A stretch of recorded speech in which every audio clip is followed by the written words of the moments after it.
Let's get ready to RPG!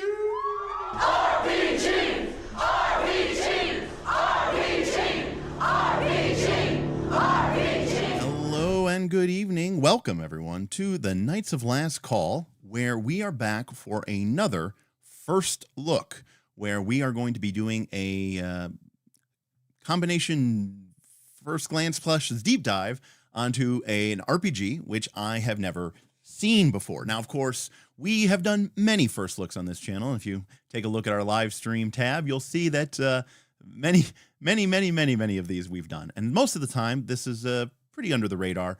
Sometimes these are first looks on older games or games that have even come out in the last couple of years that, you know, I never got around to playing, and so I'm taking a look at them for the first time. But tonight, we are going to be taking a look at today's brand new release of Daggerheart. That's right, the Critical Role darling. It's easy to say that Candela Obscura was sort of Critical Role's first RPG, but I don't really think so. I like to think of that as more of their session zero, because it's not really their forte, right? Their forte is fantasy, adventure, drama, soap opera, found family type aesthetic. So this is definitely going to be more in that vibe. And so in this case, we are going to be taking a look at Daggerheart. Now, this is a substantial game, and this is a first look. And that means that I'm not doing a deep dive. I'm not doing a comprehensive review because, quite frankly, aside from looking at a very early version of the playtest of Daggerheart, I really haven't spent much time with the game. Part of that was deliberate because I didn't want to be like, playing this, hopscotch game where I'm sort of jumping from playtest version to playtest version to playtest version. I just wanted to finally focus on the final version of the game and take a look at it. And that's what we're going to be doing tonight. We are going to be taking a look at Daggerheart. We've got the PDF. It is available. You can get it on DriveThruRPG for $30, and or you can order the full physical book, which is what I did however many months ago when it became a pre-order. And we're going to take a look at this. We're going to take a look at this through the eyes and lens of what here on Knights of Last Call we call the big three.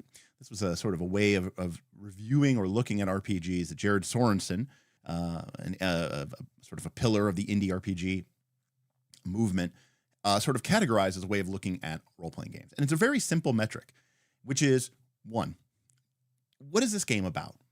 A game, in my opinion, a game should have something that makes it stand out. A game that makes you say, I will choose this game over another game. Let's just call it what it is. Why would you pick this game over D&D 5th edition? What is this game offering you? What is this game about? Does this game do something better? Does this game do something different? Does this game purport to be about something? And if it is, that's step one. Some games don't really have a direction. Some games are directionless. Some games try to be everything to everyone. I find those to be fairly unappealing games. Number two, you may like them. But number two, if the game is about something, how is it about that? How do the what is a rule set? A rule set is a bunch of mechanics bound together that are specifically put in to hopefully create or protect or enhance a certain type of experience, which theoretically the game is about. So do the mechanics of the game get to the point? Do the mechanics of the game help you achieve what the game is setting out to do? Because, and again, I'm not a 5e hater. I don't play 5e. I'm not a huge 5e. Like I've had a handful of campaigns over the last 10 years that have been in 5e. I've played as 5e. I've GM'd a 5e game or two, even like a mini campaign, which was pretty heavily house ruled. But generally speaking, I find that 5e, a lot of the mechanics don't necessarily arrive at what the game is trying to be about. So for me, it's very important that mechanics help us get somewhere. And in fact, 5e, I think one of the problems that people have with it is they say, man, I got to do so much work. I've heard this all the time. Now, I've been playing RPGs for over 30 years. I kind of like the space to, explore and not have everything hemmed in, but I get it. You're paying money for a rule set.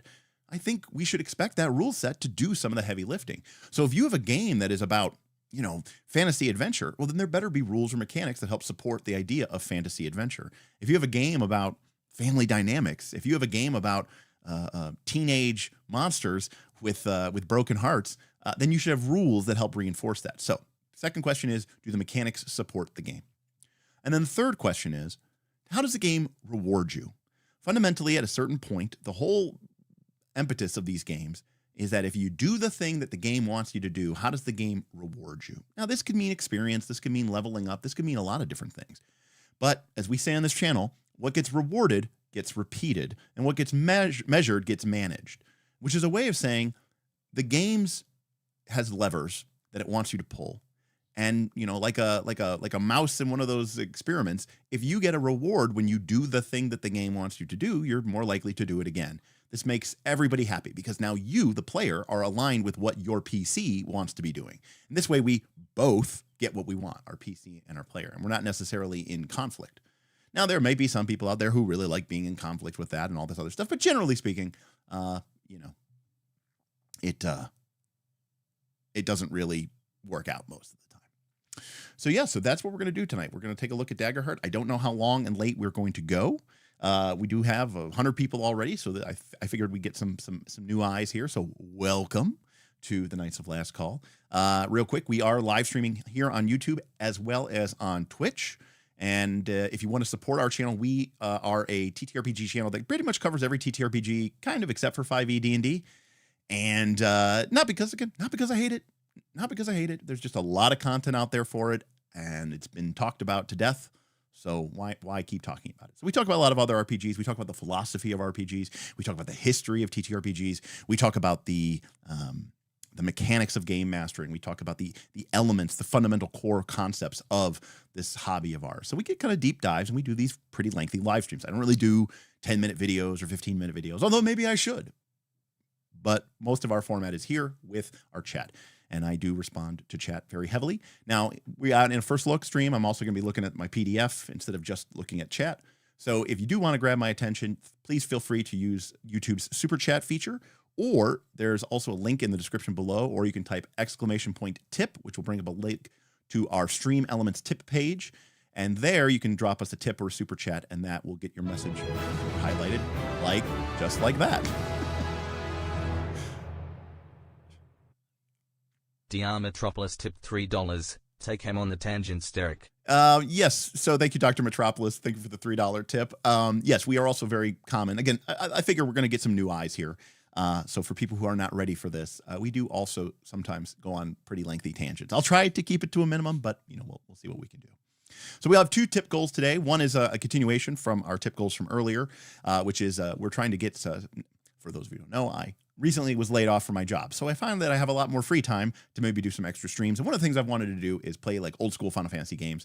And we kind of want to do a new stream overlay. So our super chat goal is to get a retro RPG style overlay for our Final Fantasy streams.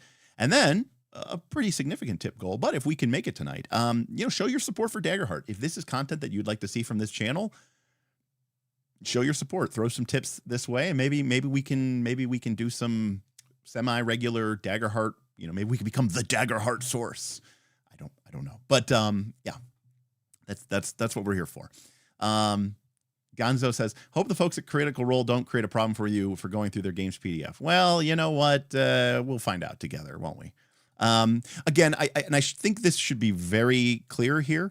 I will almost certainly, because it's the first look, I will not be going into a deep dive of all of the classes, of all of the disciplines, of all of the ancestries. We're not going to have time to that. Like, we're not just going to sit there and grind through all of the components. We will talk about the rules, which pretty much are open text anyways. And so generally speaking, hopefully there isn't some sort of copyright infringement. In fact, I would definitely highly encourage you to say, if you are interested in this game, you should just go buy it. Or maybe you already pre-ordered it and you're like, damn, I pre-ordered this and I didn't even know what the game's about. So that makes two of us. All right. Well, let's get into it. So let's bring up our PDF viewer. Here we go. The green screen is up, and we are going in on Daggerheart. What a day. What a day. I mean, yeah, I don't think Critical Role is going to really do this, but, you know. Yeah. Now, I did not get my book. I guess I pre-ordered it too late to get my book today. So, you know, hopefully I'll get it here in the next week or so. But yeah, I'm led to believe that the production quality is very, very nice. So we'll definitely be taking a look at that. Just real quick, I do want to say, you know, shout out to everybody here. We got some of our patrons are in the house. Nice Last Call is supported pretty much entirely by our Patreon. So if you do want to join our community, it's patreon.com/nicelastcall.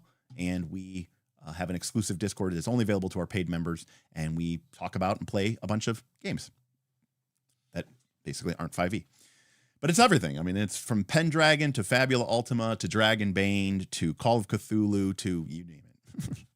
All right, so Daggerheart is where we are starting our journey today. All right, so for starters, I love the cover. Now, we could talk about the aesthetic of the art style perhaps later. But I will say I love the font of Daggerheart. I love this imaging of the core rule book. I like the symbol that they have for Daggerheart. But I also find that this is an exciting cover. I think there's a lot going on here that I, you know, quite frankly, am you know, I'm like, yeah, this is cool. This is a neat looking cover with it looks like a movie poster. Yeah, I mean that's fairly accurate. In fact, we'll get to this in a second, but it reminded me very much of this game, Numenera, which came out 10 years ago. And it pretty much, I mean, look at that. I mean, that doesn't, if that's not the same damn thing, I really don't know what is. There's Numenera and there's Daggerheart. I mean, it's basically the same thing. So, but you know, the movie poster, the movie poster vibe of it, I think is what the game is going for. I think, you know, that seems to be the name of the game, right? Again, I don't want to go on a tangent here, but you know, draw steel, right? Cinematic drama. This isn't. I don't think this is trying to be that gritty D&D dungeon crawler that you know I love. Look, I'm not going to lie, but I love, you know. So, yeah. So I think it's kind of cool. Again, I mean, you know, we'll talk about the ancestries and some of the ribbit things here. So, but yeah, I mean, again, I think it's pretty cool here. So here we go. So we know that Spencer Stark was the lead game designer. We can also see additional game designers here. We got Matt Mercer, of course, in the list, but also John Harper. Hey, the man, the myth, the legend himself. We can also see McGay Baker. We can see Felix Isaacs. Now, these names may not mean anything to you, but if you're a Knights of Last Call fan, then you will certainly know that these are some of our favorite indie/small scale game designers. So, ultimately, I feel like, and then of course Darrington Press, aka all of the people who make Critical Role happen. We will see how this works out, but I'm fundamentally pretty excited about this because there's some really good people working on this, and I'm excited about it. And I'm sure some of these other people are very cool too. I just don't know them personally. But yeah, seeing that John Harper and Felix Isaacs and McGay Baker on the list of additional writing is insane. Like, that's cool. I mean, that's actually legitimately cool. A ton of different artists. Very, very cool. And of course, we've got our call outs and assessments. So very cool there to see some of these cool names.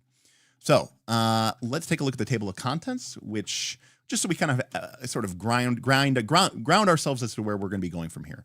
So obviously we have an introduction basic to RPGs. There's always this assumption that this is the first RPG book you've ever picked up in your entire life, which I understand is a part of the parcel. Now, I am curious, this is a tangent, but one of the reasons why I really wanted to talk about this game, and I'm fundamentally, again, some people may be new here, and you may not be as aware of what's really going on with this book. Okay, there is a term that has been used forever that is called the fantasy heartbreaker.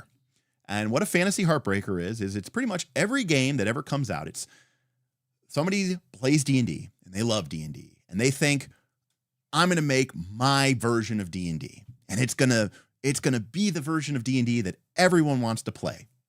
And you make this fantasy game. It's like D&D, but it's different. It's, you do different things. You focus on different things.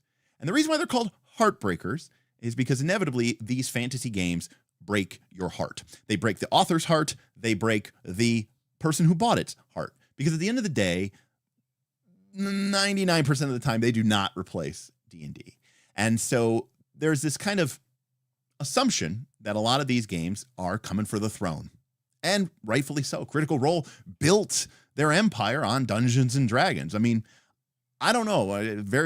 I'm not a critter, but it's my understanding that they originally started off playing Pathfinder. I mean, I don't know. It's kind of a chicken and the egg scenario, right? Did D&D 5e get as big as it did because of Critical Role? Or did Critical Role get as big as it did because of D&D 5e success, right? So there's this kind of yin-yang scenario going on there, but regardless, the two are fairly inseparable. So for them to come out with their own rule set is inevitably putting themselves into fantasy Heartbreaker realm. And there's a lot of fantasy Heartbreakers. There's endless fantasy Heartbreakers. But this is Critical Role that we're talking about. And I think that they have enough oomph in the industry, and I do think it has subsided a little bit, to be clear. Just even over the last 2 years, I think that their presence, their dominance in the industry has sort of faded back a little bit. Now, I'm not a critter, so you all can tell me, but from what I've seen of the reaction and the viewership numbers on things like Campaign 3 and some of the other stuff. On the other hand, the Legend of Vox Machina anime cartoon show, right, apparently did gangbusters. So there's kind of some pros and some cons. All I'm saying is that they have a ton of market weight, and I'm willing to bet that there are a ton of people who are more loyal to Critical Role than they are loyal to D&D, right? I think that that's kind of what we need to look at here is how many of the people that are going to come into this game have not really played RPGs before, right? Now, to be clear, Nick is absolutely correct here. The bar to clear realistically is not to dethrone D&D. You're not going to do that. That's totally fine. But just to have longevity and a strong base. So many RPGs are a flash in the pan, one book and then forgotten. And Nick is completely correct. For example, we'll talk about it. But, Pathfinder 2nd Edition obviously did not dethrone D&D 5e, but it has very much carved out its own niche, and it exists. And I would never call this a fantasy Heartbreaker, right? So this is very clearly, established its own niche. You're not going to dethrone D&D. I mean, like that's the dream, right? Is that people will buy onto it. So that's where we're kind of at with this. So we have a brief introduction about the game, and then we get into Chapter 1, Preparing for Adventure, and we are going to start with character creation. I'm a little bit of a stickler for this, but I sometimes don't like starting with character creation. I kind of prefer to kind of know what the rules are a little bit before we go into making a character so that I actually kind of know what the decision that, basically I know what I'm doing. Also, it's much more likely that I'm going to be looking up rules as I play the game than I am going to be looking up random character creation elements. So especially since this game uses these sort of, cards and stuff like that.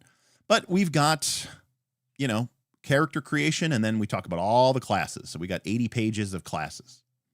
But I mean, it doesn't have to be the full detailed rules, right? But like another Ryan is saying, a general overview, so you know what you're talking about. Chapter 2 is about the rules of the game. It's playing an adventure. So how does the game work? What are the core rules? The spotlight, duality dice, HP and thresholds, etc., etc. So we're going to go through all of this. Probably. And then we have Chapter 3, Running an Adventure, aka GM rules. And we see that there's 30 or 40 pages of this, talking about some of the procedural elements, but also ideas and principles, things that we definitely want to talk about. Hey, Ludo. Thank you. Ludo, I tipped $10. Release day. First look hype. Yeah. Pretty crazy for us to be talking about this on release day, isn't it? But I really appreciate that, Ludo, and I'm glad that you're here. Ludo, another one of our patrons from Knights of Last Call. Thank you. I'm tentatively excited. Also, again, for people who may not normally watch our videos, I tend to not like anything. I'm very critical.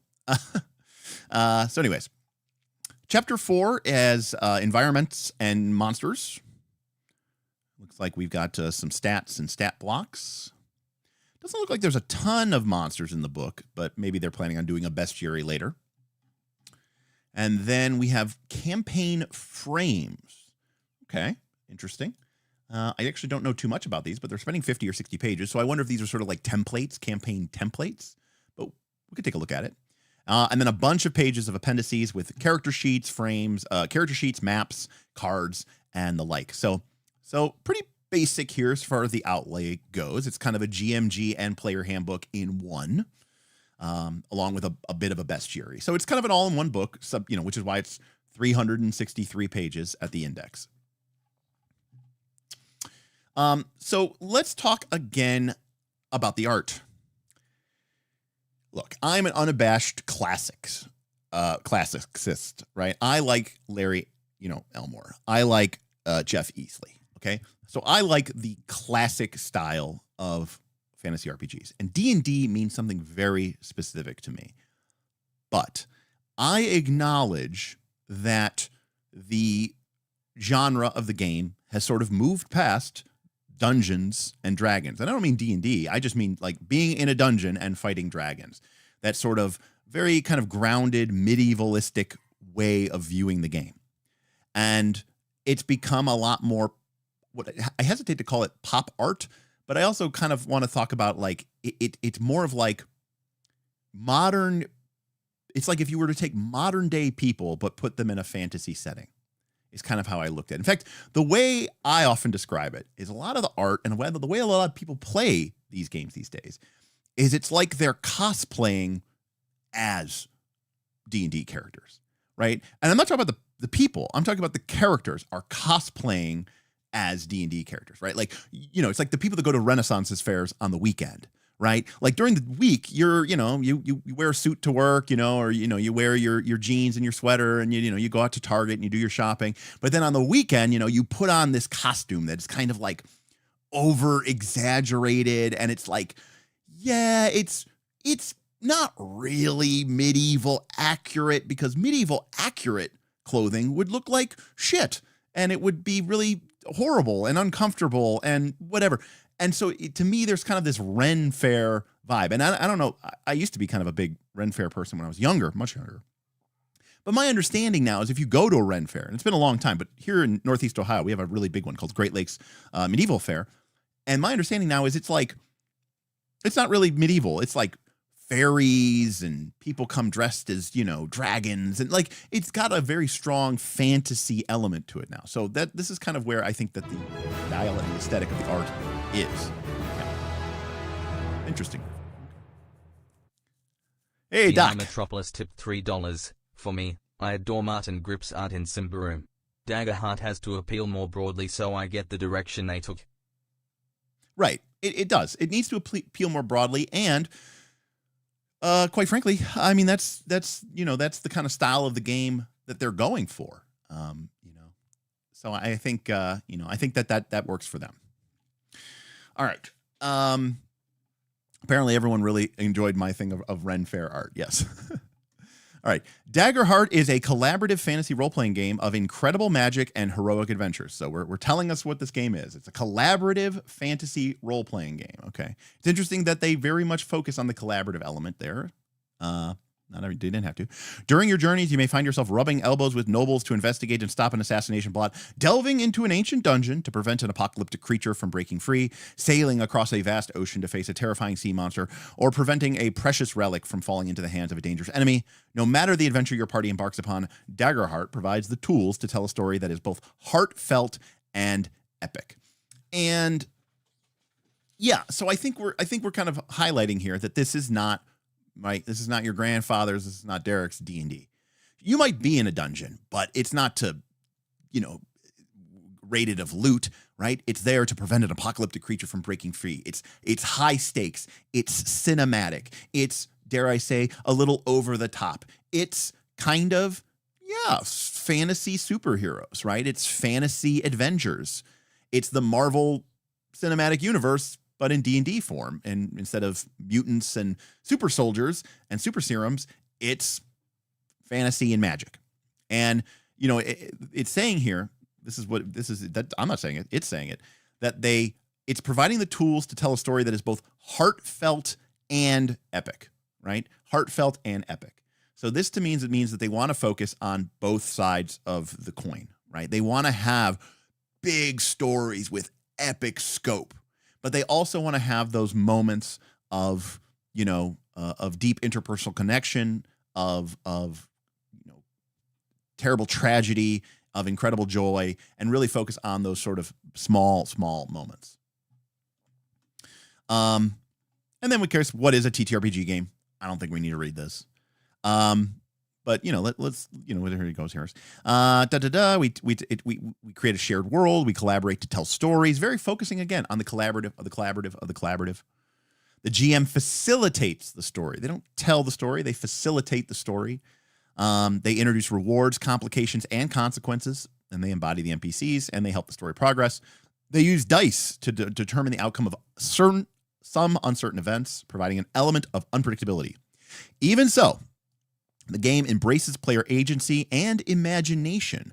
The type of character you choose to play and the decisions you make about their background experiences will make your odds better or worse on those die rolls, which is, again, their way of saying the game here does matter to a certain extent. And I think that that's important because they're basically saying, like, look, if the GM is just making everything up, then you're losing player agency. And, the decisions that you make and the type of character that you want to play and the powers or abilities that you choose or the equipment that you choose to equip your character with should have an impact on those dice rolls. And those dice rolls should have an impact on the game at large.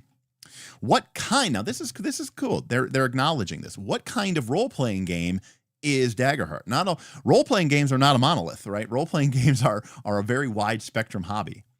Daggerheart is a heroic, narrative-focused experience that features combat as a prominent aspect of play. So, heroic, great. Now remember, for the classic, right, the draw steel, right? It's a cinematic, heroic, tactical fantasy game. That's what Draw Steel's thing. So they're going with heroic, and they're focusing on narrative focused. Okay, so let's see if they actually give us mechanics that help us enforce narrative. And look, they're not beating around the bush. Combat is a prominent aspect of play. Okay. Without saying too much, it kind of sounds a little bit like 4th edition D&D, maybe with a little bit more narrative elements. So we'll see if this is 4th edition D&D plus PBTA. We'll find out. The system facilitates emotionally engaging, player-driven stories punctuated by exciting battles and harrowing challenges. The game takes a fiction-first approach, encouraging players and GMs to act in good faith with one another and focus on the story that they are telling rather than the complexity of the mechanics. Now, again, for people who may be new here, this is a term that gets thrown around a lot and we use a lot here, fiction first. And this basically means, so it's like, what's the fiction? You mean like science fiction or like fiction, the novel that the GM has written? No, the fiction is the reality of the shared world that you are all creating, right? If we have described that this door is falling apart in our description, then that is now true. And it doesn't, and in a certain sense, that should take priority over any sort of rules or mechanics. The story, not necessarily like the GM's pre-written story, but the words that we have described. Fiction does not mean like written fiction. It means like the communal shared world, the communal shared experience that we are creating. The rules provide structure when it's unclear how actions or moments will revolve within that story. It takes a free-flowing approach to combat to avoid slowing the game down with granular rounds. And it doesn't rely on grid-based movement for maps and minis. And again, I apologize to all the new people here, but welcome. Derek hates initiative, hates round-based combat, and has been really, really sour on grid-based movement for maps and minis for a long time. So that's kind of exciting to me. I'm a big Theater of the Mind fan. I like playing games that way, and I also hate initiative. These aspects coalesce to create a game that allows for the terrain and map building that miniature-based systems are known for, while facilitating a streamlined narrative experience for players. Interesting. Okay. If you're looking for a TTRPG that tells heroic fantasy stories with a modern approach to mechanics, focusing on both epic battles and the emotional narrative of the characters who fight them, you've come to the right place. So this is highlighting again that this game is an engine, isn't just about, it's not a physics engine. It's not just a physics engine that is only used to determine, a stochastic outcome to probability events rooted in the real, in the real world. In other words, how hard is it to jump over this thing? How likely are you to convince this person, right? Most rule systems act as a physics engine. But this is saying that these mechanics also focus on the emotional narrative of the characters.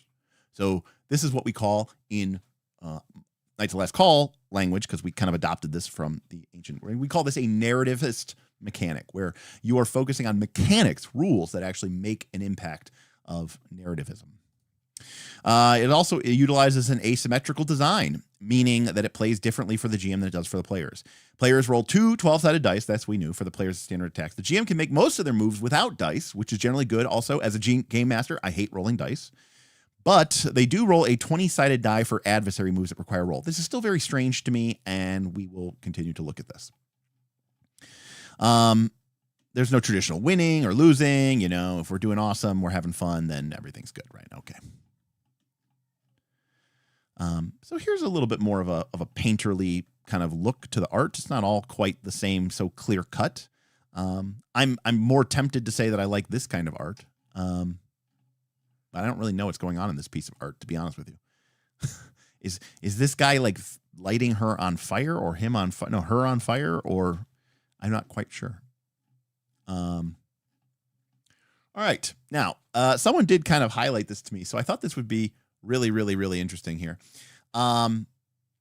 Touchstones. Daggerheart derives inspiration from a variety of sources. Below is an abridged list of media that the design team drew while crafting this game. Tabletop role-playing games. Okay. 13th Age. This is our first one up from Pelgrane Press. Okay, 13th Age. One of our favorites. If you want to see a full deep dive on 13th Age, we have one on our system. Okay, next, what's up? Apocalypse Keys. Apocalypse Keys from Evil Hat Productions. Apocalypse Keys? You mean Apocalypse Keys from Evil Hat? Oh, shit. Yeah, Apocalypse Keys from Evil Hat. Sunhawk, what's up? Sunhawk tipped $60. Super chats are being a pain for me. So if this can go towards the overlay, please. Thank you, Sunhawk. Thank you, Sunhawk. I'll get that shipped over to you. But thank you so much for the $60. That's incredible. Thank you so much. That is very, very, very, very, very, very, very, very, very, very, very, very, very nice of you, Sunhawk. I appreciate you continuing to support this channel, and that will finish off our overlay. So that's pretty cool. Let me see if I can do that real quick here. Come on, Stream Elements. I believe in you.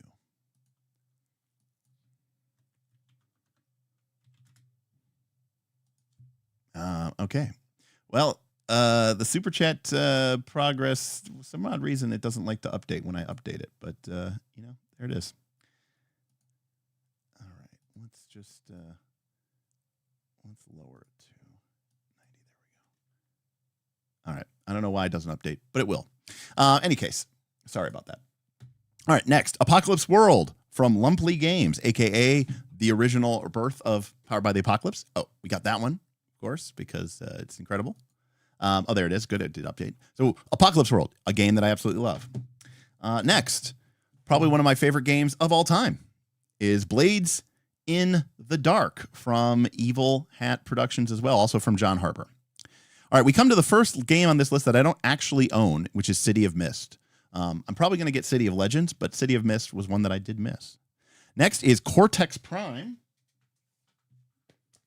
We got Cortex Prime, which is a very narrative-focused game. We also have the Cypher system from Monty Cook Games, a.k.a. the Numenera system. Cypher is the generic system, but Numenera came first. This is like a 10 or 12-year-old game now, but Cypher was built off of Numenera. Next is Dishonored from Modiphius. Now, we don't have Dishonored, but Dishonored was one of their first 2D20 systems. This is a Modiphius game. This is Dune. We also have Star Trek. We also have Conan. But these all use the 2D20 system, which is what Dishonored uses from Modiphius. We also have Dungeons & Dragons from Wizards of the Coast. We know we've got that one. We've got Flea Mortals from MCDM RPG. Oh, look at that. There's the PDF of that one. We've got For the Queen from Darrington Press. I actually don't know this game, and I haven't played it. We've got Genesis from Fantasy Flight Games. And your boy's got some Genesis dice. I've got Star Wars, I've got Warhammer Fantasy 3rd Edition, and I've got Legend of the Five Rings. So I love these games. Lady Blackbird from 1-7 Design. Who had ever heard of this really, really niche, weird, strange, baroque, bespoke indie RPG from John Harper that is only available on some random part of his website? That's right, us. And we covered this game on our channel a couple months ago. So if you want to see that, you can go look for our John Harper micro game series. But yeah, Lady Blackbird is one of my favorite con games of all time. Next is Masks, a new generation from Magpie Games. Wouldn't you know it? We've got that one too, because I think Masks, along with its subsequent follow-up in the form of Avatar Legends, is kind of like the sort of rebirth of the PBTA genre, and I love what they do with their PBTA games.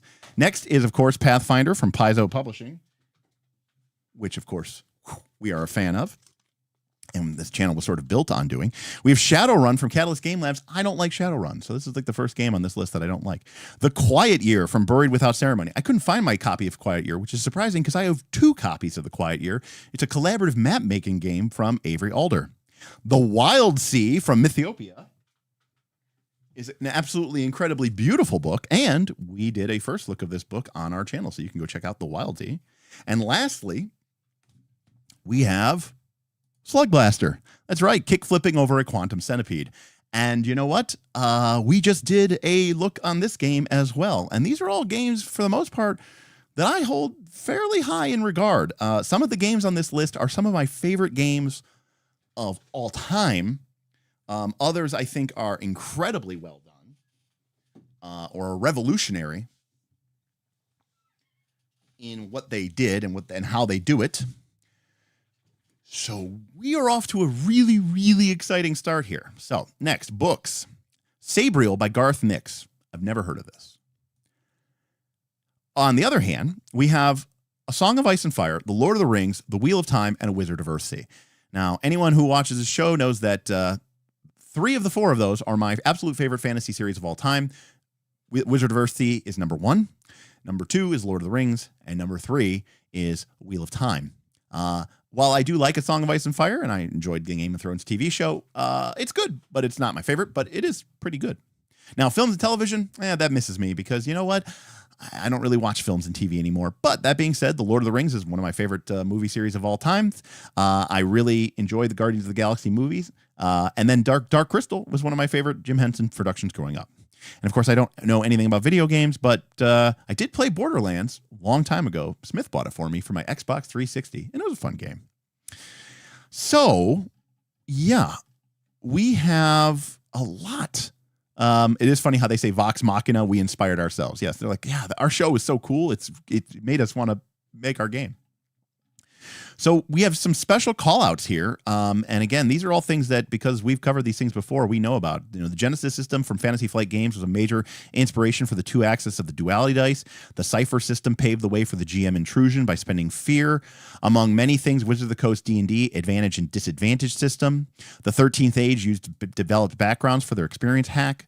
Blades in the Dark and Apocalypse World helped shape the narrative flow of the game. The Wild Sea, for its phenomenal section on reaches, provided campaign frames. The design of D&D 4th Edition and the monster design of Fleave Mortals informed enemy types, yay, and managing minions. Quiet Year inspired map building section, and Apocalypse Keys informed the Sample Zero structure. That is a really good list of inspiration. So we're off to an exciting start here.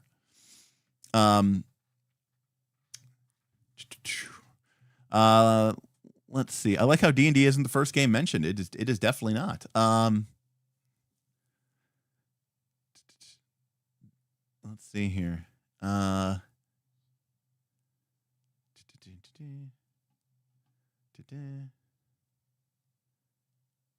Lugs is apparently very upset about Daggerheart. Lugs, I'm sorry that you don't like it. Not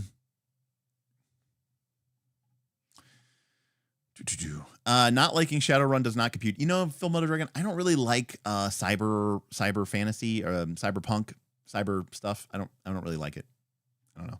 It's not my favorite. Also, like, I don't like trolls and orcs in my science fiction fantasy things. So like the whole I love Earth Dawn, but not that.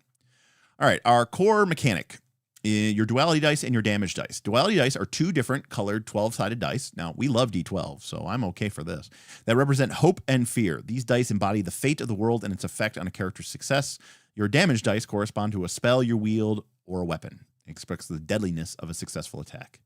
When you roll to see whether your character succeeds or fails, you roll your duality dice and take the sum of their results, and then add any more bonuses that your character has. So your D20 plus modifier, it's 2d12 plus modifier.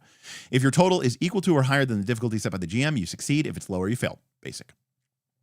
However, you'll also tell the GM whether your hope or fear die rolled higher. As the situation around you changes, we'll get more into this mechanic. So this is where we get into the non-binary success.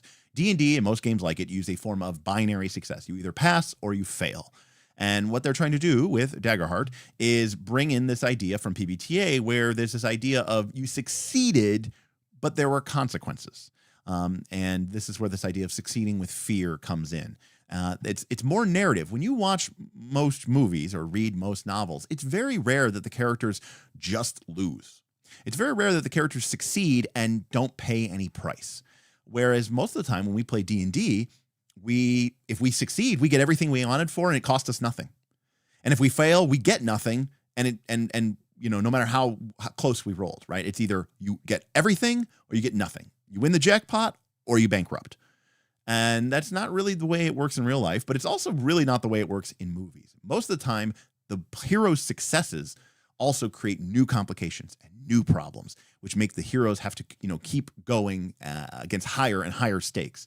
And so I think that is very, very, very appropriate for the style of game that they're going for. And, we can play in sessions, we can play campaigns, and even a campaign will be broken up into an arc, blah, blah, blah. All right. Are you asking me this? Thoughts on failure, but with upside? In practice, it felt the most difficult to come up with outcomes for. So let's imagine that I'm playing a PBTA game. Like, let's imagine I'm playing Dungeon World, and you're fighting against this, orc, berserker or whatever like that, and you fail, but you had upside. So I might describe that you go into attack and kill him and hack his head off, and your weapons get locked together, and you're struggling, and then he kind of drops his guard, and you punch him in the face, and his weapon goes tumbling from his grasp. Now, you failed, you didn't hurt him, you didn't hit him, but he's now disarmed. So you've put him in a situation where he's kind of on the back foot. Who knows where the combat's going to go from here? But yeah, I mean, it's you failed, you didn't succeed what you wanted to, but you got something that's successful to that. All right. The golden rule. Now, I do find these kind of rules bullshit. Like, you don't need a rule to tell you that the rules don't matter. But then if the rules don't matter, why did you write them? The most important rule of Daggerheart is to make the game your own. The rules included in this book are designed to help you enjoy your experience at the table, but everyone has a different approach to interpreting rules and telling stories. The rules should never get in the way of the story you want to tell, the characters you want to play, or the adventures you want to have. As long as your group agrees, everything can be adjusted to fit your playstyle. If there's a room you'd rather ignore or modify, feel free to implement any change with your table's consent. So I can at least get behind this, because a lot of people use these languages to sort of justify fudging and cheating, and I do think you can cheat in a role-playing game. I think as a game master, I think you can cheat. In fact, on Discord, if you look me up, my profile says Rule 0 is not an excuse to cheat. And so I think it's fine to say, hey, we don't like this rule as a group, and let's change it, and we're going to make the game our better thing. But I do think that I'm okay with, to a certain extent. Rulings over rules. This is the OSR darling here. While playing Daggerheart, the GM and players should always prioritize rulings over rules. This book offers answers for many questions that your characters may have about the game, but it will not answer all of them. When you're in doubt about how a rule applies, the GM should make a ruling that aligns with the narrative. For example, Daggerheart has a weapon called a grappler that lets you pull a target close to you. If you try to use it to pull an entire castle, the weapon text doesn't forbid you from doing that, but it also doesn't make any sense. Instead, the GM might rule that you pull a few bricks out, or maybe you pull yourself over towards the wall instead. Similarly, if your character does something that would logically result in immediate death, such as diving into an active volcano without protection, you might not get to make one of the Daggerheart death moves, which normally give you control of your character's fate in their final moments.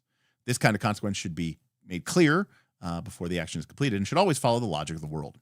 As a narrative-focused game, Daggerheart is not a place where technical, out-of-context interpretations of the rules are encouraged.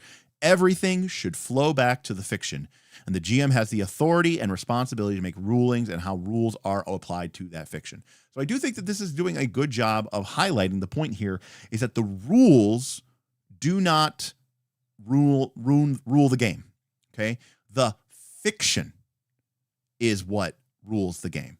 And Derek in chat says, immediate death is a direct response to playtest, I imagine. So many people caught up on, but it can only do 3 damage.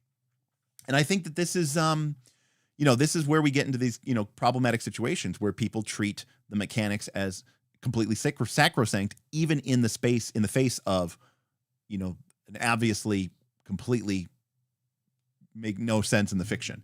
Now, it's fine. Your game can do that, but this is not that game. And they're basically saying like what is going on in your game is more important. Now, that doesn't mean, but the GM story, that's not what the fiction means.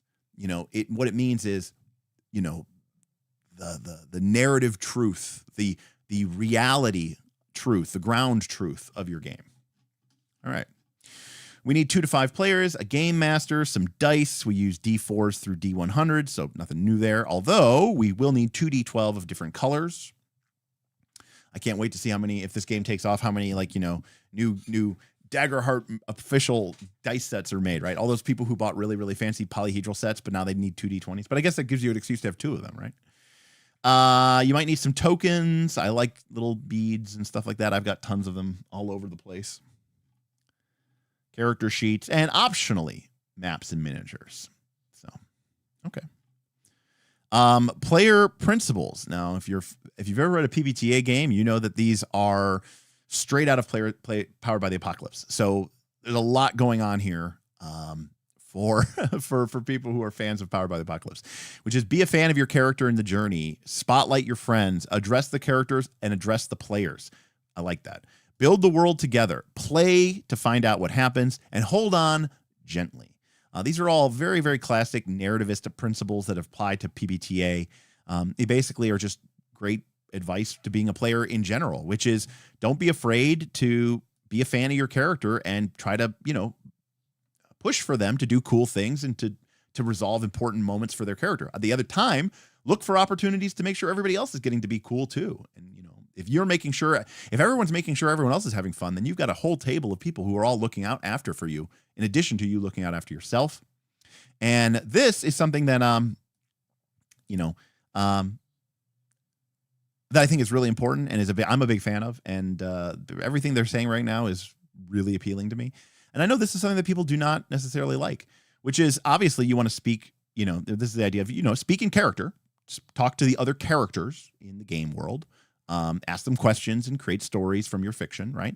Fine. But also speak to the other players at the table outside of the fiction. This is what we call table talk. Ask them what their character might do and what they want to see happen in the narrative. As you play, be considerate. Now, I know some people do not like this, but this is actually my favorite way to play role-playing games, is to talk about the game that we're playing at the table. And to even sometimes ask the fellow players, like, man, this is tough. Man, I don't know what my character would do here. Like, what do you guys think? Because on one hand, this is an opportunity for me to get revenge against the Thieves Guild. I mean, they kind of really destroyed my life. But on the other hand, I've kind of tried to turn over a new leaf and I'm trying to leave that world behind me. So I'm not really sure. And this is like me talking with the GM. This is me talking with my fellow players. They know my character, and then someone might say, okay, well, like, what if you go back to the Thieves Guild, but it's not the right choice? You know what I mean? Like, I think that's why I play, that's why I play role-playing games, is to have those table talk out of character moments.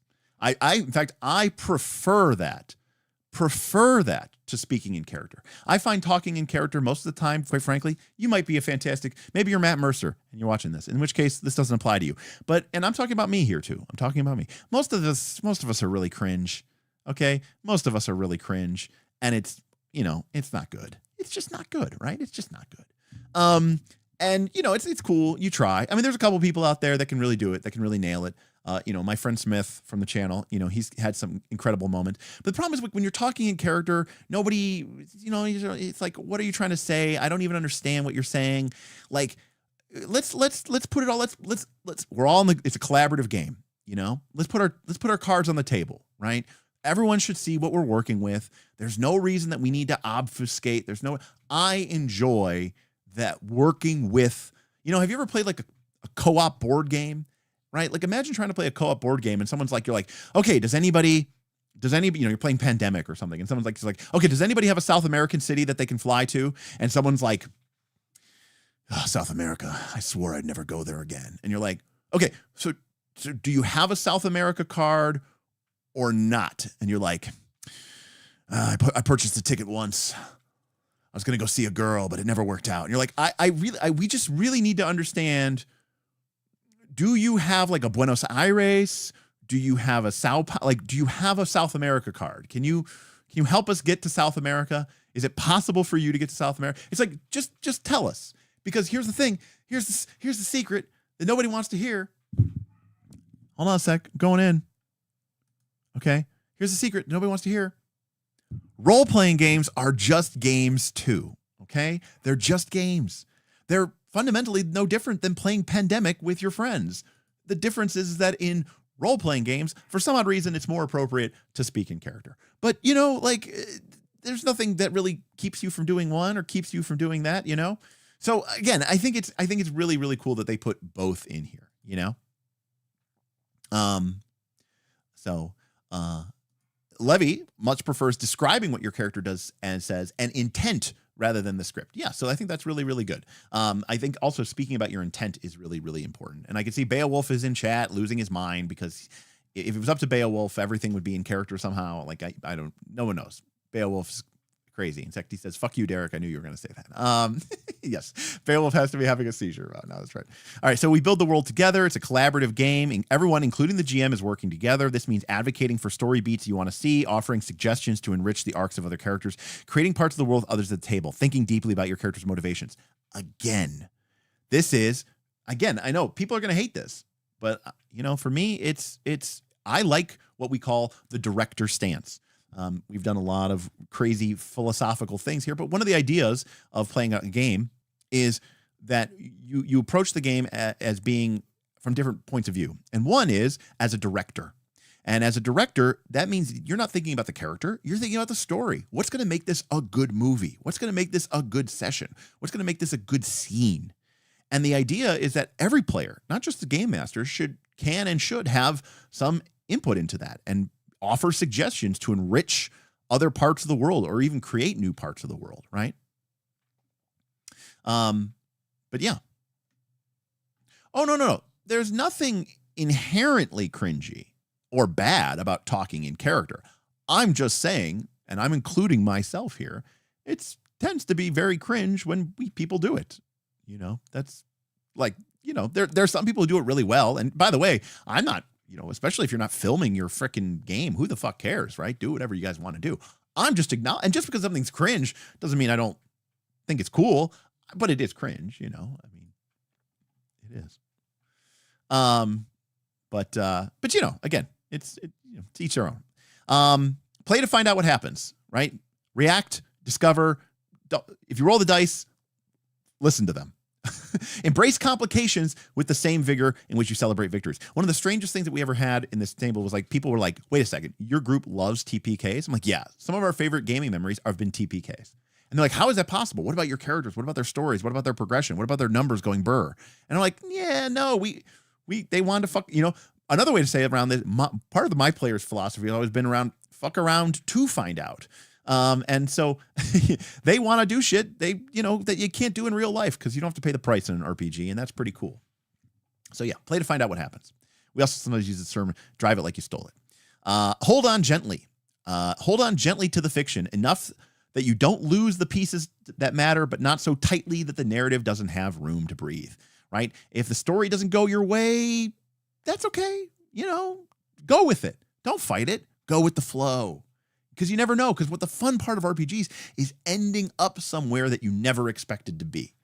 That's both with your character, and it's also with the story. It's also with the outcome of this narrative.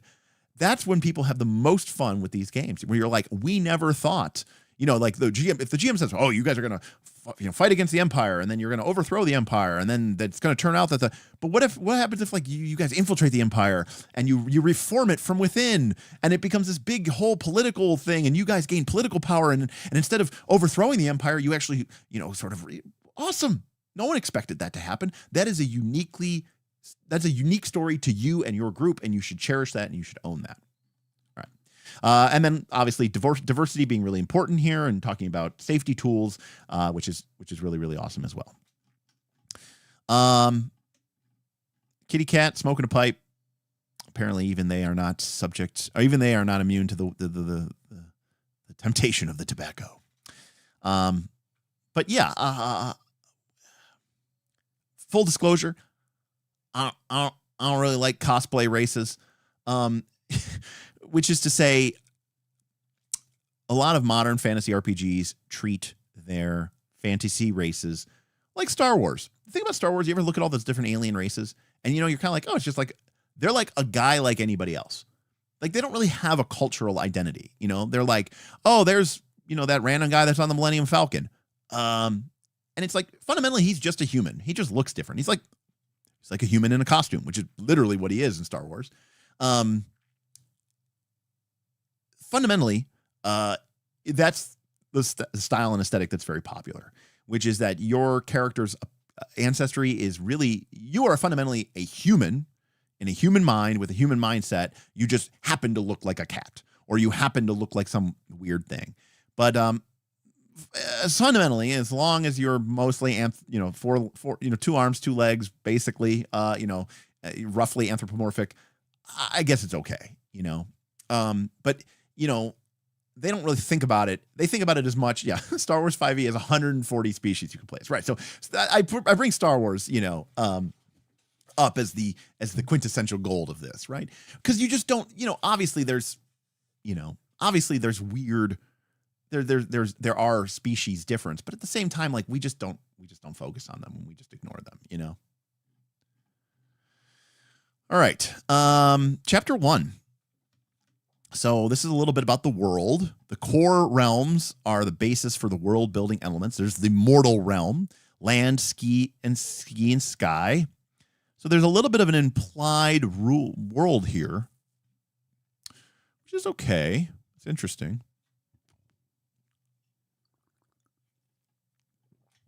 A little bit of, to be honest with you, like, I can't remember the term we came up with this, but like stuff like this, obviously this was not created by ChatGPT, but this is the type of stuff that ChatGPT would say. Like, this is just fantasy drivel. I'm not saying that it's bad. I'm just saying, the realm was created by the forgotten gods during the earliest age in the hallows above.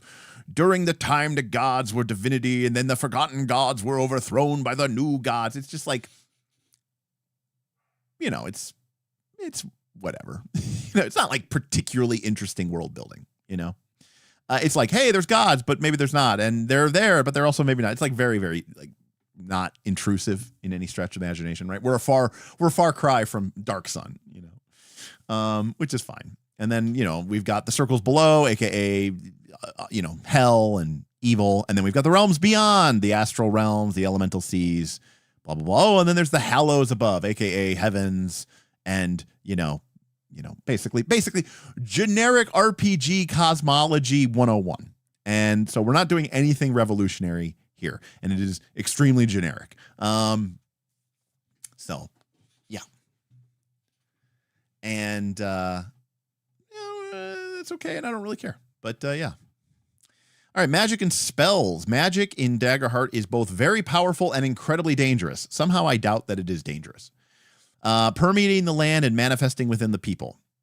It is both a force within you that can aid throughout your journey and a force outside of you that can affect the world. If your character does have the power of spellcasting, you'll use magic through weapons, spells, and means, and as character grows, the magic performed grows with them. Each level, you gain cards that describe the new powerful magic that they can wield and the specific parameters for using it. Yeah, All for Last. Star Trek is also, I think, also a totally reasonable comparison as well, for sure. Like, you know, when you see Deep Space Nine and it's like, look at all these different alien races. And it's like, well, what are they all doing? I don't know. They're all going to the bathroom. They're all getting tailored at Garrick's. They're all playing Dabo and drinking at Quark's bar. Like, they just are like, you know, maybe they're like, oh, they're Klingons, so they're angry. But like, they're not really different, you know? Yeah, something tells me that this is not going to be like the Dark Sorcery of Conan. Like, you know, you're not playing Dungeon Crawl Classics here. It's like, oh, roll to cast a spell. Oh, did you roll low? Oh, your character's head explodes right before a demon rips its way out of your heart. Something tells me it's not quite that. Flavoring your game. Now I'm curious. I'm going to put a poll up, as we tend to do here. So I'm going to read this, but then we're going to do the poll. So hold on a sec here. I never find my poll. Here's my poll. Do you...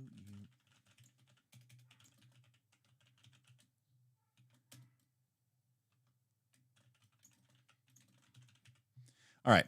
So basically, if your default portrayal of your character's mechanical abilities doesn't fit your theme and style, you can always describe them in any way that you want. This is called flavoring, and no matter how you agree, if everyone agrees and it doesn't offer any mechanical benefit or effect, it's fine. For example, you might say that your rogue's magic takes the form of gadgets and inventions. Instead of magically creating a dark cloud, they drop a smoke grenade. Or perhaps your ranger's magic takes the form of ancestral spirits who draw forth the forces of nature. For example, recently I did a stream where I'm playing in a new Pathfinder 2 game, and my ancestry is slime, which is from Battlezoo Bestiary's classic creatures line. It's supposed to be for, you know, like an ooze creature, a gelatinous ooze. But we're playing in a science fantasy setting, sort of set almost in a dying Earth world, aka in such far future that magic and technology have sort of become intertwined. And I am actually a nanite swarm. Fundamentally, I'm a slime, right? I'm kind of like an amorphous creature, but flavor-wise, so mechanically, my ancestry is slime. But in the fiction, I am a nanite swarm, and I've sort of flavored my abilities to be as if I am a nanite swarm of creatures. So as long as the mechanics are the same, you know, who really cares? So I'm curious, how do people feel about this? Do you approve of reflavoring? In other words, you know, if someone wants to describe that their rogue isn't using magic to create dark clouds, but instead dropping a smoke grenade, mechanically it's completely the same. Does that ruin the game for you, or do the mechanics have to match with the fiction? And do you have a problem if they don't? Which I think is really, really interesting. I think this is actually a very touchy subject for a lot of people, but apparently not for this group, because my God, you're all voting one. Okay. Well, all right, never mind. We're all on the same page. Good for us. Cheers.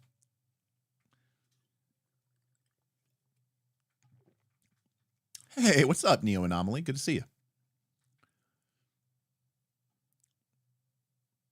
Right, I agree, Runeforge. The reskin should fit the flavor of the game. No.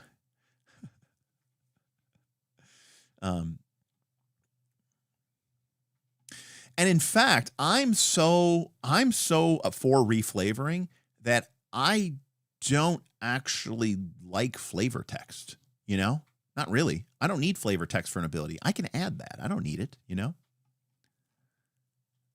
Sick. That's good to hear. That's good to hear, my friend. All right. So we got a couple people who are over there, but for the most part, everyone's on board with that. So that's cool. All right. Derek loves Strike confirmed. Yeah, Strike is great. We covered Strike. I'm a big fan of Strike. You know, Strike has some formatting problems, but it's a great game. There's no doubt about that. All right, 34 to 1-6. So I think we got a clear winner here. Cool. Hardrick says flavor text is for the newbies. I do agree with you, but I think that the problem is in some RPGs, D&D 5e, Pathfinder 2nd edition, like the flavor text can like lead people to believe that something is true about the mechanics of the game, and that's why I would rather I'd rather have a completely flavorless mechanic and then just make the flavor whatever I want it to be or need it to be. I think that's, you know, way cooler for me. But yes, I agree with Hardrick and Ludo that, you know, it can help for new people, and that's totally, you know, reasonable. So we're going to make a character. OE says we need italicized flavor text like in Magic the Gathering cards, or, I mean, you know we were going to pull this out, or you have D&D 4th edition, where you have a very, very, very clearly defined box, which is in a different background, and it uses italicized foes or italicized lettering, and it means nothing, and it does nothing. It's just flavor text. You can completely ignore it. You can do whatever you want. All that matters from mechanics is this stuff. Everything else, flavor, and we can ignore it. It has no mechanical impact. So very, very important there. 4E is beautiful. It really is. I cannot stress enough how clear cut this language is, and how well that works. All right. What were we talking about? Oh yeah, Daggerheart, right? Okay. So first we choose our class. Well, first we have a session 0, which is great. Then we think about our character concept. So before we begin the character process, it can help to review the materials. What's your generic idea? A circus performer, a captain who lost their ship at sea. Very cool. Choose your class. Each class is a role-based archetype that determines what abilities that you'll have access to throughout the course of the campaign. You may want to play a guardian if you want to be the tank, or a wizard, and then you choose a subclass, which further defines your theme. So here are our options. We've got Bard, Druid, Guardian, Ranger. Let's see how actually, you know what, we've got time here. I mean, we're going to go to at least 10. We know that. So we've got Bard. It looks like we've got two varieties of the Bard, right? We've got the AoE support boost, Bard. And then we've also got the sort of like social manipulation Bard. Okay. We got the Druid, where we have the elemental fireball, lightning bolt blowing people up, or we have the healing supporting, buffing Druid. The Guardian has the, heavy armor paladin style, I'll take the hits. And then there's the Avenger, Revenger style, where, you protect your people by being really good at doing damage. Ranger, we've got the I have an animal companion, and then there's the I don't have an animal companion. I just pew pew pew with my bow. The Rogue has the I'm the Ocean's 11. I'm the spider who has connections everywhere, versus the I'm a WoW rogue who can use all sorts of cool powers and abilities to manipulate the shadows and go through the environment. The Seraph, which is I guess this is the version of the paladin. You can play a winged sentinel, or you can have a legendary weapon. Not really sure where this one comes from, but okay. The sorcerer, primal or elemental. One is very focused in on one element. The other one is more versatile. The warrior, you can be, I'm not sure what these are different for. Call the brave or call the slayer. One is to strike down adversaries with defense votes. The other one is use the might of your enemies to fuel your own power. All right. And then the wizard.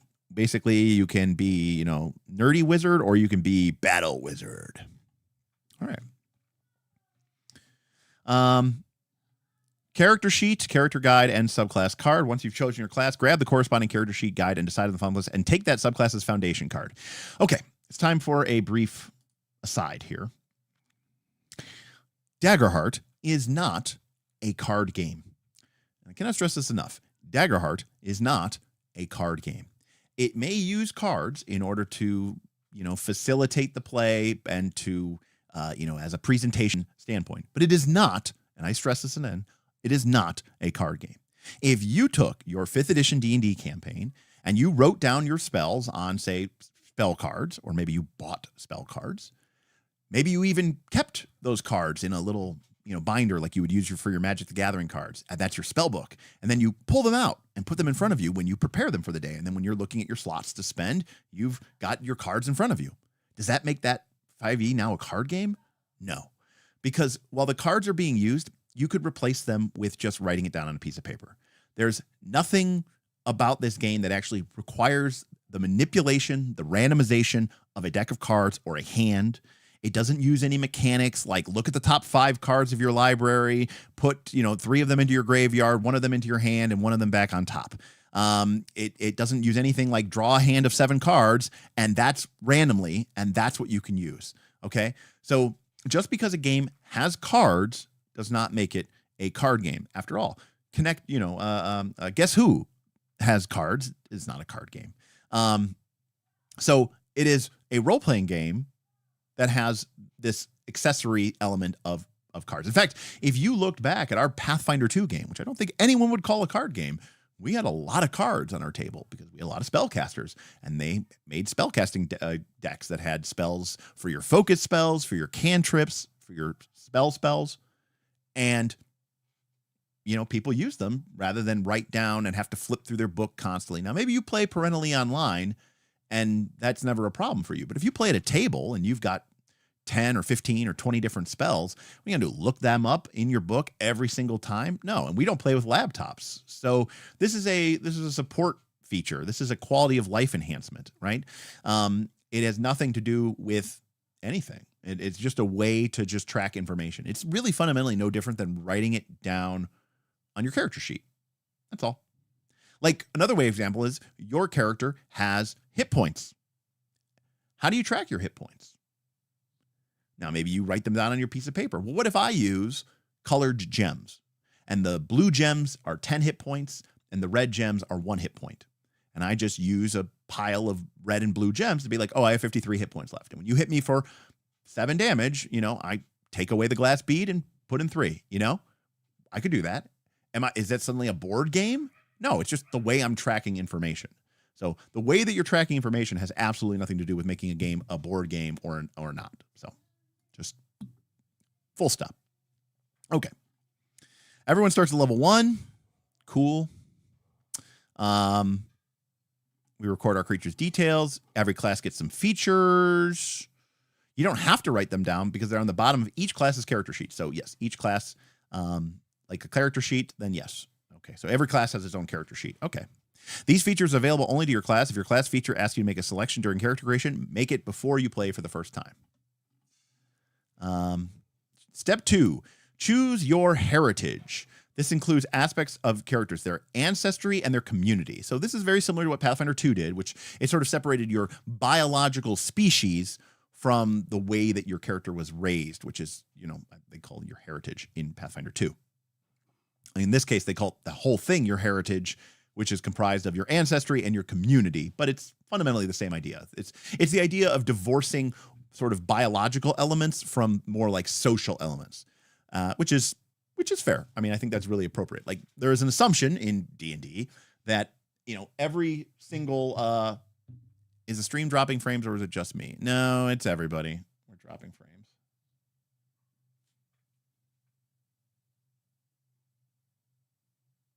All right. Looks like the connection taking a crap here.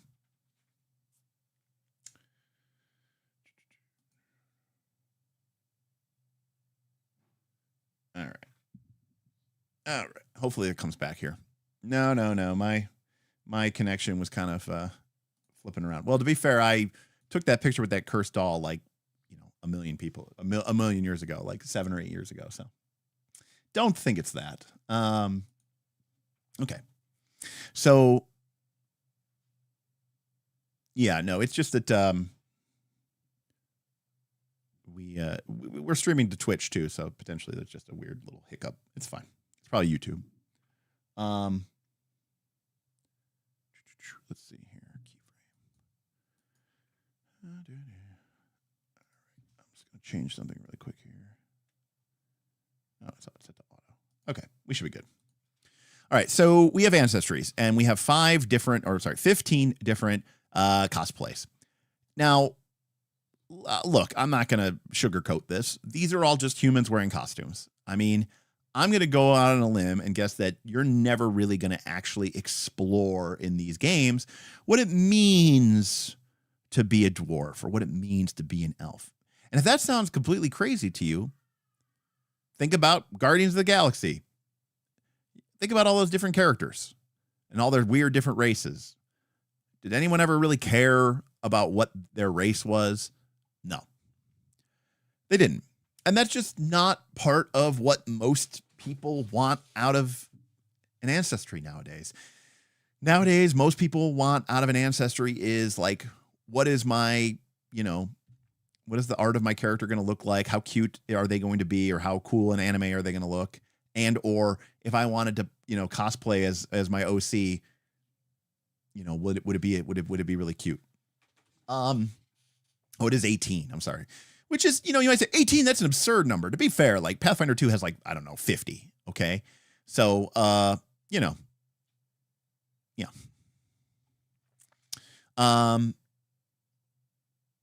That is true. They made a deliberate decision to explore into that, but it wasn't presumed that is going to be the case.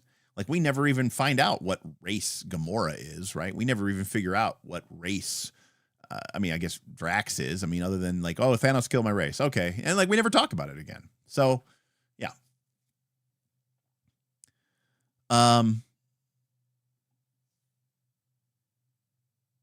Okay. Choose your community. So now we decide how were we raised, and this informs our culture. And I like this. I actually really like the idea of focusing on, were you highborn? Were you, I think this is all you need to make a cool background. It's like, okay, what's your ancestry? Where did you grow up? So in languages, you're not asked to pick specific languages for your character. The game assumes that everyone speaks a common language, whatever that means, and that sign language is widely understood enough across cultures and communities. In other words, they do not want this to be a thing where it's like, oh, do you know how to talk to everybody? They want people to be able to communicate. That's not a focus of this game. So then we assign our character traits, and we do have character sheets here. So this is an example of a warrior character sheet. And we can see that we have 6 ability scores. No, we're not rocking the boat too much on this. Agility, strength. Oh, we put them in a different order, though. Agility, strength, finesse. We kind of got rid of constitution. And we kind of broke dexterity into, or we kind of combined the athletic elements of strength with dexterity to create agility. And then we sort of have the more fine-tuned motor control elements of dexterity into finesse. And then we have instinct, which is very much like our wisdom, presence, which is very much our charisma, and knowledge, which is very much our int. So we continue to see this sort of modern day thing where they kind of get rid of constitution, which is probably for the best, and they kind of split up dexterity. Sometimes you might see like int and wisdom get combined as well, but they wanted to keep it with 6. Who am I to judge? They don't want to. For someone, if you don't make it 6, no one from D&D will ever play your game. And they want to sell some units, so they had to change it. Do I hate this? Do I like this? No, I think that this is fine. We've been using 6 for a long time. I do think getting rid of Constitution is probably smart. I don't really think it's an exciting. It's a boring stat. It's a boring stat. They don't even use it for skills anymore. So it's a very boring stat. It's a very boring stat, and we shouldn't use it anymore. So down with Constitution. We can distribute a +2, a +1, a +1, a 0, a 0, and a -1. Okay. What do you want to be good at? And see, this is one of those things like consider what you want to be good at. I don't know the rules yet, motherfucker. How am I supposed to know where I want to put stuff? It's very, frustrating, but whatever. It's fine. Okay. Record additional information. Your character's evasion reflects how hard it is for people to hit them. So it's armor class. But obviously they're trying to really stress that armor is different from your ability to actually not get hit. So that's because armor does something different in this game, which is fine. I like that, actually. When an adversary makes an attack against your character, roll against their evasion. You can choose how your character's evasion manifests with the narrative. A wizard may avoid blows with shimmering arcane shields or bat away an adversary's spells, while a ranger nimbly dodges out of the way of attacks and warrior parries, blocks, and dodges. Now, again, the coolest D&D game session. Now, I've always had players who have taken a lot of liberties for this, but now this isn't very appropriate if you're playing a very gridded, rooted game, but I would much rather imagine a wizard, right, being attacked and sort of, having arcane shields and blocking, deflecting people's attacks, and not being like, well, did you have shield up? Then how are you doing that? No, you're just dodging, but you're bad at dodging because you're a wizard. And I'm just trying to imagine that, and it just looks stupid. So I would much rather give people the benefit of the doubt. In fact, if I have only one complaint here, is I want evasion to be something the players are rolling, not the GM. But I guess not everything can be done with hope and fear, because that probably would get tedious really, really quickly. Sorry, you don't have the dodge feat, so you can't do it. Hit points and stress. Your character's health and well-being are represented by HP and stress. Hit points are an abstract reflection of your physical fortitude and your ability to take hits from blade and magic. You start with some of hit points. Stress reflects your ability to withstand the pressure of dangerous situation and mental strain. So we have physical and mental. You can describe your character's hit points and stress any way you wish, but they generally represent your character's ability to get knocked down and keep coming back. You'll mark your character's HP and stress whenever these situations arrive, and the fewer, the better. Okay. Hope and fear are currencies, meta currencies. Well, we've done many streams about meta currencies to represent the way that fate turns against your characters, or for or against your characters. You start with 2 hope. Mark these in the hope field of your character sheet. And again, I would never do that, because I would use cool little poker chips, or I would use cool little gems. Probably like a white or a clear glass bead, or maybe a frosted glass bead. I would definitely use that for hope. Anytime you roll with hope on your duality dice, meaning that you rolled your hope die higher than your fear die, you gain a hope to a maximum of 6. During a game, you can spend hope to help your character's allies apply their life experiences to challenges and empower their spells and abilities. And I'm assuming that this means even if you fail the roll, as long as you rolled with hope, you are going to gain a hope die. So to be clear, hope, while slightly diegetic, in the sense that like it represents your character's, how much hope and belief that your character has. You're mostly going to be using this to use an experience, which is down here, or help an ally. So it is a meta currency. We cannot do it unless we have this resource. So we're going to want this resource. Now, it doesn't sound like we can really control how we get this resource, other than making a lot of dice rolls. If you instead roll with fear, which means you rolled higher with the fear dice, the GM gains a fear that they can spend on certain effects. Sometimes a fear roll introduces other complications into a scene, even if you succeed on a roll. So we're getting a little bit into quantum ogres here a little bit. Some people have problems with this. Some people also have a problem with this idea of, what do you mean as the GM, I can't just make bad things happen whenever I want? And what I will say to this is, as the game master, I want to play the game too. I like having rules.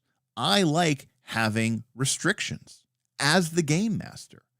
That makes the game fun for me, because now I have to work within the context of this game as well. And it puts me more on an even level with my players, which I like. I don't want to be this omnipotent storyteller from on high. I like that I need to, sort of work within the binds of the system. I find it far more compelling as a game system when the players understand, like, hey, we've been rolling really well, and the GM doesn't have fear, so he can't just go, well, you guys are doing really well, and I'm going to make it hard for you.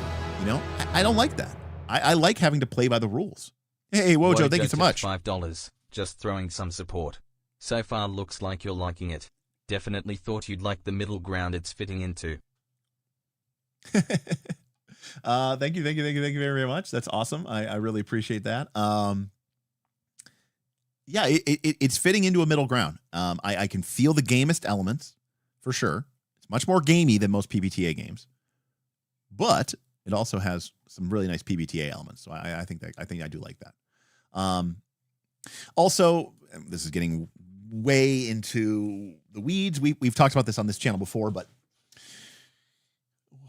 so if you're new to this, you should definitely go check out all of our Powered by the Apocalypse streams, because this will really introduce you to these ideas. Part of the problem that a lot of people have is that when the players roll success with a complication, the GM goes, I don't know what to complicate right now, or it doesn't feel like it's the right time for a complication. What fear meta currency lets you do is it lets you bank that problem for another day, or for later in the session, or later, whatever. And that is a very powerful tool for a game master, because now you, as the game master, get to make a decision. Now, you're not just operating by fiat. You're not just deciding hey, I want the door to get kicked down and I want the Imperial Guards to come in and break up your meeting. You don't get to just decide to do that. But it means that if the players are generating problems through fear dice, you don't have to, or fear point generation, you don't have to make this scene the one that gets complicated. You can use it for later. And the players will have this building sense of tension. You know, I'd put that fucking pool right out in front. I'd want them to see it and know that things could get bad.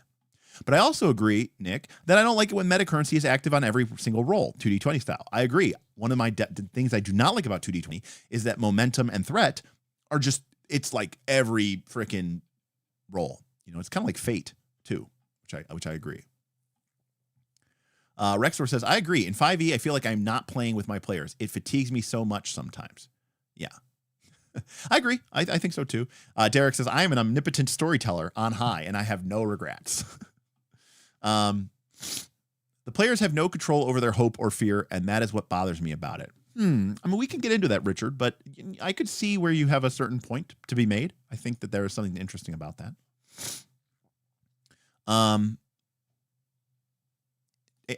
Elia says, if you don't let your players cheat, you shouldn't cheat either, because I would agree that the GM is also a player. When you play like that, though, doesn't it run the risk of you becoming more adversarial, having to beat the PCs? No, just the opposite. I mean, my goal there, I mean, I have principles and I have agendas that I need to follow, of course, you know.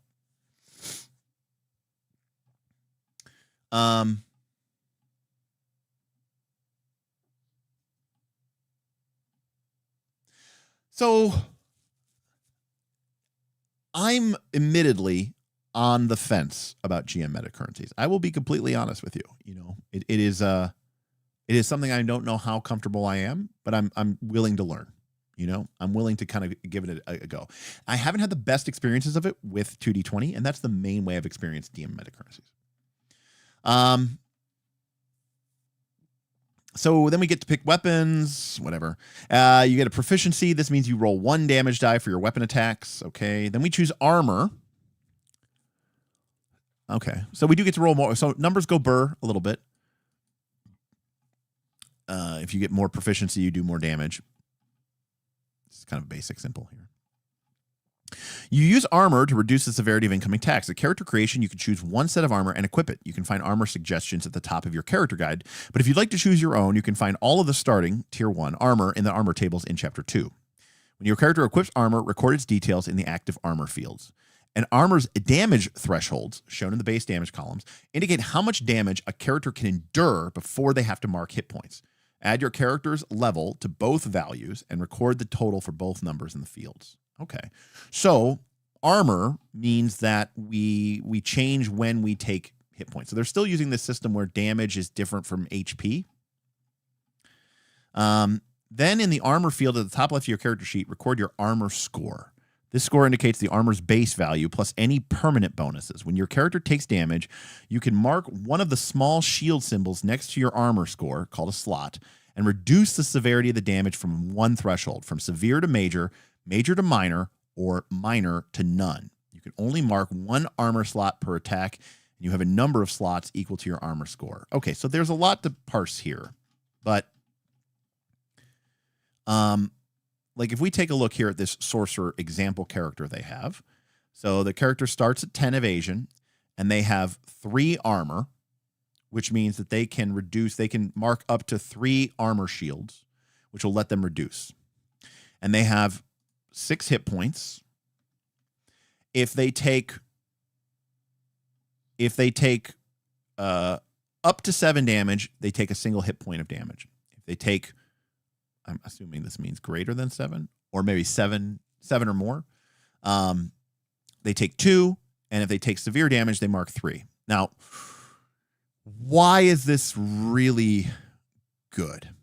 Well, number one, it actually reduces the fiddliness of tracking hit points. You know, I mean, when we play D&D at a certain point, we just round everything up to 10. So like if someone does 53 damage, we just say they did 60. If someone did 55 damage, we say they did 60. Hell, we usually get pretty boring. We usually get pretty, We usually get pretty loose with it. If someone did 51 damage, we just say you did 60. And functionally, it's like, everybody's basically got, if you had 260 hit points, it's basically like you have 26. And it's just because dealing with those fiddliness of numbers is problematic. That being said, there are certain problems. You get certain problems with variability and volatility. If you just are like, hey, how much damage? You have 6 hit points, the damage. How do you represent, something doing 1 to 2 points of damage, or like roll a D2? No one's satisfied rolling a D2. Even I will admit that, we roll a D2. No, I'm not a fudger. To be clear, Beowulf, I will tell the players 51 damage, and then the player character, by the way, this started with the PCs. This started with Smith. I told Smith 52 damage, and Smith went, I'm not figuring that out. I'm just going to subtract 60. Cool. And I was like, yeah, that's cool. And we just all started doing it, and I didn't even care. Also, remember, Bob tracks my monster's hit points. So anyways, so this is really actually a really elegant system, because, correct, now you don't actually care about the number. You don't actually have to do anything with the number but compare it to 2 numbers, right? Did they do less than 7 or did they do more than 14? And then you're only subtracting 1 or 2 or 3, right? And I think that's really quick and convenient. And I trust me when I say that I've played enough RPGs. Like, I think this will be really, really, really, really, really, really fast. And the other thing about it is having this armor to be able to reduce that severity gives the players a lot of feeling of power. One of the biggest problems that people have with D&D that I've seen with new players is you feel very helpless when you're being attacked, because your armor class is a passive number. You're not rolling any dice. You're not doing anything to control what's happening to you. And maybe that's realistic, or maybe it's not, whatever. But the point is, from a play experience, it feels bad. So when you have this ability to say, the GM says, hey, you took 13 damage, that's a major damage. You're going to take 2 hit points. You go, no, I'm going to spend 1 of my armor and reduce it to from 2 HP to 1 hit point. It feels very powerful. And I know this from Blades in the Dark, being able to resist, consequences, giving the players that kind of agency at a cost, the cost of your armor slots, is really, really, really important. And I think that's really cool design. The other thing that this does is, no matter how bad something is, we've all heard at low levels, level 1, level 2, hey, we're playing, and then the GM threw an ogre at us, and it crit, and it did 42 damage, and my character was dead instantaneously. Now, I don't know the full rules of this game, but you could take a 42 damage hit, and your character would only lose 3 hit points. So I think that's really clever too, because it just avoids these completely out of left field one-shot kills, and there's a lot of advantage to having that be in your wheelhouse. I will say, from a layout perspective, I hate that the hit point and stress boxes don't line up. I get that stress is a longer word than HP, but I hate that. Like, that really bothers me, like a lot, like too much.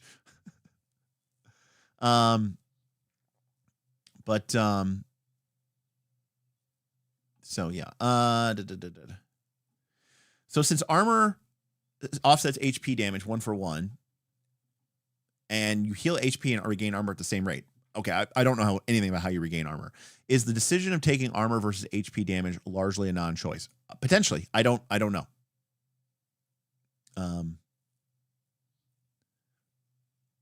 So Beowulf likes when the players run the risk of insta-death from a big hit. It's one of the best things about Pendragon, and I think that's great for that type of game. But when you are watching or reading a story, realistically, our enjoyment of movies, I don't think, is lessened, or our enjoyment of books isn't lessened, because we are pretty confident the characters have essentially a form of plot armor, right? We're not interested in seeing whether they live or die as much as we are interested in seeing what are the challenges they're going to have to overcome and what are the prices that they are going to have to pay. And I speak for me personally, that I think it's far more cinematic when a character essentially chooses to die rather than they just die capriciously because somebody rolled a nat 20 or rolled a 100 or whatever, and just dies instantaneously. Now, that might be more realistic, but things that are realistic usually kind of suck. Like, there's a reason why we don't have, there's a reason why movies are more popular than documentaries because, hey, like, this is the way that these things actually work, pretty boring. Okay, so I think that's pretty cool. I mean, I'm a fan of that so far.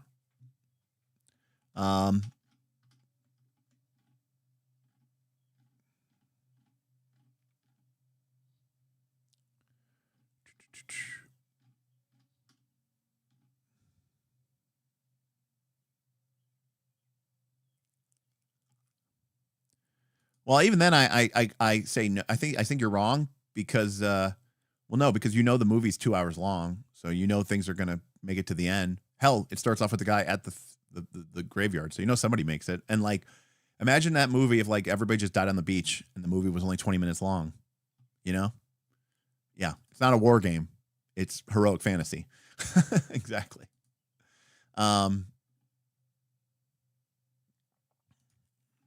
All right, your inventory. You have a torch, rope, basic supplies, a handful of gold, your choice of a healing potion or stamina potion, and either or.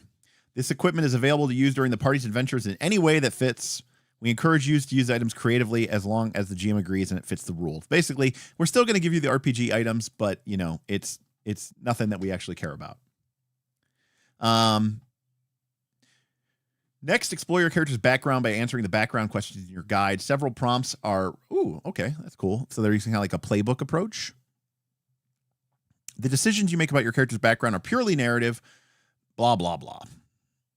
But they deepen the impact your character you're playing and the story the GM is preparing for your adventures. Feel free to adjust mechanical choices you made in earlier steps to better reflect your background. If you're playing in a campaign, you can continue to develop your character after the background questions in whichever way works best for you. So if you've never played a Blaze in the Dark game or anything like that, they usually have questions like that allow you to sort of like, or if you've never played a playbook, they basically have like preset questions to make your characters a little bit more interesting. And so I think that this is taking this another level. I think stuff like this is really, really good for, I would say, 90% of the player base. I think having these kind of questions, in fact, one of the things that I try to do as a game master during session 0 is exactly get to certain interesting questions like this. And I try, you know, to both anchor the characters in the campaign world, but also set up these really, really loaded questions. Okay, because all of these questions are loaded, right? They're loaded questions. You know, oh, what did you do? What did you do that made the people in your community wary of you? Okay, so we've established that our community is wary of us. Okay, our mentor taught us to control magic, but why can't they guide us anymore? Okay, so our mentor's not around anymore. You have a deep fear. What is it and why does it scare you? So these are not just background elements, but they are actually actionable background elements. They actually give you and your GM something to sort of latch onto and something to play with. And I think that's really, really, really exciting. I think that's good, and I think that's really helpful.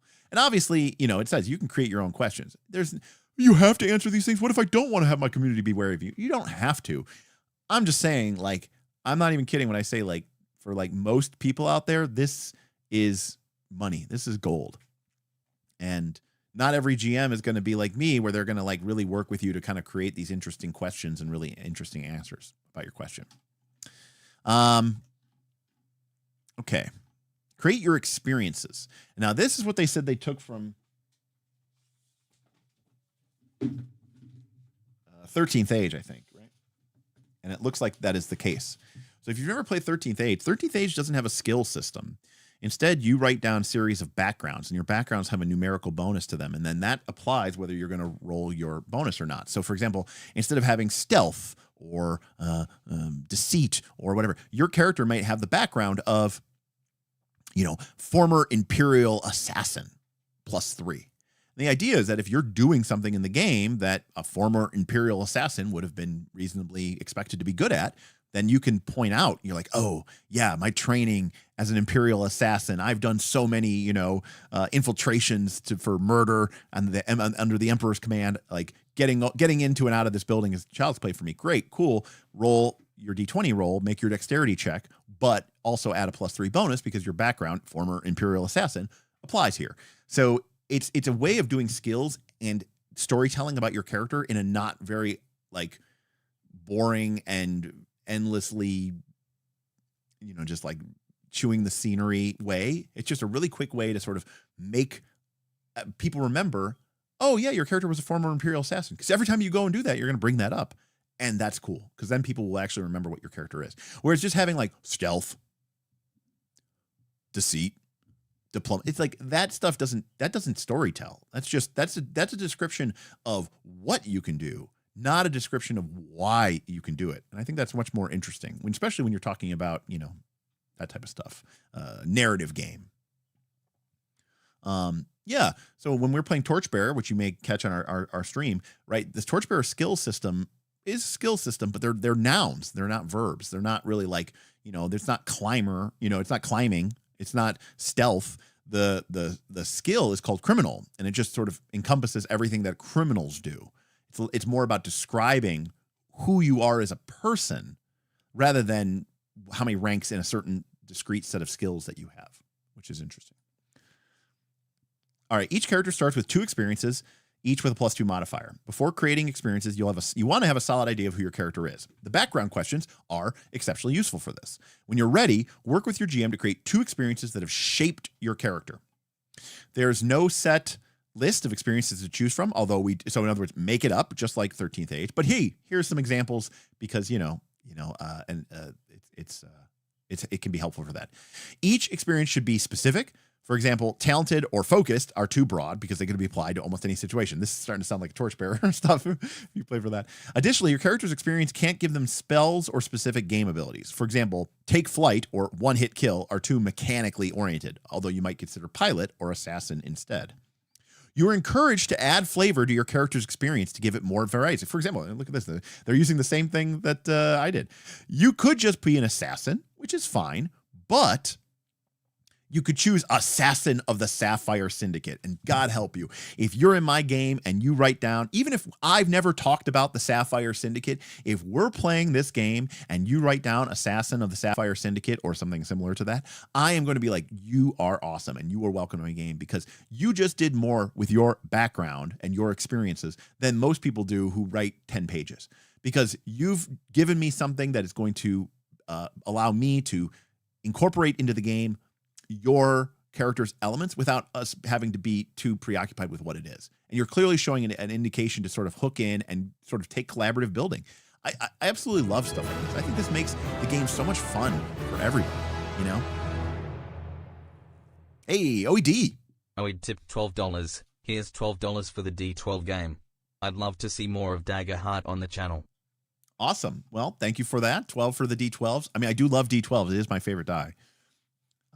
I think rolling 2 of them will be satisfying too. For sure. But thank you, OED. I appreciate it. Yeah, I mean, there's a lot going on in this game that I like. Look at this. Details like this give your GM an exciting faction to weave into the campaign and also make it easier to use this experience outside of combat. For example, if you encounter an ally of the Syndicate, they might be especially adept at negotiating with that NPC based on that experience. And by the way, same thing. Yes, I'm missing the other 20 paragraphs somehow. Every indicate of the Syndicate works. Duncan, thank you, fan. Duncan DT tipped $5. Coming in late. My big question is this game emulationist, stimulationist, or narrativist? My initial assumption, Duncan, is that this game is gamist narrativist. I feel like a lot of these mechanics in the game are designed to make the game more fun to play. It has nothing to do with simulating anything. It has nothing to do with telling a story. It just to make the game, probably the combat part of the game, right, more fun to play, mechanics. It's definitely, so it's gamist, right? There's some things in here that are just very gamist. Simulationist? No. Everything here has been very, for example, they even said, hey, you could phrase this as a dark cloud, or you could phrase this as you having smoke bombs. And it's like, well, where did the smoke bombs come from? Do I have them? Do I have to remake them? They don't care. They hand wave that stuff. It's definitely narrativist because we understand the meta currencies of fear and hope, although we haven't really gotten too much into that yet. And there might be a tinge of emulationism, although I'm not really quite sure what it's trying to emulate yet, but we'll get there. So I love this, and I think you could have a lot of fun building this up. In fact, I'm imagining playing the Galileo backstory cards right? You guys have all seen those before, right? On my channel, where, you know, you go through as a group and you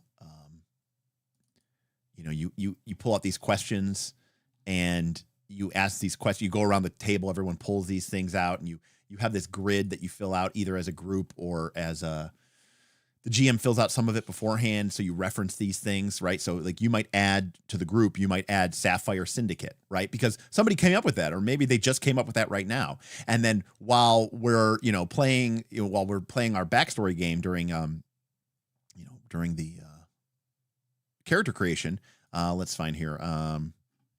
Like for example, directly or not, you're the reason group, and let's say that links to Sapphire Syndicate, got involved with event and they hold a grudge against you for it. What happened? And suddenly this is a different character. This isn't the character who picked Assassin of the Sapphire Syndicate. This is a different character. You've now put Sapphire Syndicate onto your backstory grid card.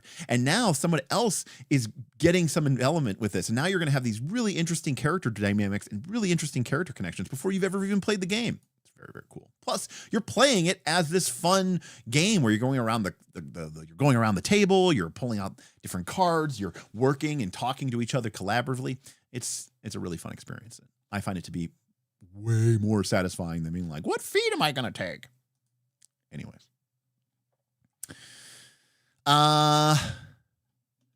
When one of your character's experiences fits the situation, backstory cards aren't available anymore from what I've heard. What? Is that true? Oh, interesting. Maybe they're not. Oh, no. What happened? I think you can get them as a Foundry module.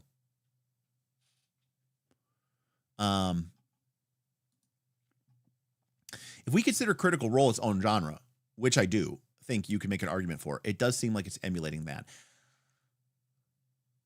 I don't think, well, I mean, you remember when we were talking about Dungeon World 2? Dungeon World 2 said, we don't think D&D is about what people think D&D is anymore about. D&D is about the heroic adventures of a group of flawed characters who discover a found family, aka Guardians of the Galaxy, aka pretty sure all the Critical Role campaigns have basically been like that. Hey, we all came together, we all had imperfects, we all didn't, we all had problems, we all had checkered pasts, we all had difficulties, we all had all these other problems, but together we are going to find strength in one another, and through that strength of one another, we're going to find a bond that is stronger than we ever thought possible. And together we are going to be, alone we would be, set adrift, but together we're going to form a new family, and we're going to be able to, beat the big bad guy and win the day. That's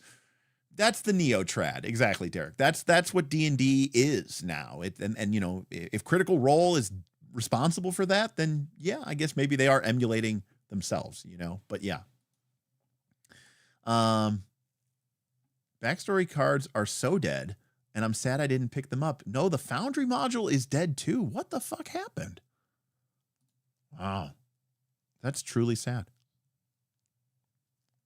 Rob says, your Root campaign inspired me to make everyone do character creation at the table, and I loved it. Yeah, Rob. I mean, I think just making characters like that is actually fun in and of its own. It's in and of itself, which I think is really, really cool. All right, sorry.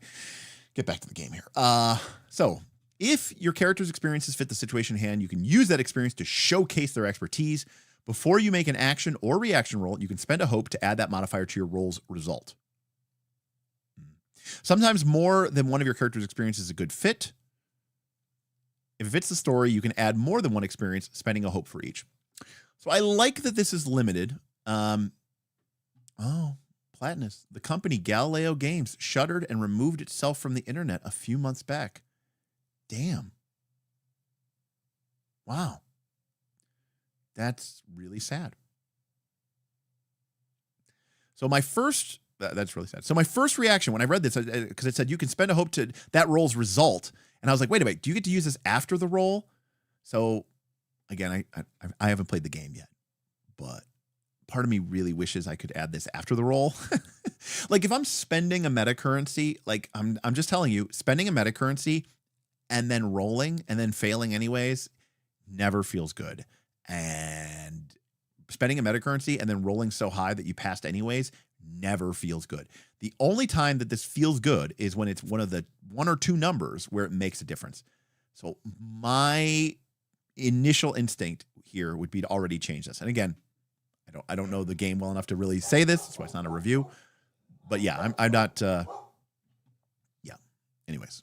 Also, I feel like, if hope is this limited resource, I think spending it before you roll, it feels like a little bit too much of a risk. Whereas if you're spending it afterwards, I think that's more appropriate. But anyways, yeah.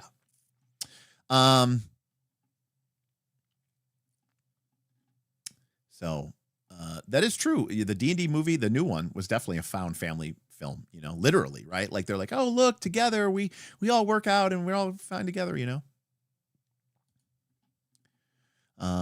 Yeah, you could do it like a fate point Beowulf. I don't hate that, right? Reroll it or +2. Although that does kind of mess with the whole fear or hope thing a little bit, but yeah, I wouldn't hate that either. Your character has the opportunity to gain new experiences as they gain level. However, you discover that your character has outgrown a previous experience or it doesn't feel right anymore. You're not stuck with the ones that you already have. For example, you might change the way you do things and change with it, and that's part of your character's evolution, and I think that's really, really good. So that's cool. Oh, goodness. Somebody's barking. Domain cards are the core building blocks of Daggerheart's classes.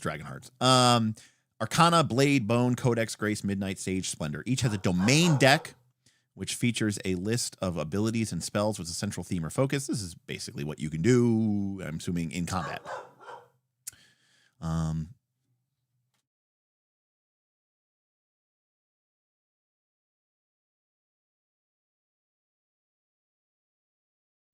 Okay. I'll yell the dogs. They were getting crazy. To start, look at all the level 1 cards from your class's 2 domains and choose 2 cards, returning the rest to their respective decks. You can take 1 from each domain or 2 from a single domain, whichever you prefer. You'll choose another card every time you level up. So this is basically like, choosing your feat, choosing your subclass, choosing your powers, choosing your new spells. I mean, it's just, what do you get from your class? You can't get everything, just like with feats in Pathfinder 2. So that's pretty cool. Each class shares its domain with at least one other class. For example, Blade is shared between the Guardian and the Warrior. Sage is shared between the Druid and the Ranger. If a fellow player's class has the same domain as you, we encourage you to coordinate with them and choose different cards from that domain deck. That way, each player feels distinct. I mean, okay. But if you agree, go ahead and make a difference. Sharing cards is common when more than one player shares the same class or when 3 or more players share the same domain. As always, it comes down to open communication. Basically, you don't want to, step in anybody's, niche, but it's kind of interesting. Also, we can only give you one of each card in the set, and so it wouldn't really work out that well if you guys each took the same one. But again, it doesn't really matter because you can just write it down on a piece of paper and it does the same thing. Finally, choose your connections. These represent the relationships and personal history between your character and their fellow party members. Love pre-building in party assumptions. And in fact, one of my favorite things about like Avatar Legends is that during session 0, you actually, as a group, you don't actually play out your character's first adventure. You like describe it as part of the character creation process. And you sort of basically, that first episode when, people are meeting each other for the first time or discovering lost connections, you basically do that as part of character creation. And so when you actually get to your first real session, it's almost like your group has already gone on an adventure. You didn't play the game, you didn't roll dice and take risks. It was more of a collaborative story building effort, but you've sort of already gotten over that weird, awkward, we all meet in a tavern, which is really wholly unsatisfying unless your characters are literally just murder hobos going into a dungeon. Like when we did our Fabula Ultima campaign character creation, we did this whole thing, about like how the characters knew each other and where they got connected and who owed who favors based off of their previous connections. And so by the time our first session was to occur, we never did launch that Fabula Ultima campaign. I got a little overwhelmed with, losing my job and my dad dying. But the characters had basically already gone on several adventures together, even though we never actually did. We made a character and we still don't know what our +2 presence means. I mean, we do. We know that it means we roll 2d12 and add +2 when we need to make a presence roll. I mean, how good is a +2? I mean, you know.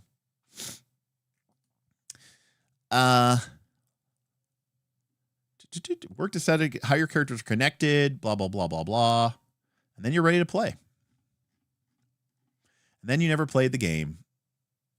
Frowny face. So I'm going to go on a limb here and say, this might be, well, it's the best I could get, Dr. Metropolis. So I'm not. One thing that's interesting, Dr. Metropolis, is that may not be a very immediately apparent to a lot of people, is there's a big difference between 2d12 and a d20. Sure, a 2d12 goes from 2 to 24, and a d20 goes from 1 to 20. But on a d20, your odds of rolling a 20 are 5%. Your odds of rolling a 1 are 5%, which is the same as your odds of rolling a 10 or an 11 or a 12 or a 13. On 2d12, your odds of rolling a 24 are 1 in 144, which is 7 times worse odds than rolling a 20. And your odds of rolling a 2 are also significantly worse. So what does this mean? It means that your character, due to the nature of the 2d12 dice roll, is going to be more likely to not fail things that they are good at, but they are going to be more likely to fail things that they should fail. Essentially, you're going to roll a shitload of 13s. Odds in this game are 1 in 12. Okay, doubles are a crit regardless of the number. Okay, so you do have that. That's fair. But still, fine. Rolling a 23, or rolling a 20, rolling a 23 or rolling a 21 is going to be a lot less than you think. Now, I don't know what a crit does, but that's good to know. Roll for combat. I'm here to rescue you, Derek. I'm here to rescue you from Derek. I actually played this a few times, and I like the dice rolling system. Well, there you go. If Mr. Steven Glicker likes the dice rolling system, that's all you need to know. What I was going to say is this is possibly one of my favorite pieces of art I have seen in a game in a long time. Luke, it came out today. Just today, brand new. And the reason why is because you don't see art like this that often. And they talked about how this can't, remember, art should tell the story of the game. And the thing is, like, the game said it's about, epic quests, epic adventure, but also interpersonal, strong, interpersonal moments. And this is an element that most D&D, most RPGs really just completely avoid and ignore. And that's this, having a very touching character moment. I don't necessarily know that these characters are necessarily lovers or whatever, but it's definitely like a very close personal moment, and I think that it's very good given, yeah, exactly. We just talked about the connections, but also the metaphorical dual domain. I think there's just a lot to like about this campaign. Well, right. The game says it's about combat and deep character drama. So basically it is 4th edition D&D plus Monster Hearts. So Daggerheart, right? Anyways, I just love this piece of art. I love the style of it. I love how their cloaks are like forming this frame. It's very cool. Yeah, very cool. The whole gold thing of like handfuls and bags and chests, it's a little gimmicky, but whatever. I'm okay with it. All these little like, oh, look, you've got 2 little hands that you'll fill in or whatever. Okay. Like it's fine. It's kind of gimmicky, but that's fine. Crushaw, that's the power of their love. That's the power of their deep connection, right from their joining, and it's emerging out from them like an explosion. Got to make it fit the fiction, my friend.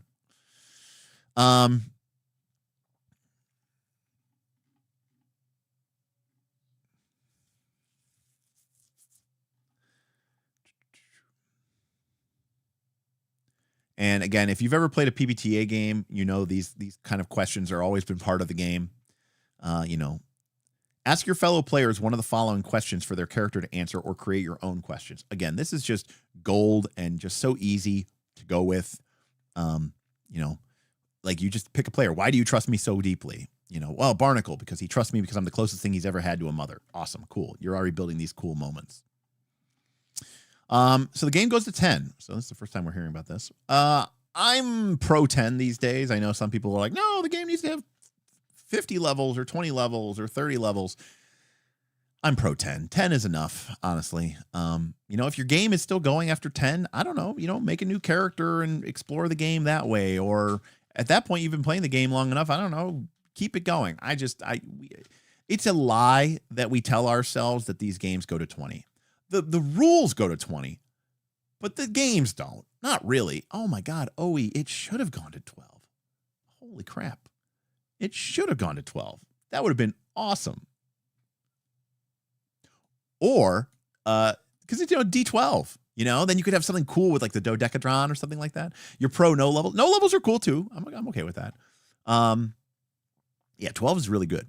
Lug, 50 levels is also what Fabula Ultima uses. So, to be fair, 50 levels was the original hard cap of Final Fantasy 1. So, 100 levels, but we level 10 times a session. Yeah.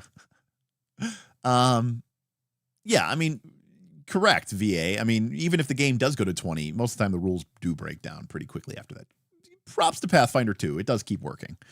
But, you know, the problem with Pathfinder 2 is like, how long do you want to do this for? Like, do you really want to play 20 levels of the same thing over and over and over again? I mean, it's like a movie, right? Like even a movie that you really like. And then you're like, oh, this movie's great. You know, it's 2.5 hours. It's great. Would that movie really be that much better if it was 5 hours? Really, answer yourself, you know, answer yourself. Would it really be better if it was 5 hours? I know a lot of people who love Lord of the Rings and don't like the extended edition. And those aren't double the length, by the way, but you know, still, more isn't always better. So what do we get when we level up? So at level 2, we get an additional experience at +2, and we gain a +1 bonus to our proficiency. Boom. So right away, our proficiency goes from 1 to 2. So already at level 2, we are rolling more dice, you know? Then choose 2 options from the list below and mark them. So, and we're going to get this at 2, 3, and 4. So we're going to get 6 total boxes. And there's 1, 2, 3, 4, 5, 6, 7, 8, 9, 10. So we get 6 of 10. 6 of 10 is that's a good ratio. You know, that's a good ratio. Because if it's 8 of 10, it's like, you might as well get all of them. And if it's like 3 of 10 or 4 of 10, you're like, oh man, that is just, there's so many, you feel bad. You have so much FOMO. I feel like 6 of 10 is a really good ratio for this. So you can buff some traits, but not all of them. You could permanently gain 1 hit point slot twice. You could permanently gain a stress slot twice. You could permanently gain a +1 bonus to 2 of your experiences, which again is somewhat limited because you need hope to trigger them. You could pick up an additional domain card of your level or lower level from a domain you have access to, which I feel like everyone will take this one, probably. Or permanently gain a +1 bonus to your evasion, which I also feel like everyone will take. Update your level and adjust your damage thresholds. I mean, yeah, you know, I mean, like, it's really tough to like, you know, it's like, well, I'm going to take the bonus to AC and the bonus to hit points and the bonus to stress and the bonus to stats, you know, but you know, then you're missing out on your domain ability, you know, it's pretty cool. Then at the mid tiers, which is, the third tier. So tier 1 is literally level 1. Okay. So tier 1 is level 1. Okay. Tier 3, it's kind of weird. You gain an additional experience +2 and clear all marks on your character trait. So you can buff your traits again. Got it. Okay. So we only had 3 opportunities to give them +1, but we can't do it, you know, once it's marked, we can't mark it again. But now we can mark that again up to 3 times. 3 different traits, I should say. And we get the same ones here as we had before, except now we can also upgrade our subclass card. And then but if we do that, if we go more into our class, we don't get to multi-class, which is choose an additional class for your character, then cross out an unused, take an upgraded subclass card and the other multi-class option on this sheet. Cool. So that's how you multi-class. I like the 2 that you can't multi-class early. I actually kind of like that. Like, I find like the whole like starting off splashing is very weird. I feel like multiclassing should be something that happens organically, right, through the story. Now, you could say, well, then we should do it diegetically, and we should do it naturally. We shouldn't have to really rely on levels. But, you know, if you have a level-based game, I think it's totally fine. I just don't like when the people are like, oh, I'm level 1 this, then I'm level 1 this, and I go 2 levels in this. It just feels weird. And lastly, nothing super special here at the last one, but it goes well to level 10. Cool. And that's all on our character sheet. So, like, it's all right there. And here are our domains: Arcana, Grace, Blade, Midnight Bone, Sage, Codex, Splendor, and Valor. I am curious. We're going to do a poll. Let me get my poll up. I am curious what you all want to, what you all think of this. Do you like...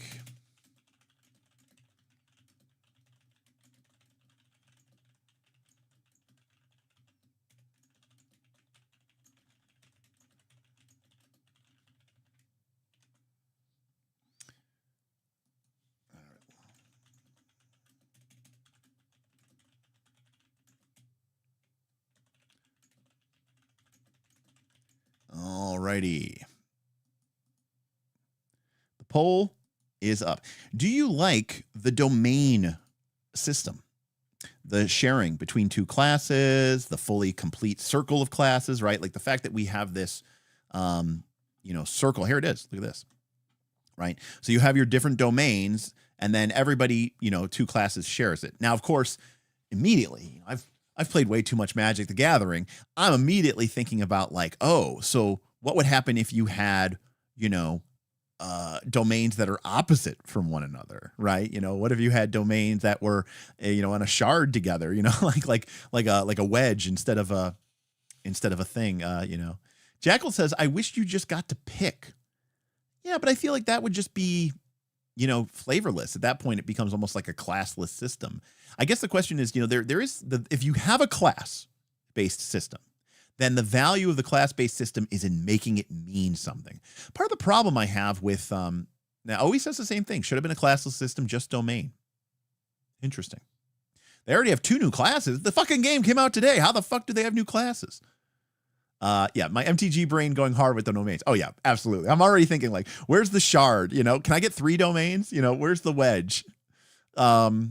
Right, because we have all the allied pairs, right? But where's the Golgari? Where's the is it? I want to know. Interesting. Okay. Michael says they are working on this already. One of the new playtest classes, Daggerheart Void, is a fighter that combines valor and bone. Interesting. Okay, so they are really going to go for it. But see, now also, does that mean that they will never... Oh, I was going to say, does that mean that they're never going to add a new domain? Oh, they are going to add a new domain. Does that fuck up their circle? Does this end up looking like a fucking, you know, sphere grid from Final Fantasy X, or like a Path to Exile thing, you know?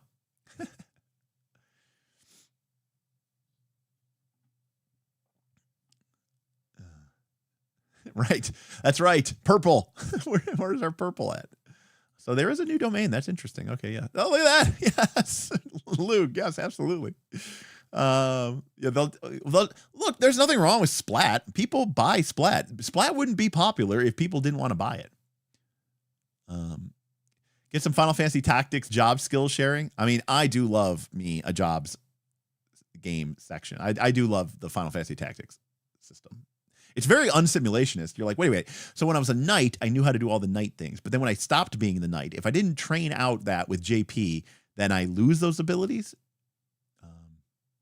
Now Grim is talking my language. Domains as archetypes. Only classes should be fighting man, magic user, and the face. I would call it the skill or the expert, not just the face, but I would say, you know, the skill. Okay. So overall, I think people really like it, which is sweet, which is awesome. I will admit something here. I really like this. I like the purity of it. I like the simplicity of it. I love the implication of it. Again, I'm too much of a Magic the Gathering fanboy to not like this. I like it. And personally, I love that you get to see the domains shared between classes, and that you get to see, you know, that it's not so hyper niche.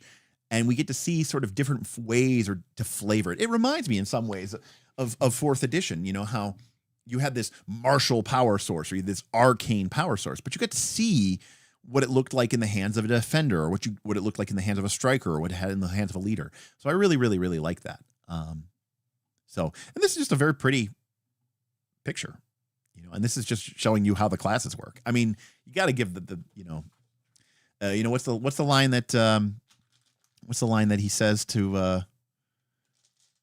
Fudge? Was it Shacklebolt? You may not like him, but you got to admit Dumbledore has style. So I'm a big, I don't know. I think I kind of like this a lot. That's another cool piece of art.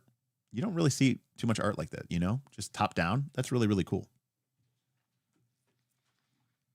So here's how we break down the domain cards. And again, it's a card, but it's, oh, John did the art of the symbols. Hell yeah. That's awesome.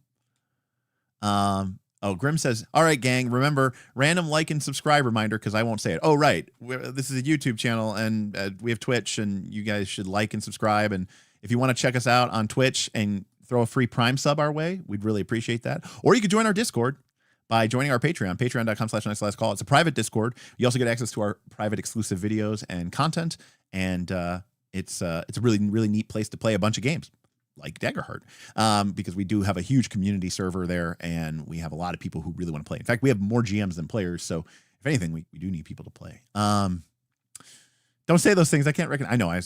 I really should be better about it now, though, because, you know, again, I lost my job. So before, it was always just like, oh, we're doing this to have fun. You know, that's right, Jackal. If you really want to play a lot of Pathfinder 2, which you may not want to if you're playing, but hey, maybe you hate this game because you love Pathfinder 2. Well, in that case, you should join our Discord so that you can play Northern Regis.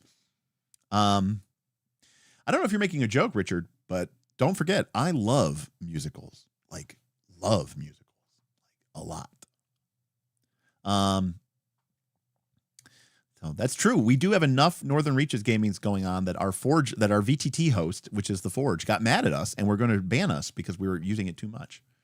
Not related, but when is the Commander coming out in PF2? Luke, I believe Battlecry comes out.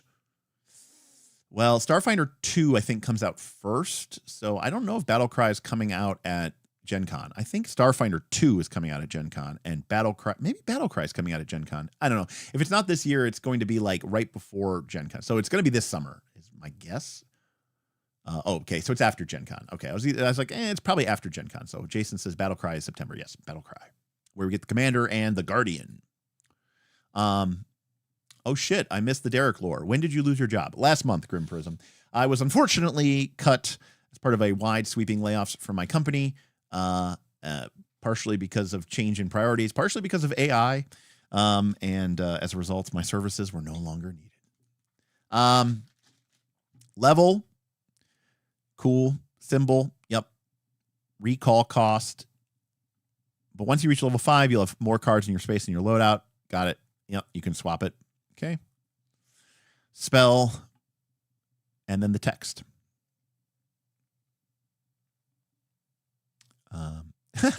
But when is the Battlecry newsletter coming out? And that answer, as always, chat, tell them. When's the Battlecry newsletter coming out? We all know the date. August. There we go. August 22. Whatever that means to you. So again, this is no different than writing this down on your character sheet. They just give you cards to make it a little bit easier to handle and to change. As an example of this, in Pathfinder 2, the fighter class has 1 or 2 or 3 feat slots that they can change every day when they are doing their daily preparations. And how are you writing that? I guess you're just erasing it on your character sheet and writing in a new feat, and then erasing it on your character sheet and writing in a new feat.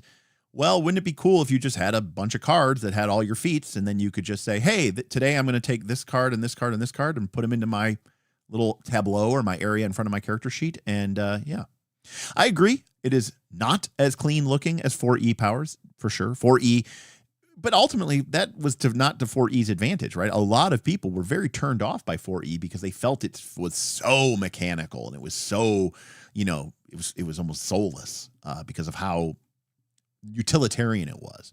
So this, I think, is more evocative for people. It's got the art and it's got the symbology, which is a lot more in your face. So next we've got the classes. Now, as I said before, we're going to skip the classes just because I don't want to get too deep into anything that might be part of like a copyright thing or anything like that.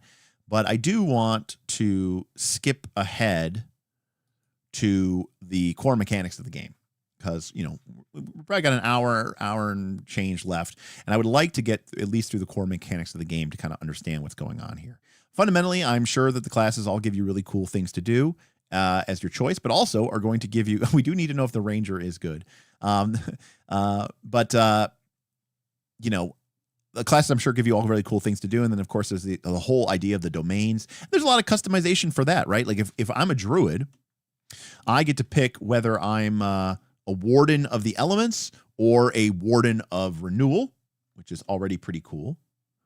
But then also we have the domains of sage and arcana. And just even from the beginning, like, am I going to take 2 sage abilities? Or am I going to take one of each? Or am I going to take more arcana abilities? And that's going to have a huge impact on the way I play the game. I don't know which symbols are which. These are, I'm sure, are sage, the ones with the book. So, like, do I start with these much more, spell-casty abilities? I don't know if is that knowledge? Maybe. Which one's sage? Help me out. I don't know which one sage is. But in any case, you get my point. Like you have a lot of opportunities to really customize your character. And I think that's really, really cool. People like to customize their character. I mean, it's part of the fun of the game for a lot of people. But let's take a look at how we play this game and what the flow is. Sage is green. Got it. Okay. In a session of Daggerheart, you and the other players will go around the table describing what your characters do in the fictional circumstances that the GM has made up. We call this the conversation. Building on each other's ideas and working together to tell an exciting story. The mechanics of the game facilitate this conversation, providing structure to the discussion and a way to resolve moments when there are several possible exciting things that could happen. Everyone at the table should ask questions and integrate the answers into the game. You'll ask questions about the scene. Are there any guards outside the door? What kind of weapons are they holding? Can I jump across the gap? They might answer these questions directly, or they may ask you to roll. In turn, the GM will ask you questions on those answers to create the fiction. This is basically RPG 101, but it's really the core of what PBTA is. It's hey, we're going to talk back and forth. You're going to ask questions. I'm going to provide responses. I'm going to ask you questions. You're going to provide responses. And eventually, we're going to reach a point where there's drama and uncertainty or the rules care, and we're going to roll dice because I don't really want you to decide, and I don't want me to decide, so let's let the dice decide. And we'll create a new, exciting branch in our story together that none of us really have control over. We're letting the character dice choices that you've made with the dice that randomly, fate, but also the choices that you made as a character are going to impact that. So for those of you familiar with role-playing games, the flow of this game might come naturally, but if you're new to this experience, it might not. The following steps outline an example of the gameplay loop that drives every session. The gameplay loop will be described in more details. Narrate details, players and GM ask questions, everybody answers questions, choose and resolve an action, and then rinse and repeat. Right. And PBTA, we always say, and then end with, and, so what do you do next? And so what do you do? And what do you do? And what do you do? So I think it's cool that they're like, before focusing on like how DCs roll, they're like, look, there is a process to a role-playing game. There's a process to playing these games that involves talking to one another and sharing information and asking honest questions and receiving feedback and making sure that we are all on the same page is such an important element to role-playing games. I think more issues with role-playing games happen because people are not on the same page. Now, I'm not really going to give Daggerheart credit for this. Obviously, they brought on some really smart people from the very beginning of some of these people who really sat down and said, what do role-playing games actually need to function? Oh, basic social interaction. And they have done a really good job over the years in games like Apocalypse World and Blades in the Dark to really sort of, hack these out. So this is just a way of really, really repeating this. I'm not going to get too much into that. All right. The core mechanics. The spotlight, another PBTA term. Man, they are really trying to sell me on this, aren't they? If a character becomes the focus of a scene, they're in the spotlight. Even if many characters are involved in a dramatic moment, there may only be one character leading the action. This might be the PCs that are pulling their ally to safety. This might be the NPC haggling over the price of a rare good. The spotlight organically moves around the table as scene unfolds, but the mechanics of the game might also determine where the spotlight goes next. For example, if a player rolls with fear on their duality die during combat, the mechanics allow the GM to then spotlight an adversary to act against the foe. And this is something that may sound weird to people who are used to a very proceduralized game, right?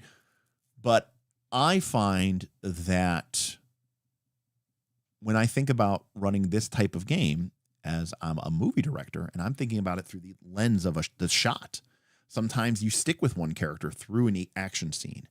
And then sometimes, during a moment of trial or during a moment of consequence, we shift the camera. We highlight or spotlight a different character or a different moment or a cool, moment for a bad guy. And to me, this is a better storytelling technique. Now, it may not be better for creating a totally perfectly balanced game where everybody gets the same number of turns, arguably very important to a super balanced game. It may not accurately reflect the fundamental realities of a system, which is, what a simulations player would want. But it does create a more narrative feel to your game. Daggerheart turns don't follow a traditional rigid format. You don't have a set number of actions you can take or things you can do before play passes to someone else. Players should follow the natural flow of the fiction to figure out what happens next, bouncing around the spotlight. And if you want, if your group prefers so the implication here is that you do this no matter what. You're doing this outside of combat. You're doing this inside of combat. But I've played Dungeon World with a lot of people, and a lot of people really struggle with spotlight management as players and as game masters.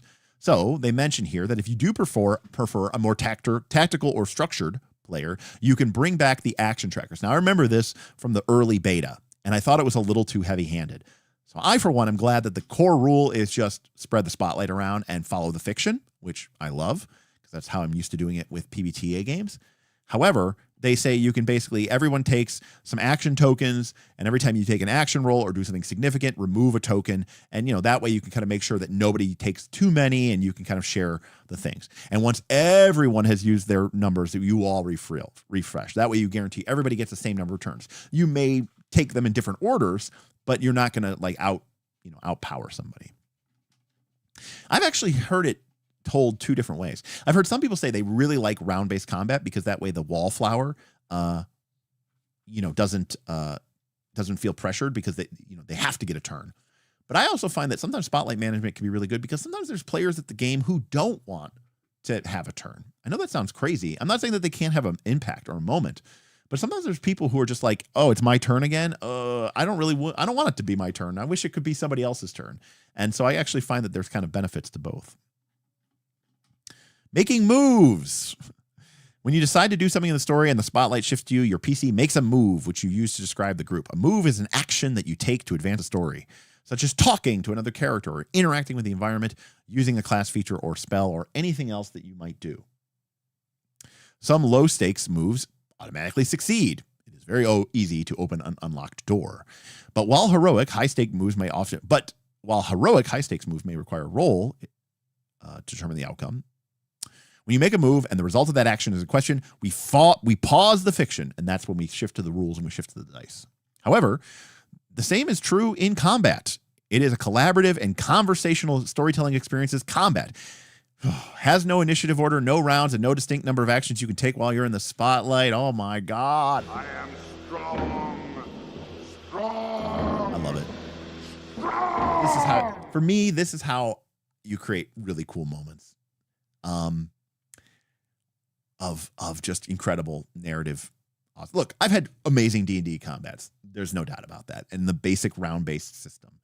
But man, the feralness and the cinematic quality of combat when you're running it without this structure of rounds is,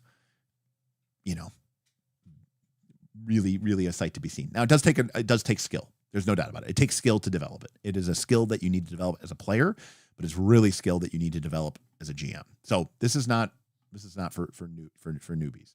My wargamer heart just felt a dagger pierce it. Oh yes. So this is very clearly moving away from the wargamer routes, right? Because in wargaming, it's all about fairness. It's all about equality, right? Equity. Like you get a turn, I get a turn, you get a turn, I get a turn.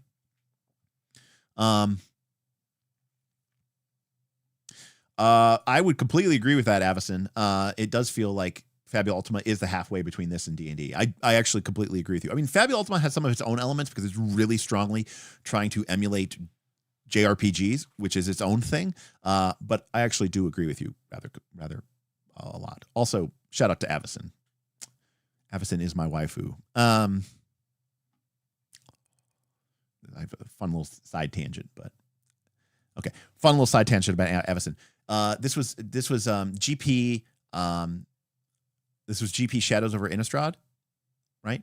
And this is the one that had the flip Avison, right? She was white on one side, and then when a creature died on your side or whatever, she would flip over to red, and then do, you know, she would do like a 2 or 3 damage to every creature in play, and then she was like on her red side, and she had like haste and, you know, like something like that. Anyways, so at GP Shadows over Innistrad, Christine Sprankle, who at the time was like the premier Magic cosplayer, she came the first day of the GP as White Avison, right, as Archangel Avison, and then she came back on day 2 in a completely different cosplay as Avison the Purifier, right, the crazed one who went psycho and, you know, had like the bloody wings and the tattered armor. It was so cool. It was so awesome. Yeah, it was really sweet. So it was really awesome. Another fun story. Sorry about the tangents. Another fun story about GP Shadows over Innistrad is part of the theme of Shadows over Innistrad and Eldritch Moon was like mystery and investigation. In fact, one of the mechanics from that set was called Investigate, which made a clue token. And there was a lot of elements, you know, there was sort of some, you know, HP Lovecraft elements built into that set. And there was this idea of like, you know, trying to solve mysteries because there was a strange things happening in Innistrad and you were trying to figure out what was going on. And the first set, Shadows over Innistrad, was really trying to set you up for Eldritch Moon and the discovery that it was the Eldrazi that were, you know, being drawn here by Nahiri or whatever. Anyways, as part of that, Wizards of the Coast had a escape room or a puzzle room at GP Shadows over Innistrad, and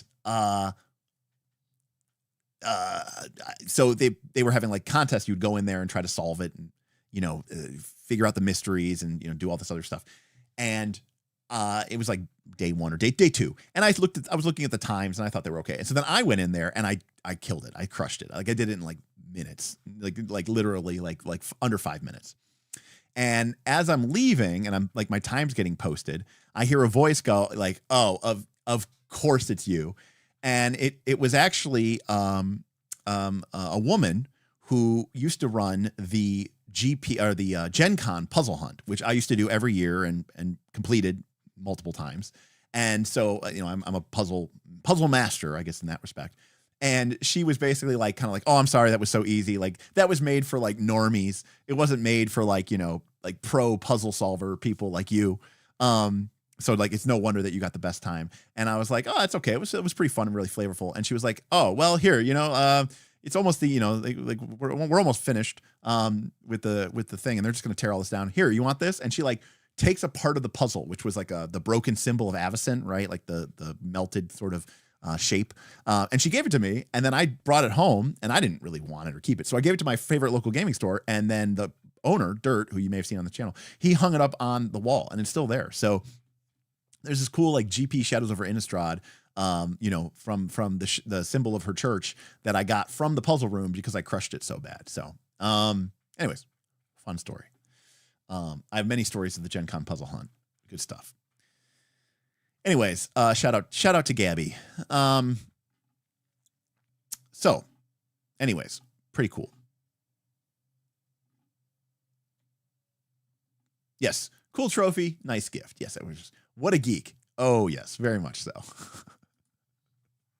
It was cool. Also, full stop, I loved Avacyn. I played green-white tokens. She was so good in that deck. I love that deck during that standard. I think Avacyn, Archangel Avacyn's such a good card and such a good design and super flavorful. And furthermore, someone said Bricella, my lovely Nightmare Angel. My friend is known was known for what was called Ronson Big Card. He made a black-white control deck, which used you said Bricella. Now I can only think of Bricella. It used the other two angels. God, why can't I remember their names? That merged into the big angel, and he actually did like pretty well at a GP with that. Anyways, no, not Sigarda, Host of Herons. Avacyn's sisters. That's it. Bruna and Gisela. Thank you. Which is where they get Bricella. You said Bricella, and my name couldn't stop on this. Anyways. All right. Beowulf, please.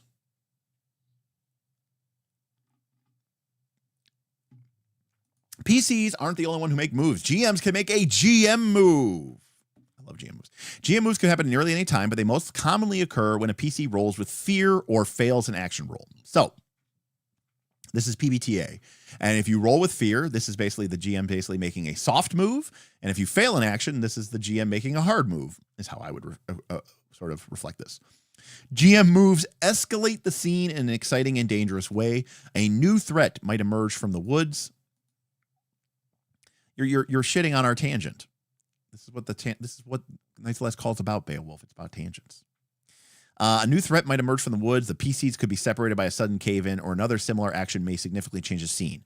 When the GM is finished with their turn, play returns to the PCs, and this creates the organic back and forth. Many GM moves do not require spending any resources, but the GM can spend fear to make additional or more powerful moves, such as using an adversary or environmental fear moves. When the GM has the spotlight, the PCs cannot use features that require spending resources or making rolls unless those actions specifically allow for it, such as direction. So yes, we can bank fear. So what I believe we are getting at here, I could be wrong, but I think what we're getting at here is a really good solution to a problem that PBTA has. And part of the problem that PBTA has is that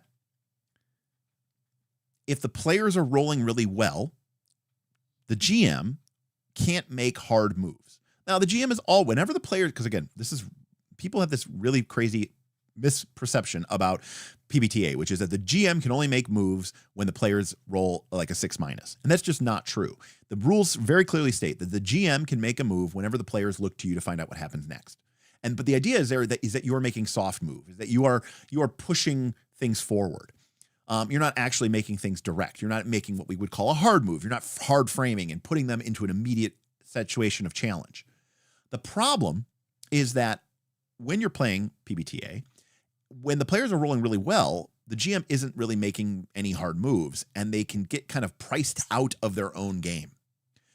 If I'm reading this correctly, I believe that the fear metacurrency is a way to allow the GM to sort of interject and spend the fear in order to sort of make hard moves, even in a situation where the player didn't fail the roll. And if that is the case, and that's the way that this is structured, I think this is actually really, really, really beneficial.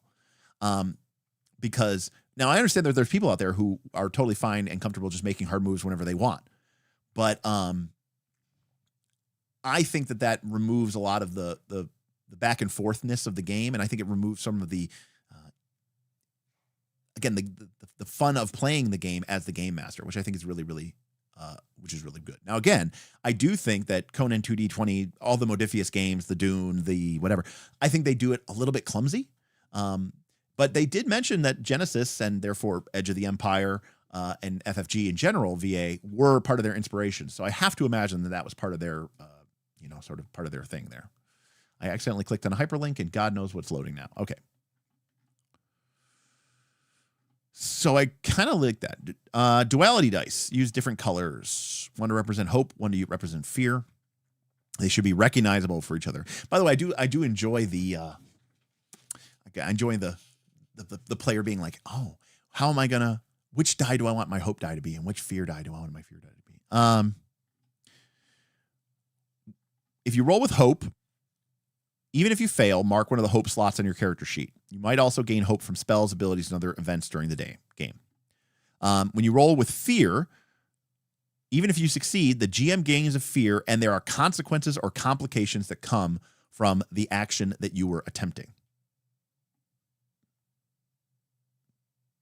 Richard says, if 50% of the rolls are fear, why not just bake this into once every 3 adversary turns do super move? Well, Richard, because it gives you, the game master, a lot of directorial control.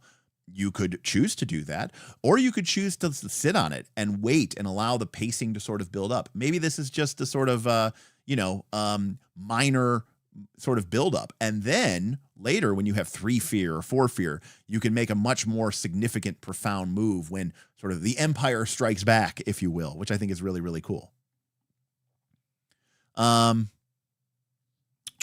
If you roll the same number, you get a critical success. That's easy. It's convenient. And good. So, hey, we got Self-Confessed Cynic here. He says, all right, just got here. Do you like it? I mean, they're talking to me. I mean, as someone who likes gamey games, but also enjoys PBTA, this game has elements of both. I like it in many of the same ways I like Fabula Ultima, but I think that this game might even have a little bit more tactical nuance in the character building capability, although Fabula Ultima is obviously quite cool in its own way. I don't know. I mean, Fabula Ultima has double meta currencies. It has Ultima points. It has Fabula points, right? It's got GM meta currencies, player meta currencies. There's a lot of similarities between that. Well, right, so there's 144 different possible rolls with that. 12 of those rolls will be doubles. So 12 and 144 is 112, obviously, and that is 8%, roughly.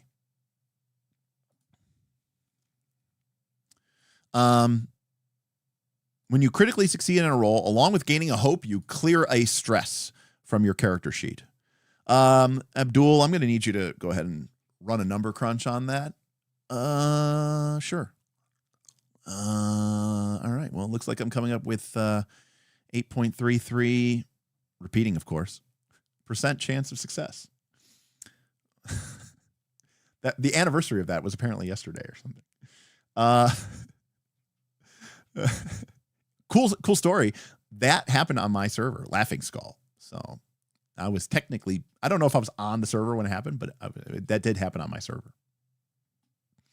And I know that, like, right, supposedly it was like staged. I don't care. It was hilarious.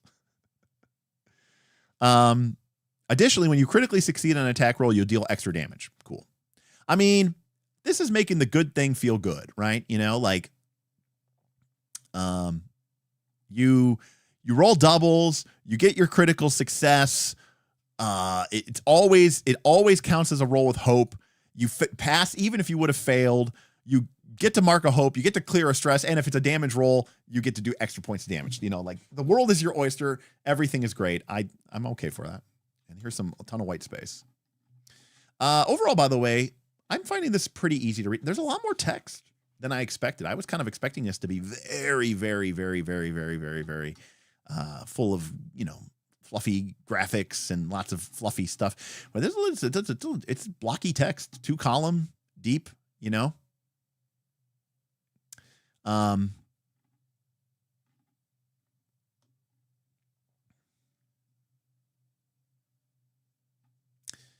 Well, using hope. Once you've gained hope and recorded on your character, you can use it to power your special abilities, clearing it from your character sheet when you do. Your hope carries over between sessions, but you can only hold a maximum of 6 hope at a time. So we recommend you look for opportunities to use it. You can use it to help an ally, utilize an experience, initiate a tag team roll. Sorry. Why isn't that working? There it is. The tag team thing is so stupid, and I didn't like it in the playtest, and I can't believe it made it to the final version, and I can't believe it's called tag team. That is so stupid. There's absolutely nothing I like about that as well. Runehammer, it is quite annoying. Unfortunately, it is the best thing that we've got to share with this. Although I have thought about actually buying another camera. Well, I have extra cameras. I used to be a photographer, but mounting a camera here and just having a really, really zoomed in version and just flipping through the book, I do feel like that would be a little bit nicer. But yeah. But yes, it is annoying sometimes. Plus, I hate PDFs. So there's that. I hate PDFs and I hate computers. So you love the idea, but you hate the name. Yeah, the idea is cool. I totally am all about like people like, Wonder Twin Power, Activate, Fastball Special. That's cool. I just can't believe they called it Tag Team. It's crazy. So, all right. You can help an ally. I wanted to see this. Spend a hope to help an ally who is making an action roll you could feasibly support. When you do this, describe how you're helping and roll a d6 advantage die. It's very cool to me that you don't have to make a check. I hate when you have to make a check. Any number of PCs can help an ally as long as they secure. The ally being helped may also gain advantage on the roll from another source. In this case, they'd roll their own d6 advantage die. If an ally is getting advantage from multiple sources, they take the highest roll of the advantage dice rolled and add their. This is exactly how boons work in Shadows of the Demon Lord, where you get d6s as boons, but if you get like 3 boons, you roll 3d6 and you just take the highest. So this is a great way to cap it while, still not doing that. Now, that being said, again, my temptation, you're spending hope. My real temptation here is to let you do this after the roll. Just because if you're spending a limited resource like hope, I think it's much cooler and much more fun as like a dramatic moment at the table to like miss the roll by like 3 points or 4 points. And you're like, does anybody want to help? And someone's like, I will help. I will, parry back against the orc. I will raise my shield and open up a thing for you. And they roll a d6 and they get a, 3, not, or they get like a 2. It's like not quite enough. And then you just let other people roll. I do find that to be, a little bit more. Now, granted, you're not going to get into a situation where like 5 people are going to spend and you're going to roll 5d6, but yeah. No, I think maybe.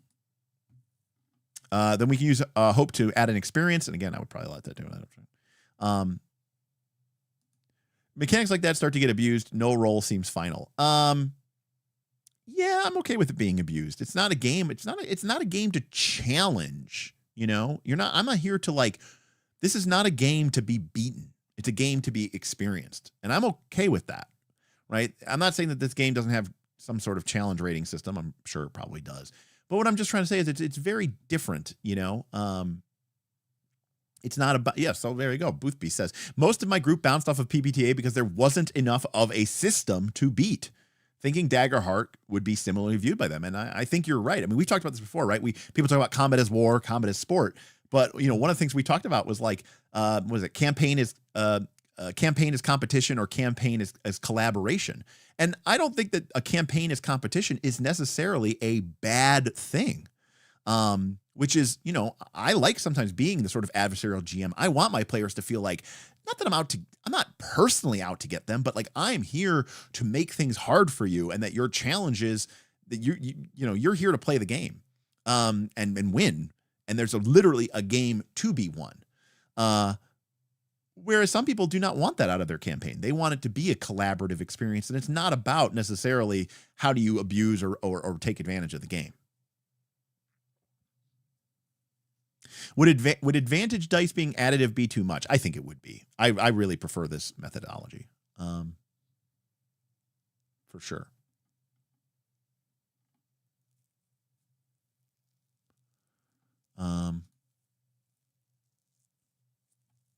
Yeah.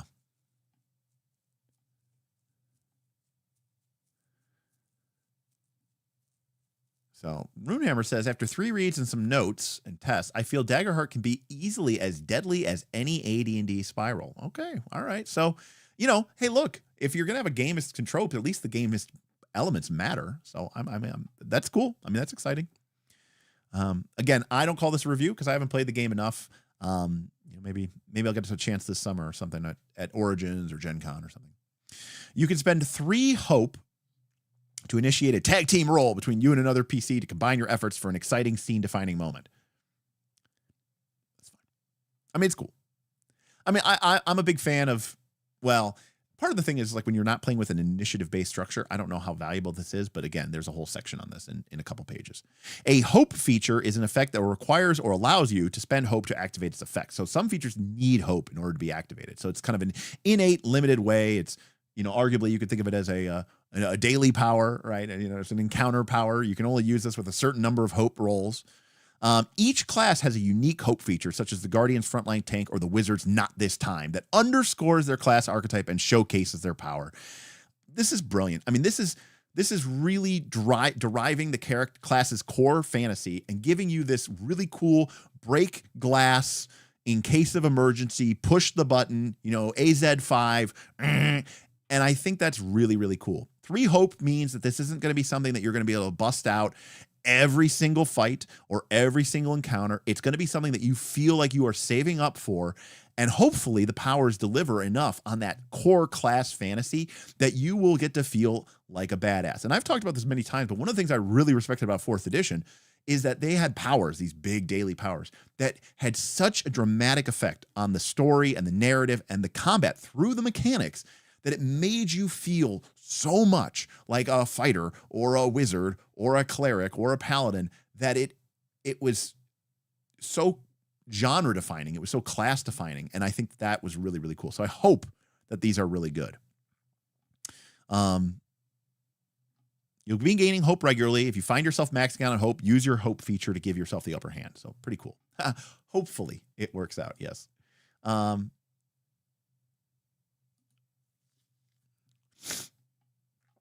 Well, to be fair, Derek, you can stack both of those, right? And the experience is more about the thing that you're doing, right? But yeah, I could kind of see that. But the other thing too, Derek, is by increasing the help ally and by having that be potentially very valuable, 3.5 plus 3.5 on average, it means that you are really incentivized to use your hope for reactions and helping allies than you are selfishly. And I think that's probably okay. I mean, one of the things that a lot of people complain about, and I think rightfully so, is how do we get people to interact with each other during each other's turns without taking too much of the spotlight? One of the reasons I don't like for people to, make a D20 roll or a check when it's someone else's turn is I want the spotlight to stay on them. Saying, here's how I help you, I roll a D6. That's a very minor bit of spotlight. It's not really stealing it. So I'm okay with that. But if that means that my character gets to sort of feel like I'm having more of a turn, even when it's not my turn, I think that's really fairly powerful. Right. They talked about the importance of collaboration here and the importance of found family. So Pinheiro, experience with the game, says you'll be doing both frequently. And doing both frequently. Hope is a limited resource, but it's not rare. So there you go. So it's not common. It's not rare. It's uncommon. As a player, rolling with fear doesn't mean that your action roll fails. Instead, you face a complication or a consequence, which, anybody who played Blades in the Dark knows those terms, right? Lesser harm, reduced effect. No, I'm just kidding. For example, your character learns only some of the information they need. They suffer a counterattack from the adversary they just struck or encounters an unexpected danger or hazard. If you fail the action roll where you've rolled with fear, then those complications are worse. When you roll with fear, you don't record it on your character sheet. Instead, the GM gains a fear and makes a move to reflect the complications of your fear move. The GM can spend the fear they gain on effects such as spotlighting an adversary, or making fear moves.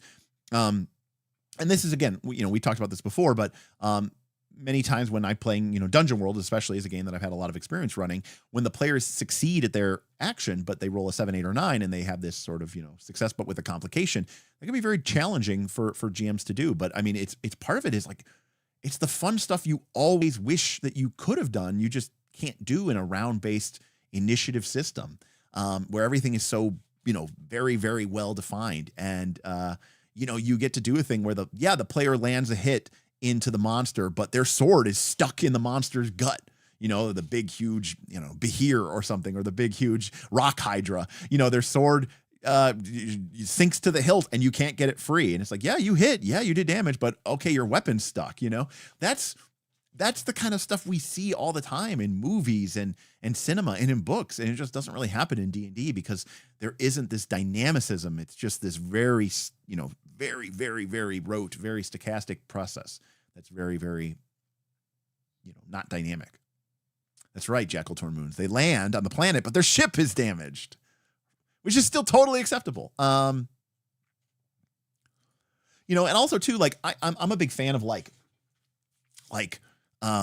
doesn't always have to necessarily be damage. It doesn't have to be an attack. Like a good example of that, probably one that I've used a million times in Dungeon World, right, is somebody's battling an ogre or something, and they swing and they hit and they do damage, but they roll 7, 8, or 9, and so it's one of those moments where you come in and you hack and you're like, haha, you feel great, and then you look up and the ogre's kind of grinning at you, and kind of like you look down and you realize that like, you know, his big fist is meated up and he just smashes into you and you go flying back 10, 15 feet.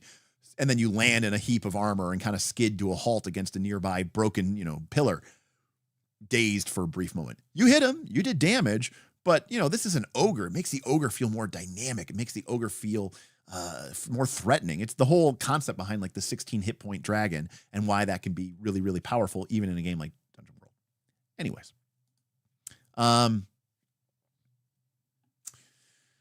Evasion is your AC. You get to describe what your character evasion represents, flavoring it in the same way that you describe their actions. Take this opportunity to be creative. I would enjoy this more if you were rolling it, but that's fine. Although these descriptions are cool, they do not change the normal evasion rules or give you special bonuses. AKA, it is fluffy bullshit time. It's basically what we call when you describe things and they don't actually make any difference. It's just fluffy bullshit time. Fluffy bullshit time, fluffy bullshit time.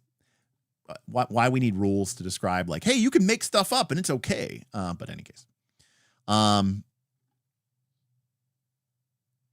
Now, well, that's a whole separate concept. Because I was going to say, like, they talk about how, like, your character might use a powerful burst of magic to redirect an arrow headed their way, but that doesn't mean that you can't redirect the arrow back at the attacker and deal the damage to them instead.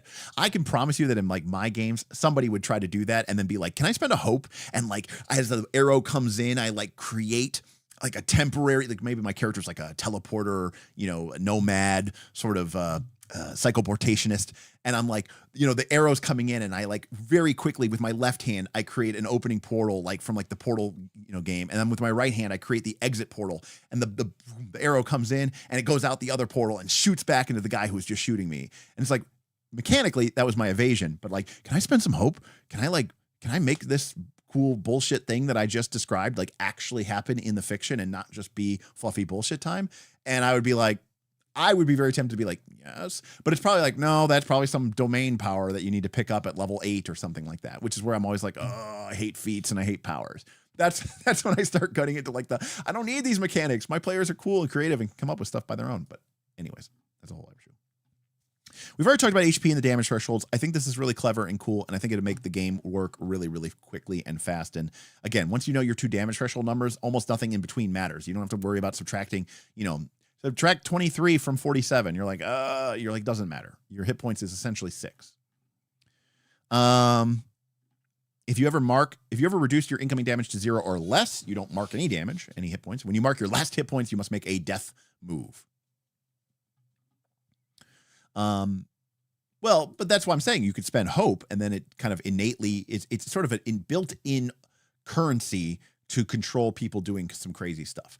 Pinero allowed some stuff like that. At some point, we sort of settled on 2 hope to do cool stuff that's not in the rules. I love it. I absolutely love it. That's probably, well, I would probably end up with sort of like, it's kind of like flashbacking in Blades in the Dark, where you're like, look, if it's something that doesn't really affect anything and doesn't really have a mechanical effect in the game, you can kind of come up with whatever you want and it costs nothing. If it's a minor effect that's pretty powerful, maybe 1. If it's a really cool effect, 2. And if it seems like it's game breaking or powerful on the scale of what your hero ability would be, maybe 3.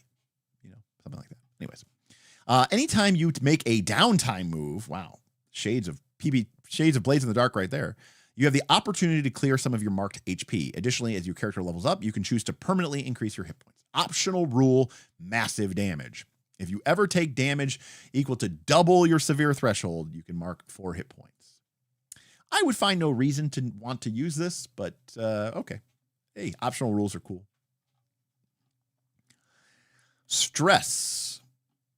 The mental and physical strain.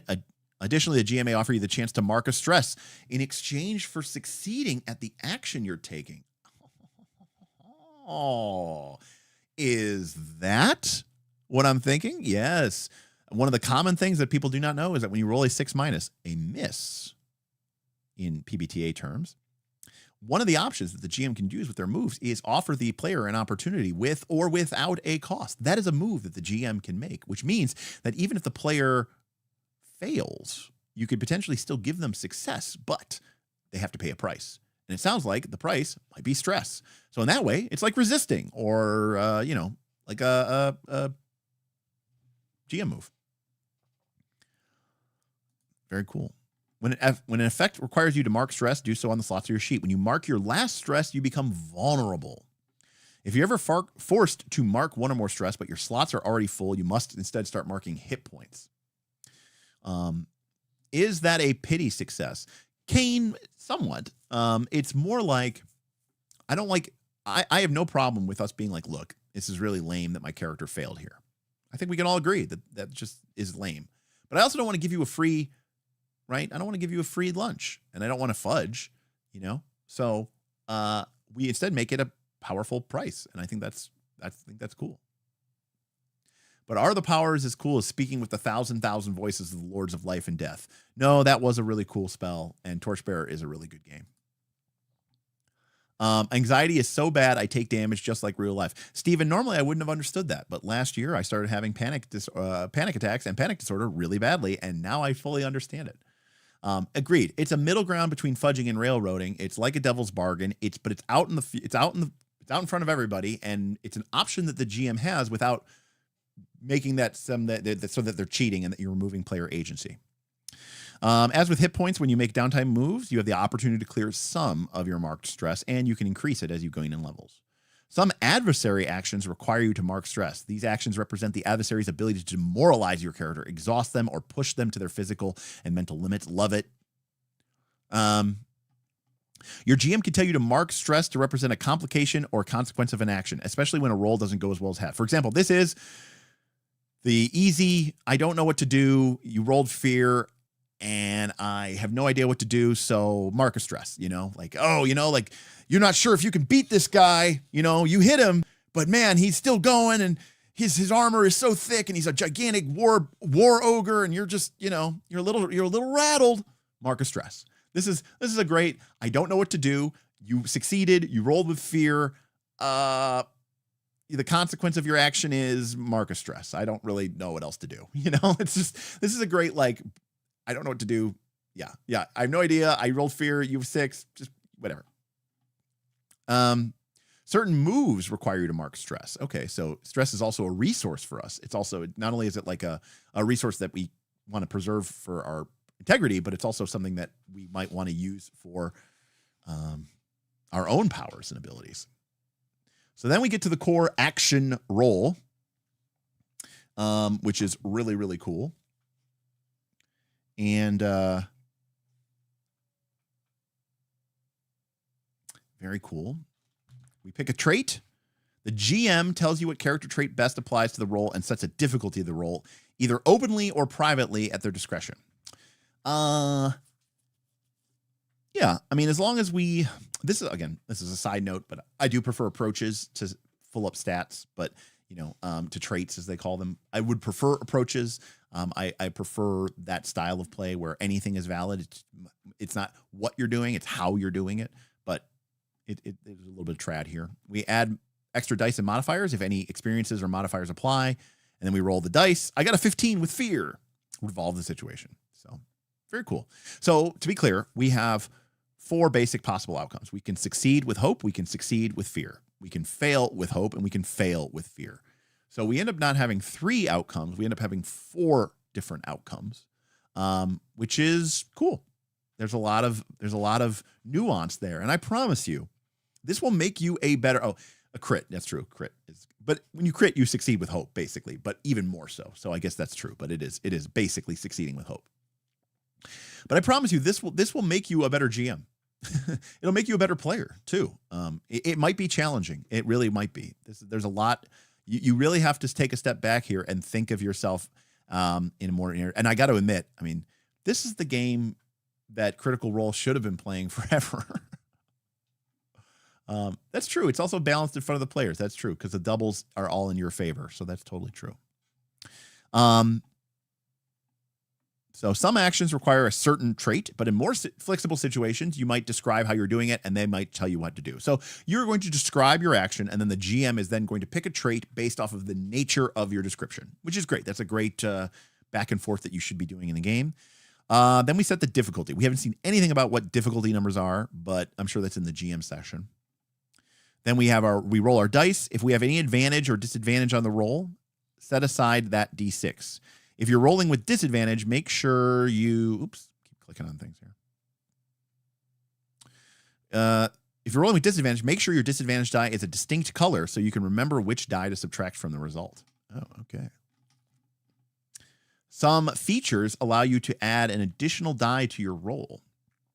For example, the Bard can give you a rally die, which you can add to an action, reaction, or damage roll of your choice.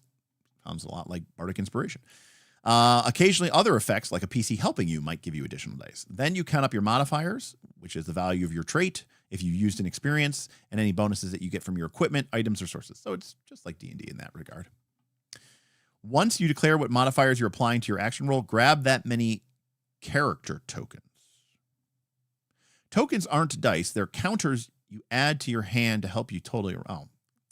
Does anybody do this? Does this matter at all? This is the dumbest thing I've ever seen in my life. Why would you ever do that? Why is this even here? This is basically saying, like, if you have a +3, you're going to take 3 tokens and put them into your dice pool. Like, what? Just roll 2d12 and add +3. Wow. I've never seen anything like this before in my whole life. This is so dumb. Okay, I mean, look, I like board games. You know, like I said, I have a lot of role-playing games. I have a lot of hundreds of board games too. This is too much even for me. What? Once you've gathered your dice and tokens, roll the dice at the same time. Add the results to damage. Count each token as 1, and then give them the total number. That's crazy. Like, that's all of this is absolutely insane. How are you supposed to remember +2? I mean, it's not like the numbers in this game are like +37. Nothing that we've seen yet suggests that they get that high. Well, that's wild. Okay. Anyways.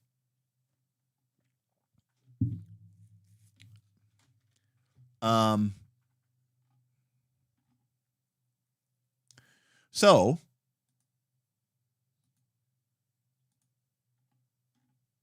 hey-o, Voices from the Void just raided us with a party of 3 viewers. Welcome, Raiders.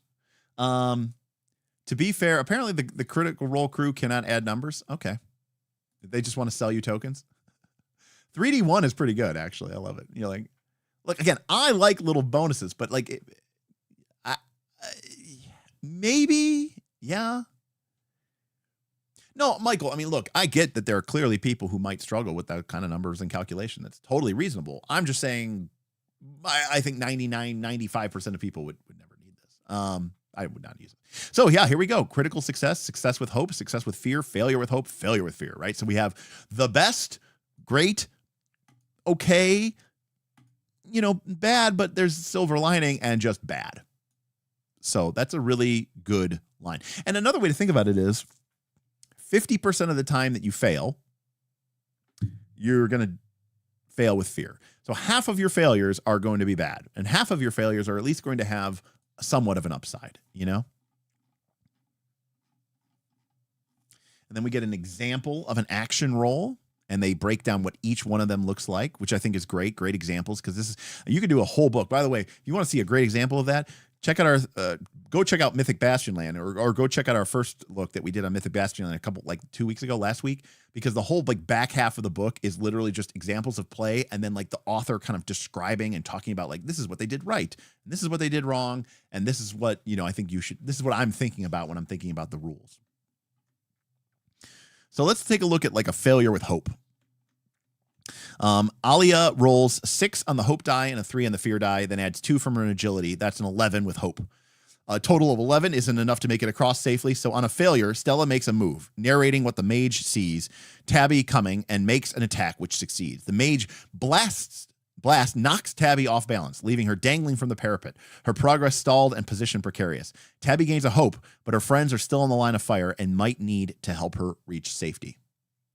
Fantastic. Love it. So dynamic, so fun. It's not just, well, you fail, you jump, and I guess you fall to your death. I mean, you know, like, It's like, no, you make it dramatic, you make it exciting, you make your move, you put them into a dangerous situation, you know, you give them hope. You were going to fall, but instead you grab on at the last minute, you know, like you make it, you spin it as almost being a good thing. Like your character is actually really cool, even though you just failed. You spin it like any other person would have been splatted below on the ground, but you managed to grab onto the parapet as the blast knocks you off, and you're holding on with one hand. You know, what do you do next? Or maybe you shift the spotlight to another player. Oh no, you see Tabby gets blown off and she's dangling from the roof, you know, or dangling from the tower. What do you do? And it's like, oh, you know, I'm gonna slide down the roof and do a barrel roll and leap over it. Right. This is all framing. How you frame it. This is how you turn just, you know, oh, you slipped on a banana peel, your character sucks, he's an idiot, to, wow, she's awesome. Even when she fails, she looks like a badass, which is important for this type of game. Whereas a success with a fear describes how, you know, she races across the parapet, dodging the mage's blast.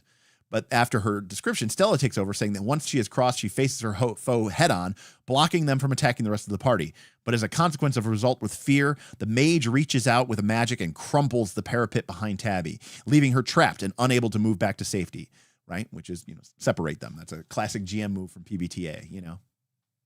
Yeah, but P&E is also very good to use here, you know? Yeah, very good to fail because of challenge rather than incompetency. Absolutely. So this is all good stuff here.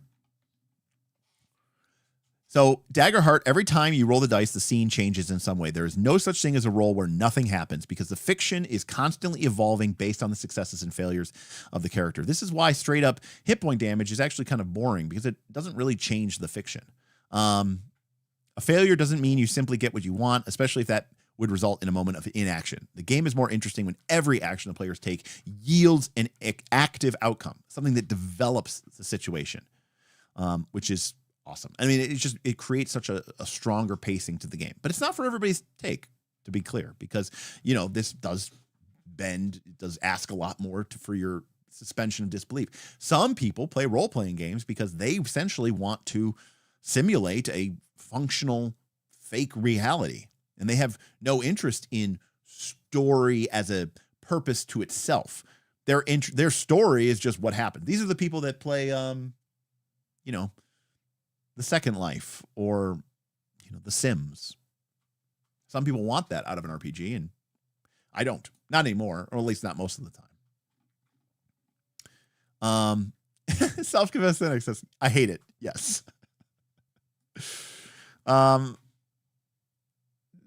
Now, you say that, Zipperfist. Derek loves, or loved, I should say, SimCity. I never got into The Sims because I didn't really care about the people. But like City Skylines, SimCity, you know, turn-based strategy games, love them. Very cool. I especially love it when there's no story. Like, what's the story of SimCity? There's no story. You're just simulating the city, and it's like, cool. That's fun for me. Not Sin City, SimCity. SimCity, yeah. Daniello says, a common criticism I hear about Daggerheart is that it places a toll on the GM to narrate so many interesting consequences. And Daniello, that is a totally fair criticism to be labeled against it, because that is a common criticism labeled against, you know, PBTA games and Dungeon World. What I would say, Daniello, is while I do think it does ask more of the GM, right? Because in D&D, if the player rolls low, you just go, you miss, and you move. Okay, who's next? Right? That's literally all you do. I mean, you should probably do more than that, and you should probably try to make it, you know, interesting and cool and progress the game. But most of the time, people go, miss. Okay, who's next? Okay, rogue, go. Right? That's how most people do it. So it is a lot tougher. But I also say this is a great opportunity to enlist the players. You know, especially if the players succeeded, but they rolled with fear, maybe let them or encourage them or, you know, tag team with them to figure out like, hey, you succeeded, but then things got tough. What could that be? You know? And I think that's really, really cool. Yeah. Or yeah. Failure with hope, success with hope. Right. So the players get the hope side, the GMs get the fear side. Like you could split the burden. And I think that's really, really cool. Let the players be more involved. I do like Vegas and I do like Sin City. That is very true. Yes, EA is a terrible company, and they should be dragged out into the street and shot. All right. Special action rolls. A trait roll is something that appears for a character to do, often described on your domain cards. You just roll it. Attack rolls. This is more mechanical stuff here. Unarmed attack rolls. I don't really care too much about that. Spell casting rolls. You have to have a spell casting trait from your class. You can't make a spell casting roll unless you use a spell that calls for one. You can't just make up magic effects that aren't on your character sheet or card. Womp, womp, womp. However, at the GM's discretion, they might allow you to creatively apply an existing spell in an unusual way. Remember that you can always flavor your magic to match the character you're playing, but that flavor won't give you access to new effects. So, anyone who knows me knows I am a big fan of soft magic systems. I love the ritual systems of Fabula Ultima. I love the ritual move of the wizard from Dungeon World. I love being able to have magic be this mysterious and wondrous thing that you can sort of create out of nothingness. And this is a little disappointing. Now, the solution, Derek would probably let the mages use hope. Now, one part of the problem is, doesn't this give mages a lot more flexibility than other characters? Yeah, it does. But, you know, when you can shape reality at will with the power of your mind, I mean, you know, times are tough, I guess. I don't know. Don't be a warrior next time. Anyways, group action rolls. Also, one of my common complaints is I hate it when people have to just run. Everyone rolls. Let's see what that says. Blades of the Dark is, for me, the GOAT tier. Blades of the Dark's group check mechanic is really, really, really, really, really good. When multiple characters take action together, such as sneaking through an adversary's camp as a group, the party nominates one character to lead the action, typically the character with the highest bonus to the applicable spells. Each player then describes how their character collaborates on the task. The leader makes an action roll as usual, while the other players make a reaction roll using whatever traits they and the GM decide fit best. They get +1 for each reaction roll that succeeds and a -1 penalty for each reaction roll that fails. So I don't love this. This does not replace my favorite, which is Blades in the Dark. Because obviously the GM, granted, they're not priced into using the same trait as you are. So it's not like, oh, I can only hurt the group, right? Ideally, each player is going to try to, angle shoot for, whatever their benefit is. Part of the problem I have with this too, though, is it's like, if your group is larger, you get more chance of succeeding. It's okay. It's not my favorite. It's okay. Fabula Ultima's worked like this, and I don't like their group role either. So, again, my favorite is Blaze in the Dark. So, tag team rolls. Okay, once per session, each player can choose to spend 3 hope and initiate a tag team roll between their character and another PC. When you do, work with their character to describe an unique attempt. Both of you make separate action rolls, but before resolving the rolls or outcome, choose one of the rolls to apply it for both of you. On a roll with hope, all PCs involved gain a hope. On a roll with fear, the GM gains a fear for each PCs. Tag team rolls are especially powerful on attack rolls. When you and your partner succeed on a tag team attack roll, you both roll damage and add the totals together to determine the damage dealt. Okay, very cool. So I guess each player can only do this once a session. A very gamist conceit, but it's one of those things where it's like, look, if the Power Rangers summon the Megazord right at the beginning of the episode or every time they saw a bad guy, it'd get really boring. No, you can only do that once an episode. How does Blades in the Dark do it? So the way Blades in the Dark does it is, in Blades in the Dark, when you make an action roll, you roll 1, 2, 3, or 4 d6. And, if you're better at a skill or better at an action, like stealth or prowl or hunt, survey, you'll have more dice. So you roll, let's say mine is 3. I roll 3d6. And then you take the highest die that you rolled. If you get a 6 as your highest die that you rolled, you did it, no complications, right? You got it, you did it perfectly, you succeeded with hope, so there's no complications. If the highest die you roll is a 4 or 5, you do it, but there's a complication, right? That's success with a cost or success with a complication. If the highest die you roll is a 1, 2, or a 3, you fail, and the GM gets to make a complication, a consequence, a problem, all sorts of bad stuff. Basically, the GM gets to make a nasty move against you.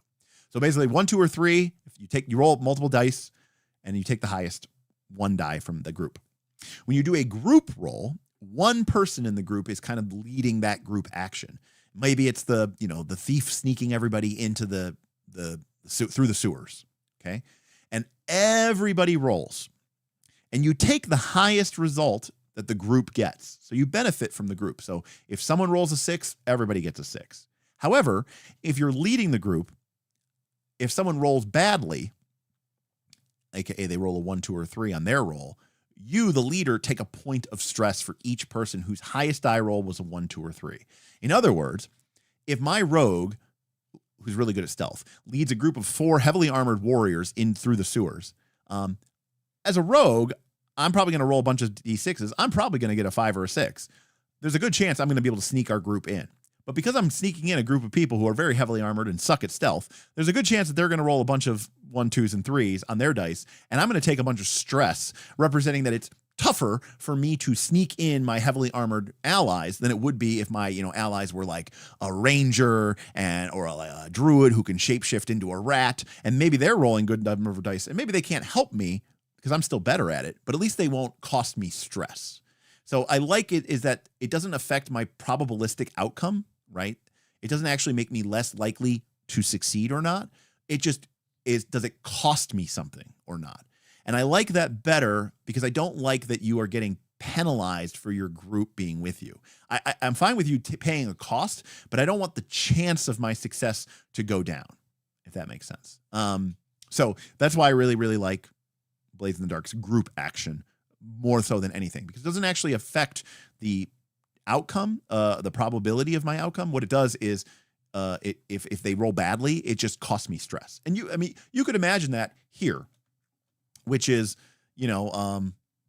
each player makes a roll, and if they fail the roll, the leader of the group, takes a point of stress. If that makes any sense. You could kind of just do that here. All right.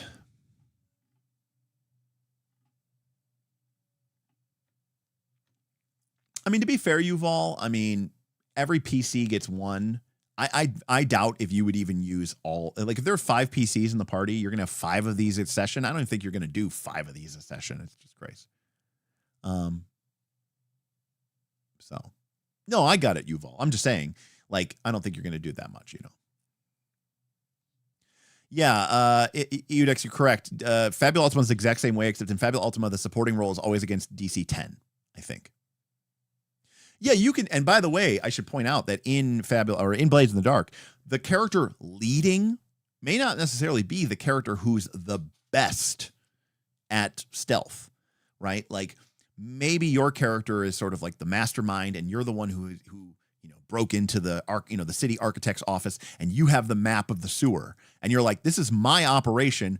I'm leading this group action, even though the rogue thief character is going to probably be the one who rolls the highest roll. I'm the one sort of taking responsibility for this role. I'm sort of leading it, and so the stress kind of falls onto me. So it's not always de facto that the person who's best at the skill is the person who's leading the action. It could be anyone leading the action, as long as it makes sense in the fiction. So damage roll. Your proficiency starts at 1, and by the way, I think it can go up to 2 at level 2, or it goes up to 2, and it goes up to a maximum of 6. This is how many damage dice you roll on a successful attack. So you start off by rolling, 1d8 or 1d10, and then you go to in 10th level you get to roll 6d10. So now the real important question that we need to ask, especially for the people in the chat who are veterans here. So we go from 1dx to 6dx. Do the numbers burr enough?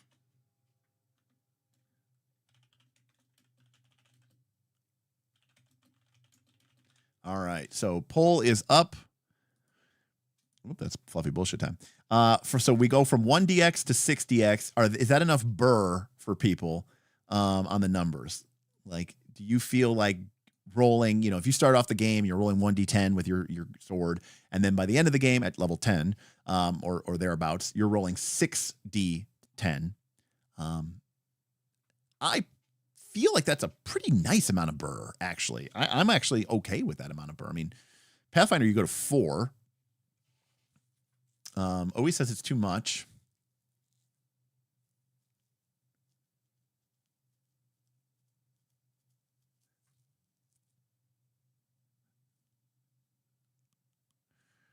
Oh, okay. Some people say it's too much. I did not expect that. Okay.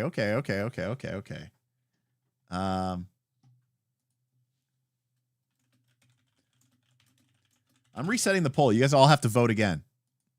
Okay, there we go. So now there's a number 5. Okay, actually it's too much. So let's put in the votes. We gotta be scientific. I am a data scientist, or at least I used to be a data scientist. We have to be scientific about this.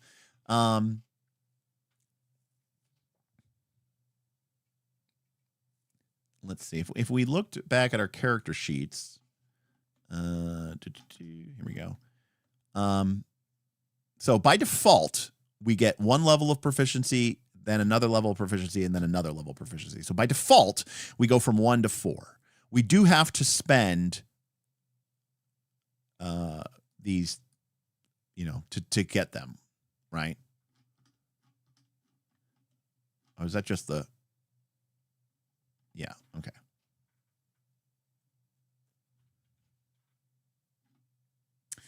All right, so it's actually interesting. So most people say it's totally enough, but some people say it's actually too much. That's very interesting. Well, that's the thing, left-handed not. I mean, it's kind of pointless, right? Because, the most you can do is 3, like, I mean, unless you're using that severe damage rule. And, if my players were fighting lower level things with lower damage thresholds, like, I don't know if this is a rule, but it would totally be a rule. Well, they have minions, but like I would totally create a rule that like if you did enough damage against like a lower level creature, it just instantly dies, because I don't want to track hit points. And I'm not going to have you be like, oh, you have to hit it twice for 3 damage. Nah, fuck it, it's just dead. Or just change them and just give them only 3 hit points, I suppose. That's another option. Okay. Good poll. All right. Now here's what's interesting. We're going to roll damage. Okay. Some things just say to roll a dice. D8 physical damage. Cool. She rolls 2d8. She gets a 3 and a 7. Sometimes you add values. 2d6 plus 2, 3d8 plus 3. Now, how come we're not adding tokens for these?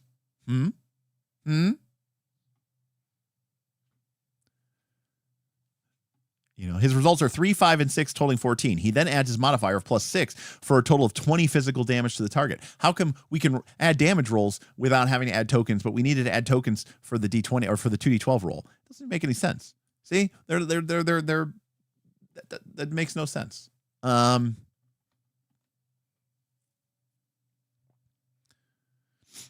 someone says that, by the way, on that thing, if you do increase your proficiency, it takes both of your options. Because you get to choose 2 options, but the way that these ones are solid, like, the outer border, it basically takes 2 to take it, Yeah, what happened to our tokens? What happened to our D1s, huh? Where are those at? Now, wait, I couldn't remember how to add 2. I needed 2 tokens in order to remember how to add plus 2. Now you're expecting me to add plus 6? Ho, ho, ho. All right, what happens if you crit? Start with the highest possible value the damage dice could roll, and then make a damage roll. Ooh, perfect. I love it. Max plus bonus. Max plus bonus is sick. I love max plus bonus because it means that your critical hit will always be better than the best normal hit. I love it. Max plus bonus is great. So you don't get this insane, I'm extremely disappointed that this game didn't get rid of damage rolls. Me too, but damage rolls are very satisfying for people. Like very unscientifically, unexplainably satisfying for people, and I just don't understand it. Well, that's fair. Yeah, people would riot if there was no damage rolls. I agree. Yeah, I love max plus bonus. So in 4th edition D&D, when you got a critical hit, you got max, and then your bonus of your weapon gave you an additional bonus dice. So like, if you had like a plus 5 weapon, the crit bonus might be like plus 5, plus 5d10. So you would roll max damage, and then you would get to add an additional 5d10, and you would roll it. So it was always max plus a bonus. So this is 4E basically, and it's really great.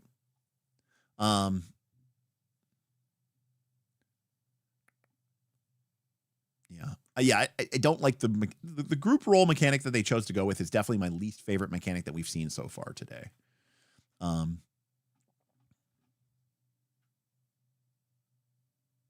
Also, yes, they are. But the problem is, if the damage roll was just you could do 1, 2, or 3 damage, people would be extremely disappointed with that because you do lose a lot of granularity there because, you know, you can have different thresholds and you can have different things and all this other stuff. So, yeah. All right. We have damage resistance. They have it. Perfect. Having is so good. No, you are doing just 1 to 3 damage. It's totally illusionism. Totally illusionism.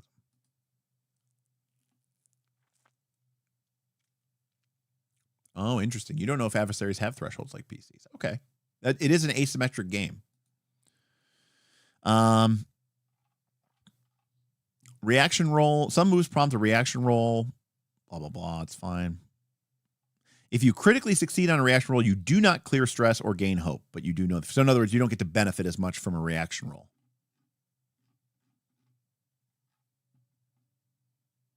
Okay, apparently adversaries do have thresholds. Advantage, roll a d6 advantage roll to your total, represents an additional difficulty, hardship, or challenge you face with an action. When you roll with disadvantage, you subtract a d6.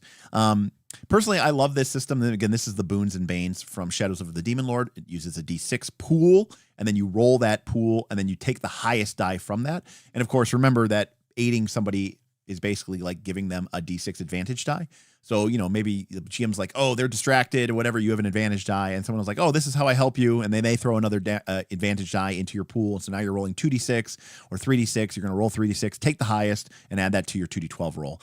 It's clean. It's simple. I loved what I think it's Rob Schwalb did it in Shadows of the Demon Lord, Shadows of the Weird Wizard. No. Secrets of the Weird Wizard. And yeah, so very, very good. Big fan of that.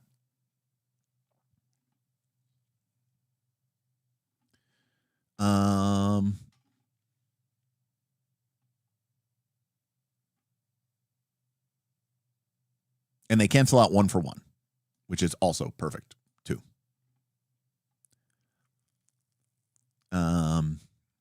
Battling adversaries. The flow of combat in Daggerheart is malleable and driven by the dice. The player characters pass the spotlight between themselves, making moves until someone fails a roll or rolls with fear, or until the GM spends a fear to interrupt the player's turns. Perfect. When play passes to the GM can make a move to spotlight an adversary, and if they wish, can spend any number of fear to spotlight that many additional adversaries. A spotlighted adversary can take any action the fiction demands of them, but most of the time they'll do one of the following: move within close range and make an attack, move and then use an adversary action, clear a condition, or sprint within far or very far range. Okay. It's 300 some pages, Yuval. It seems extremely comprehensive. All in all, it's actually a pretty good deal. So I understand why some people would absolutely hate this, but I think this is actually sweet. This is very cool. I like this much better than the action tracker system. This is much cooler to me. And again, you know, eventually you're going to fail a roll, or they're going to roll with fear. I mean, that's 50% of the rolls, right? So, because roughly, I mean, a little bit less because of crits. But yeah, I mean, you're either going to fail or you're going to succeed with fear. Or the GM can spend a fear. This is what I talked about before, about how in PBTA, sometimes the players were rolling really well. It's like the GM's like, well, how do I ever get a turn, you know? It should auto scale because they'll generate more fear. Well, the thing about more PCs is, you know, they all can't take an action. So the number of rolls that are being made should theoretically be the same. So it should scale, but yes, it should. Daniel says some of the adversaries are groups as well. So spending fear allows you to activate all of them within close range to make a combined attack. Okay, cool. So here we go. After Quinn makes an attack roll with fear for their druid shepherd, play moves to the GM. The GM spotlights a nearby adversary who is temporarily vulnerable and describes them breaking free from the vines that are binding them to remove the vulnerable condition. The GM has 6 fear available, so they spend 1 to spotlight the adversary shepherd just hit with their short staff. The GM describes their adversary pulling their warhammer out of the mud and swinging for Shepherd's ribs. The adversary succeeds on the attack, rolls for damage, and gets a total of 9 physical damage. This falls above Shepard's major threshold, but Quinn marks an armor slot and reduces the damage by 1 tier. See, I love the back and forth. I'm telling you, this will probably feel really good because there's a lot of like, you roll, so then I roll, so then I roll, so then you roll, so then your damage, and then you spend a slot. It's going to feel more like a, like you're sparring, like a duel through the mechanics because it's a tit for tat. It's not like a lot of times when you play D&D or Pathfinder 2, it's not your turn. You just you shut down. You feel like your character is just can't move. I mean, they've gotten better with adding reactions to the game, but for the most part, it is still very much you only really get to do anything on your turn.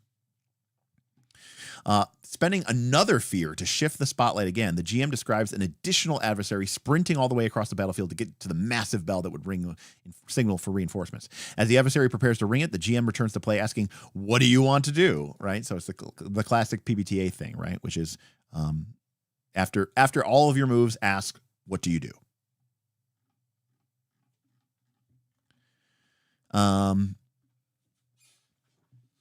So these are your cards or your abilities.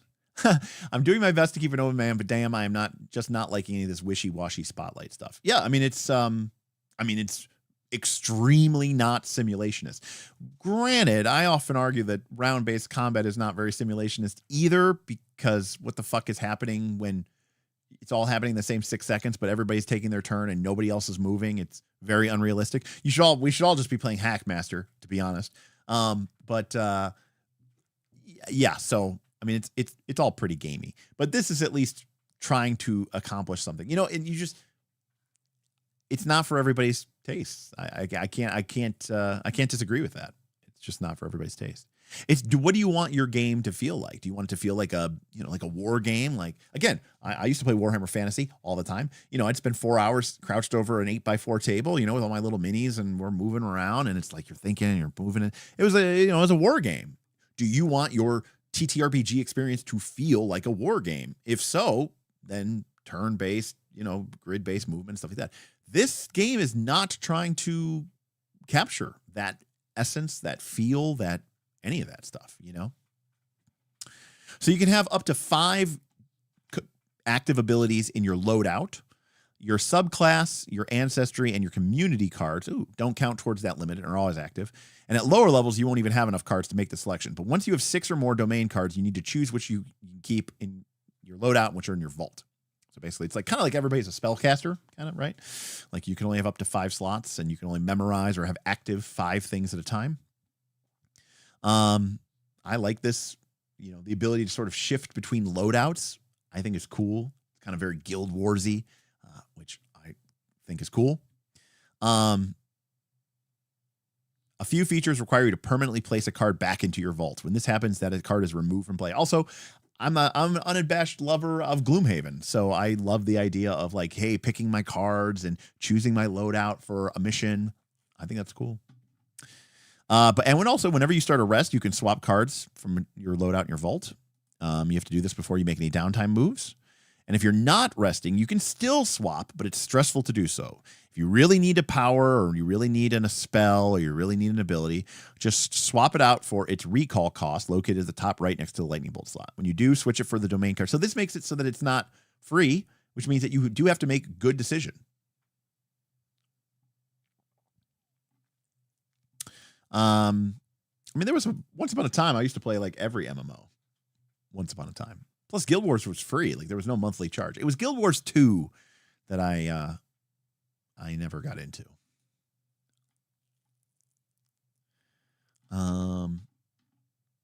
Some domain cards have an exhaustion limit that restricts how often you can use it. For example, once per long rest, aka a daily power. If you use that card, you'll need a way to remember that it's temporarily unavailable. You might choose to take that card out of your hand and place it face down, or turn it on its side, tap it, or upside down, or any other method to remind yourself that you've used it. If a card allows for a certain number of uses, you can add a token to it to track how many times you're using it. That's true, and that's the number one reason Smith hated Gloomhaven, is because it was like an uncanny valley where he's like, it feels like a TTRPG, and it's so close to feeling like a TTRPG. And then when you tell me that I can't loot the dungeon after I'm done because I didn't spend loot powers during the combat, my mind breaks. It's why you hate Gloomhaven. It's why Smith hated Gloomhaven too. I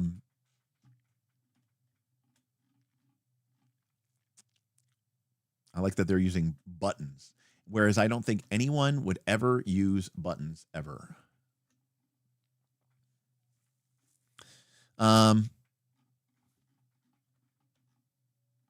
Brutal.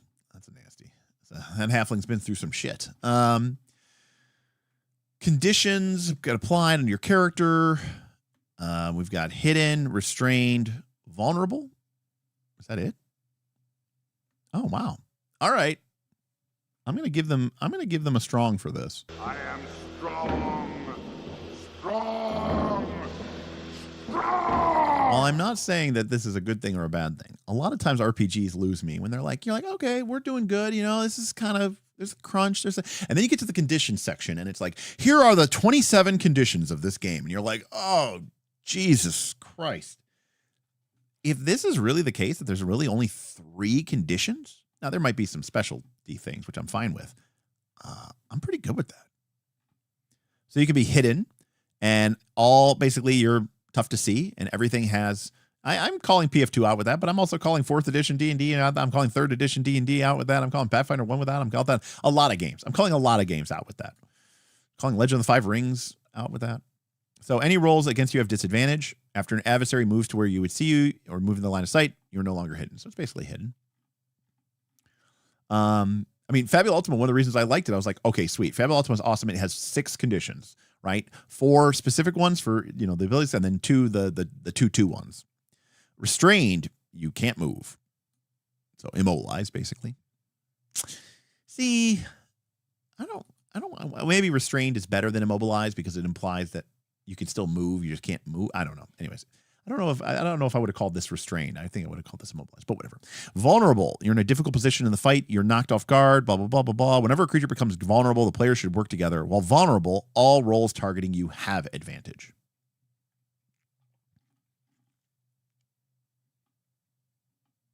Conditions that cause other conditions. Yes, very true. You mentioned this a long time ago for D&D 4E in regards to campaign setting books. You said that they'd make such books that have the monsters and key people and location. Do you recommend a certain book? Yes, I would recommend The Ruins of Vor-Rukoth. I think that's what you're talking about. That would be the one I don't know exactly what I was talking about or exactly what you're talking about, but I would recommend The Ruins of Vor-Rukoth or Rukoth. Vor-Rukoth? Something like that.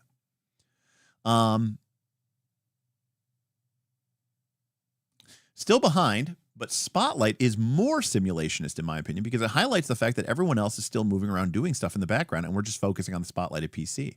Nothing is less simulationist than people standing around for them. There's actually that's actually a very interesting way to think about it. I never thought about it that way. That's actually pretty cool. I actually like that. Lil Famel says amen. All right. Countdowns. Sometimes the GM will initiate a countdown and the number ticks down. A countdown might tick every time an action roll is made or every time a PC rolls with fear during each downtime, aka it's a clock. I mean, what Heartbreaker these days isn't D&D with clocks? It wouldn't be the same. But they call them countdowns. But everyone else will call them clocks or to call them a countdown clock. All right, your groups may want to use maps to clarify position, showcase an environment, or simply because you enjoy maps and miniatures. So, true story. My group of players, we've been playing a long time. We've spent many, many tens of thousands of dollars, that number is right, on Dwarven Forge, various map drawing capabilities, terrain pieces, little bits and bops, and fake trees, and fake this and fake that. We also have an ungodly number of miniatures, pre-painted ones from the D&D miniatures line, the ones from the Pathfinder battle line. Part of the reason that we do use maps at all is just because we like maps and miniatures. I don't actually care about the grid. I don't care about the thing. Like, in fact, I'd rather not use it. I just love, you know, they look cool and they're fun, and then I'm a nerd. And it's like playing with toys. I think that's totally acceptable. All right. Range. A 1 inch roughly represents 5 feet, but it doesn't really matter. Our ranges are melee, very close, close, far, very far out of range. There's like one too many ranges here. Like I think I would get rid of very close. I would have melee, close, far, and like very far, or like something else, you know, distant, or I don't know, something like that. But having melee, very close, and close, that's tough. You know, that's tough. I know why they have this here, but it I don't like it. But that's just me. I do like these yeah, very close feels very weird specific. Well, here's the difference. The reason why very close is here is this is basically for like people with spears. That's why this is here. Because like melee range is like we're touching.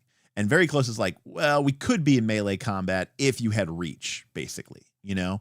And close is like, okay, you know, you're clearly not hitting them in melee, right? But, you know, you're no matter, even if you had a reach weapon or something like that. So this is where you have this kind of weird, you know, you need this weird in-between type thing.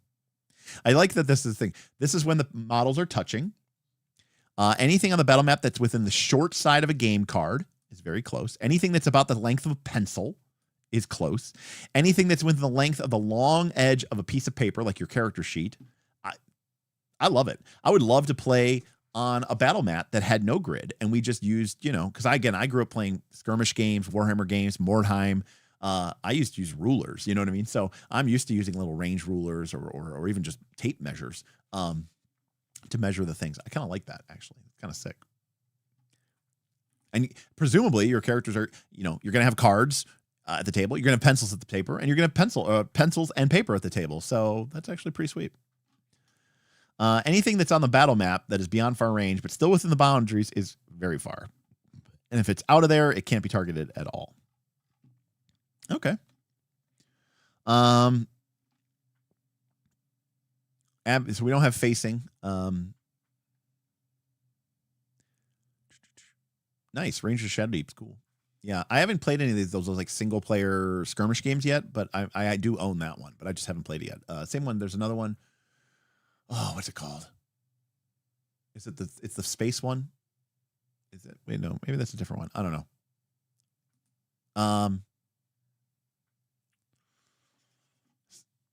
So in that example, you choose which direction your character is facing and then target every adversary within a 180-degree field. So that's our line of sight.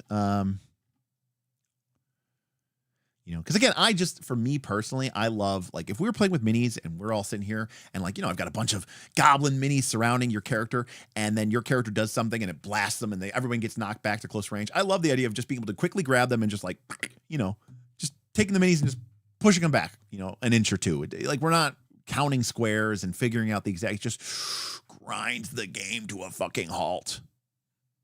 Anyways. But if you want to define ranges and you want an actual 1-inch grid, here's how you could do it. I just don't want that.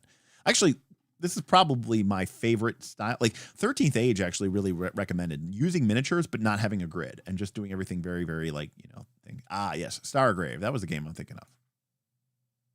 We're not Warhammer. I think very close should be called close, and close should be called medium. And medium should be called long. No, just kidding. And long should be called venti. Movement. All right, we can move around, blah, blah, blah. That's fine. We talked about this.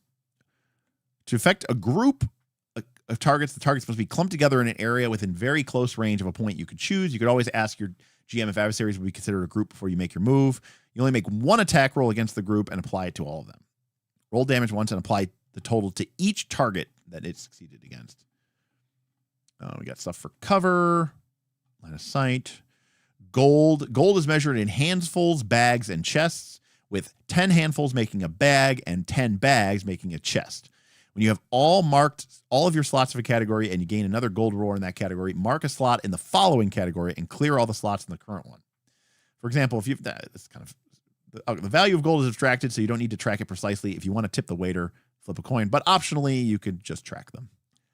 This seems like this is just as much work as tracking them, so I'm not really quite sure what we're doing there, but because at least like in you know, Blaze of the Dark, you had your coin and you had your stash, but it was like, you know, like you were limited to like 2 or 3. You weren't like stacking up millions of it. Plus, it feels weird tracking gold in this game. I feel like we wouldn't want to trade, you know, Yeah, it's not abstracted, but it is abstracted, and it's weird. That's a very strange one. Also, I don't know that I'm surprised that we care about gold at all in this game.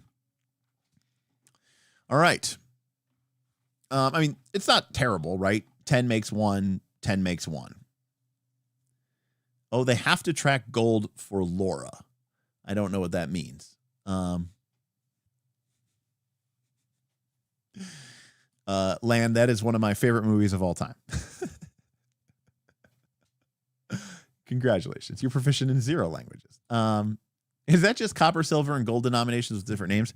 Yes, it is.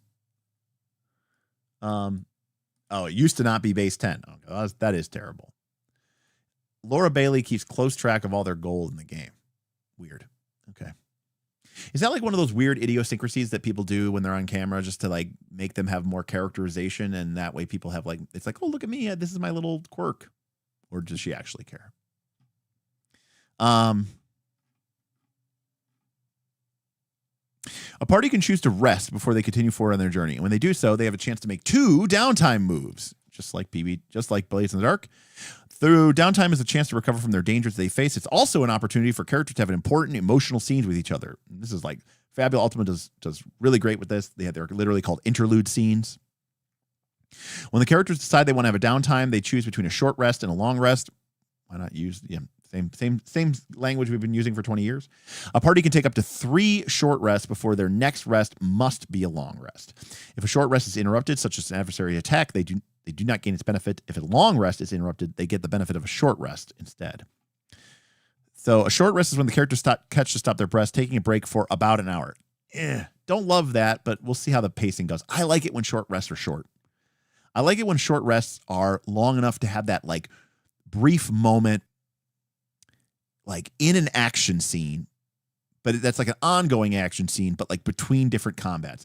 Like, you know, the very brief conversation that you have when like everybody's like, you know, like in the Ghostbusters movie, you know, when Gozer appears and shoots them down and they're, you know, getting crackled with energy, and they just kind of like, they kind of huddle up behind like the thing, and they have that brief little conversation, you know, about what the plan is. You know, when someone asks you if you're a god, you say yes, you know, and they're like, you know, what do you got for me? I don't know. I'm too scared for rational thought. You know, there's like, you know, they're hatching out their quick plan. They make their thing, and then they go back in there. I like short rest to be like almost more of like a narrative beat.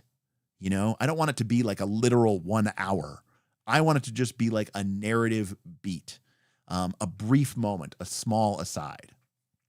That's what I want short rest to be. That's what they were in 4th edition D&D.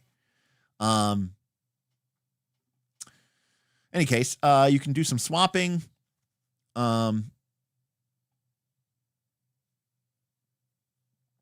Then choose 2 of the following moves. You can tend to your wounds and heal up some hit points. You can clear some stress. You can repair some armor. And you can prepare.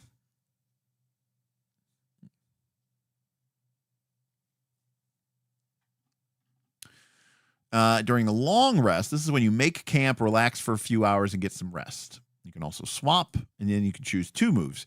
Clear all your wounds, clear all your armor, clear all your stress, prepare, getting a hope. Cool. If you prepare with 1 or more members of the party, you each gain 2 hope. Cool. Work on a project. So the only difference between a long and a short is you get all of it back, and you can work on a project. If a PC wants to pursue a project that would take a substantial amount of time, they can work on a long rest. This is just like projects involving a countdown clock, just like Blades in the Dark. Great. Downtime consequences. Downtime allows for quiet scenes between characters, but the world does not take a rest. The GM also takes actions. On a short rest, they gain 1d4 fear. On a long rest, they gain an amount of fear equal to 1d4 plus the number of PCs, and they can advance a long-term countdown. I love this. This is a great move. I love it. All the game ever needed was something to just give the players a little bit of an incentive to not just rest. This is fantastic. This is a great move. This is great. This is a great mechanic. You should just rename these streams to Derek Reads the Entire Rules of Daggerheart. I'm not covering any of the powers. I'm not covering any of the classes. I'm not covering any of the ancestries. I'm just covering the rules. Yeah. Okay. I think that's great. Some features say you can use them once per session. These do not refresh during rest, but instead are available again at the start of your next Daggerheart session. That's sick. If you do decide to play a long session, you might decide that all of the once per session abilities are refreshed during a break and play.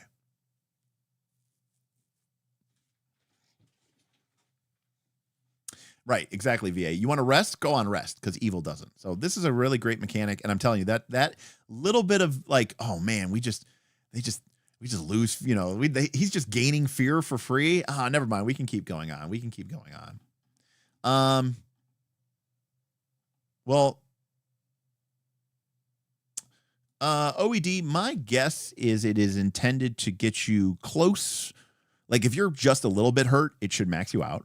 And if you are very hurt, like it should almost max you out most of the time. I think that actually feels probably right. Because you don't want to create a death spiral, OE. And you don't want, if you don't get it enough, players are just going to be like, well, we're not going to short rest then. Like, we're just going to want a long rest. Like, you have to strike a really good balance. It's tough. It is tough. Because you don't want to create 15-minute adventuring days. Granted, the advancing clocks and fear, that's awesome. I mean, because, anyways. So death.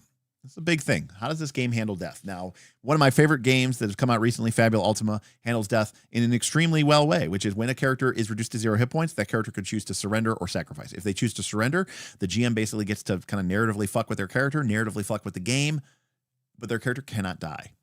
If they choose to sacrifice, their character is dead. No ifs, ands, or buts, and not coming back. However, they get to go out with a bang. So I really like that. So there we go. Let's see what we got here. When you mark your last hit point, none of this dying bullshit, none of this like negative 10 hit points. When you lose your hit points, here's what you can do. You can make a death move. Choose one. Blaze of Glory. You embrace death and go out in a blaze of glory. Choose one action, which critically succeeds, then cross through the veil of death. Perfect. Absolutely love it. Avoid death. So the blaze of glory, by the way, is sacrifice. Avoid death is surrender. Your character avoids death and faces the consequences. They temporarily drop unconscious, and then you work with the GM to describe how the situation worsens.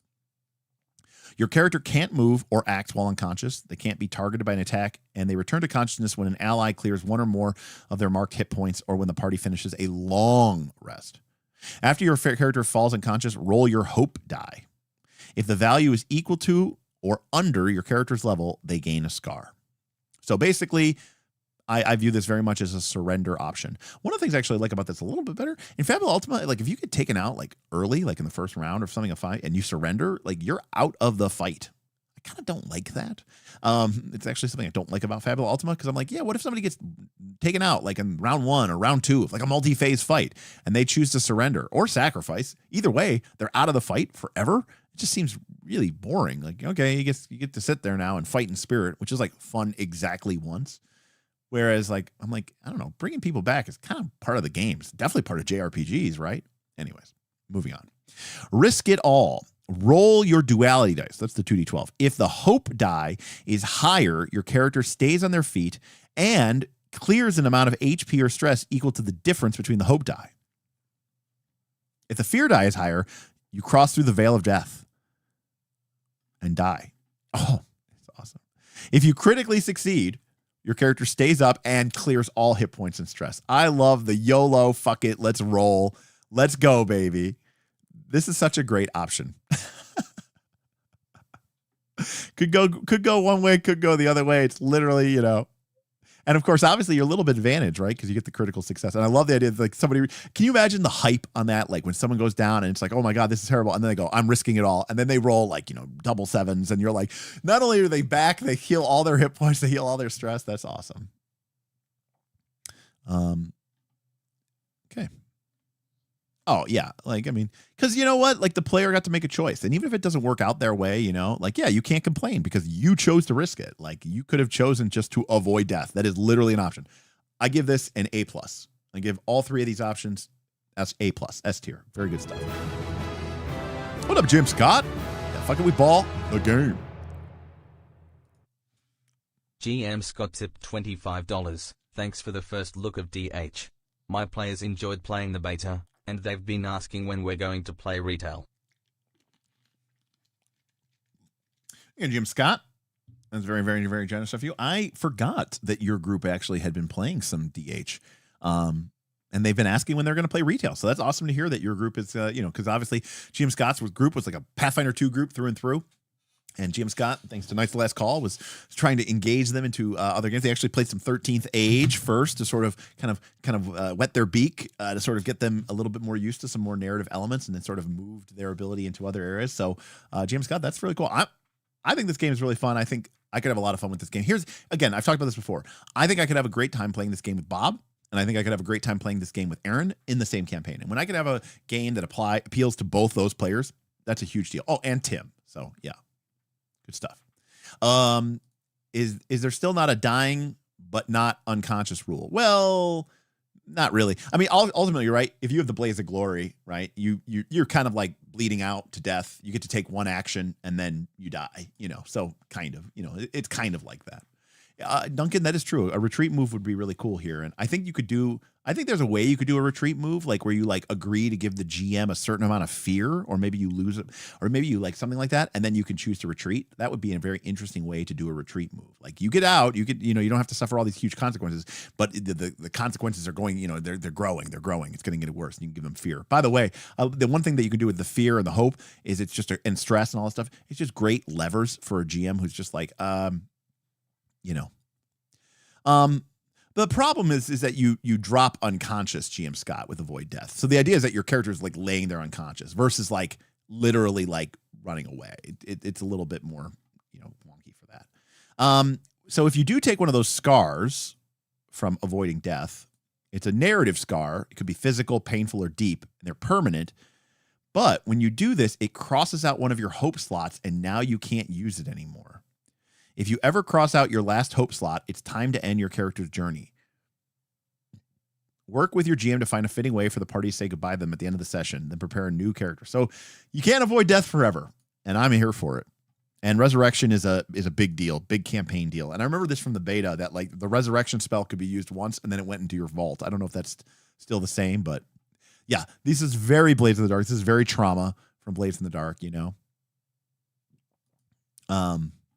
So I'm a big fan. I even like these scar rules. I love that, it's just, right. When you have no hope, you can't adventure. Adventurers are built on hope. Yeah, very true. Steven says, I believe that is still true. Talking about how the resurrection spell from the Splendor Domain is like, use it once and then it goes back in your vault. And I think that's awesome. Especially because, Steven, your character's entire goal for adventuring might be like, I want to recover, I want to raise my dead wife. And I'm adventuring for this whole time to, become powerful enough. And I finally get the ability to have the power to demand from the gods that they return my loved one to me. And I do that. And it's not like it's a way to have a resurrection in the game, but not have it be like, well, why isn't every rich person just getting resurrected? It's like, because this is like a once in a lifetime type thing. And I think that's really, really, really cool. This art is a little confusing to me, although it is a mushroom person, which is probably why I just innately don't like it. But this mushroom person looks like they're getting fucked up, so maybe that's a good thing. Maybe it's a monster. Okay, maybe I'm liking it more now. It's a monster. Okay. Additional rules. Okay, random miscellaneous shit here. Don't really care about that. So where are we at here? Oops. All right, we're almost done with chapter 2. So again, what are your best behaviors? We talked about this before, but I love that they have even more pages about this. To, embrace the danger. You're an adventurer. Get messy, get dirty. You might want to say, drive it like you stole it. Don't be Beowulf is going to vomit inside of his mouth and then die. Don't be afraid to leap in headfirst and think like a storyteller. Asking what the hero of a novel or a TV show would do here. Think about not only what choice might be obvious, but what story could be most interesting, or how your character might approach the situation differently because of their background. Remember that you are not your character, and that it's okay to put them into harm's way, to push them in their limits, and to take big risks if it's right for the story. Their trials and their failures are not yours. We may want always to win, but players win by collaborating on a compelling narrative, not by always succeeding. Bravo. Well said. Don't be afraid to use your resources. Don't keep all your mega elixirs till the end of the game and then not use them. Don't be afraid to tell your story. You're an equal partner here. You should get a chance to collaborate and to contribute and discover your character. It's okay to not know everything about your character when you sit down the 10th time or even the 100th time. You may only have a few pieces of information when you sit down, such as a bit of their backstory, their relationships with a couple of their characters, and what weapons they carry. That's fine, because you'll build your character by playing the game. Think of character creation as an ongoing process. The GM might turn to you to ask something about your past that you don't know yet. You could use this opportunity to invent something on the spot, or ask them to talk through some of the game ideas with table talk before you settle on one. Try to use the game's fiction to discover those different aspects of your characters. This is all A+ stuff, and I absolutely love it, and this is exactly what I do in my RPGs anyway, so it's cool to see these advice. Now, does this mean that the game will be popular? Hell no. We'll get to that in a minute, because we're almost done with chapter 2, and then we're going to have to call it, because it's already 11 o'clock, and this is already a 4-hour stream. Leveling up. It's a good question. I don't know how you level up. All right. Tier 1 is literally level 1. And then don't sit on 6 hope. I had to keep reminding my players of that. Beowulf, by the way, said, this is the dumbest shit I have ever heard in an RPG. I think I just died a little bit.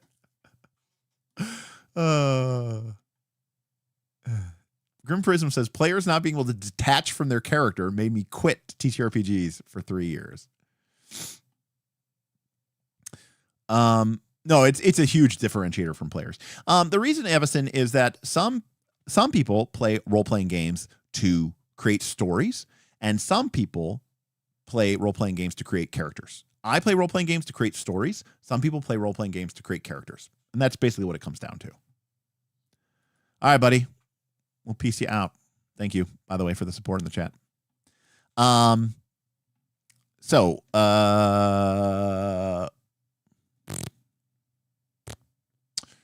We know what you get when you level up, but like, how do you level up? Oh, here we go. When your party reaches a milestone in the campaign, the GM will tell you that it's time to level up. Now, I expected this, but I mean, we'll see. It depends on what the milestone is. I just hate unactionable milestones, which is to say, I don't like it when the players have no idea what they're doing in order to level up. The players should have a very clear idea of goals that they can accomplish that will cause their character to progress in the game. When the GM just goes, you know what, it's been long enough. Like, the players have no idea what they're doing. They're just going through the motions. And then the GM one day goes, oh, you guys level up. Why? You guys have accomplished a lot, and I feel good about your position, and we're good. I hate that. I absolutely hate that. I think that's terrible for the game. I think it's terrible for player motivation. I think it's terrible for agency. You don't need XP. I'm okay with that not being XP, but the GM needs to set this. Now, that doesn't necessarily mean they're not saying that the GM can't, lay a milestone in front of you and say, hey, this is what you're here to do. Like, when you do this, I will give you a milestone, and you guys will level up. But anyways, how often this happens is up to your GM and your group's narrative preferences, but most groups play at least 3 sessions between levels. So 3 sessions level up, get 10 levels. And then assuming you play a couple sessions at level 10, so it's like a 30-session campaign. I think that sounds great. And honestly, with the way my group gets together, 30 sessions, if we're playing weekly, would take us probably over a year, if we're being honest.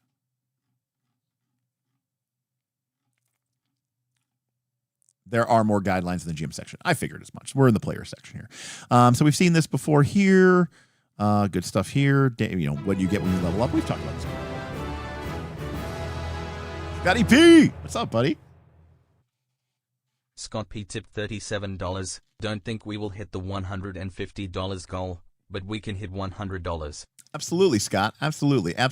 And you know what? That's fantastic, and it's awesome, and I'm just glad that people are here to support the game. I mean, one of the things I'm looking to do with the channel, especially now that I have all this time, is figure out what can we do that's going to make the game it's going to serve a niche in the group that in the internet that we don't have.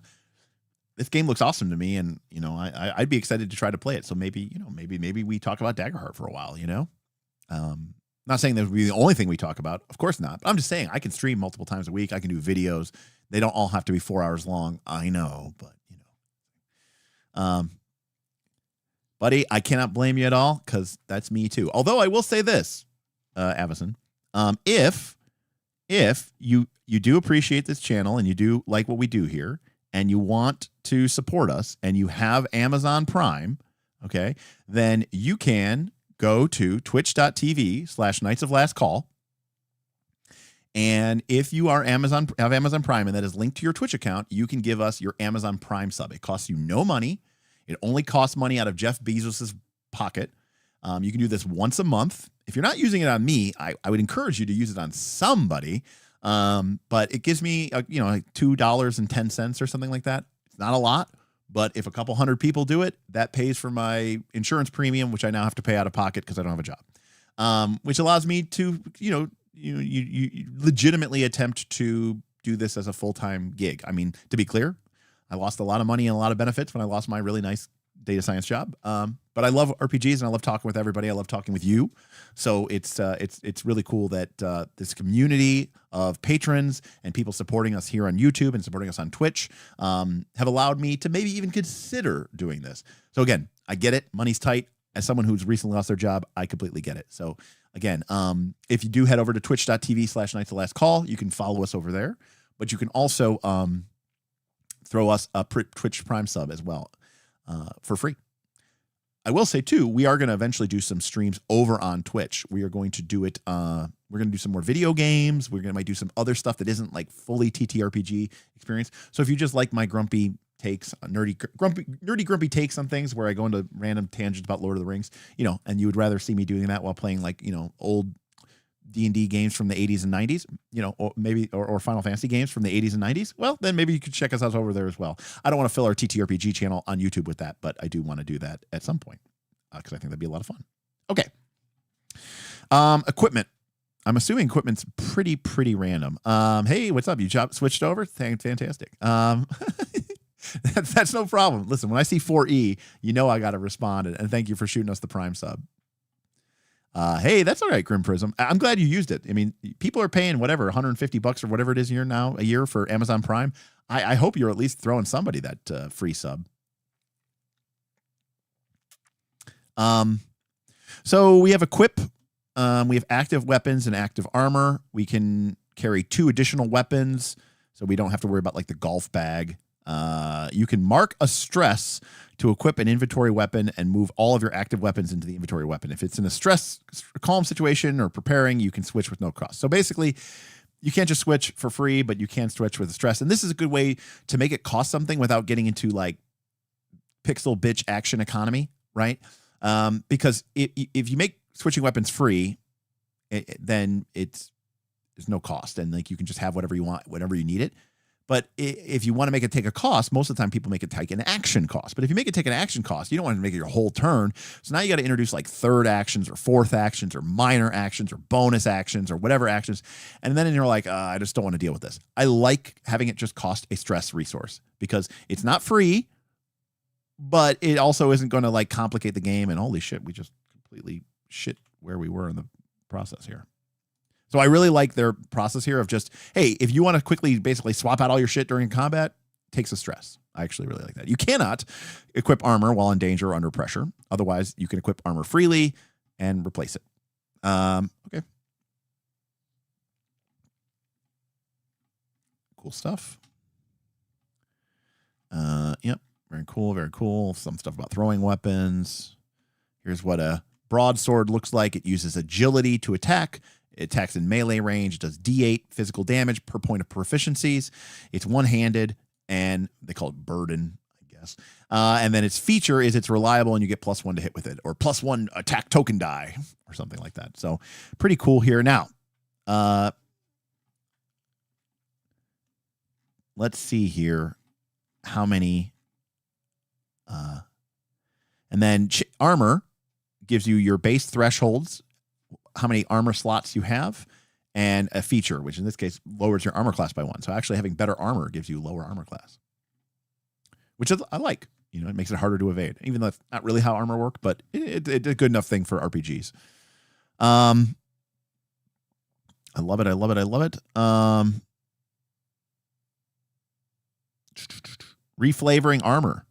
A wizard using full plate armor might describe their protection as coming from heavily enchanted robes and protective rings, while their penalty to evasion and agility is due to the intense focus required to maintain such powerful protective magic. I think that's awesome. Again, it's about the mechanics. It's not about, it's about the mechanics. It's not about the what things are in the fiction. All right, so let's see how many weapons we have. Perfect.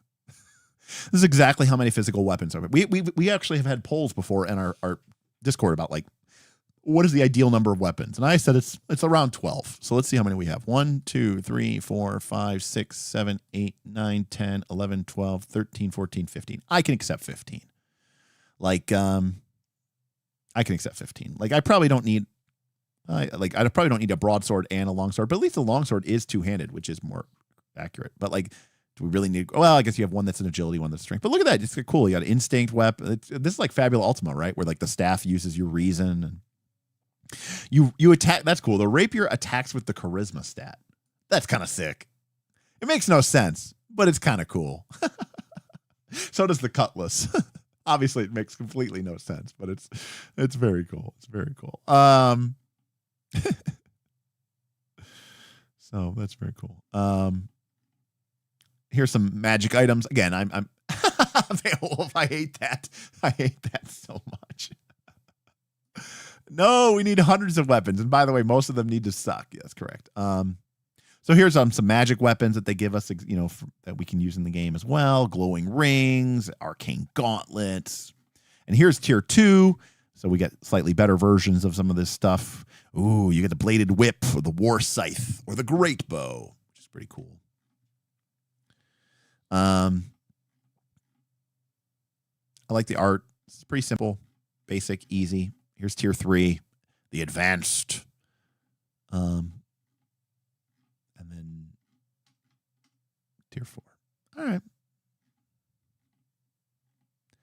right. Clearly, you have never watched The Green Lantern, my friend.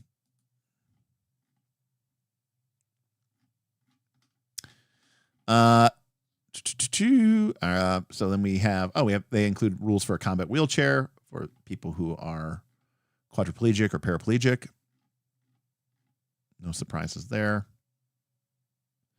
Yeah, I'm rocking one of these like 4-legged animated statue things for sure, because that's way cooler. And here are your little short secondary weapons, like your shield or a whip or a little dagger. This is like your offhand weapon or your basic weapons. Here we go. And here's our armor. So at level 1, we have 4 armor types. We've got a gambeson, we've got leather, chain, and full plate. Fantastic. I'm in for it. And then we've got different slightly magical versions or made of cool material versions. A lot of this is going to be full of splat. Maybe we'll make some. Maybe Night's Last Call will make some Daggerheart splat. Does anyone know what the what's their? Do they have a license? How does it work? You need.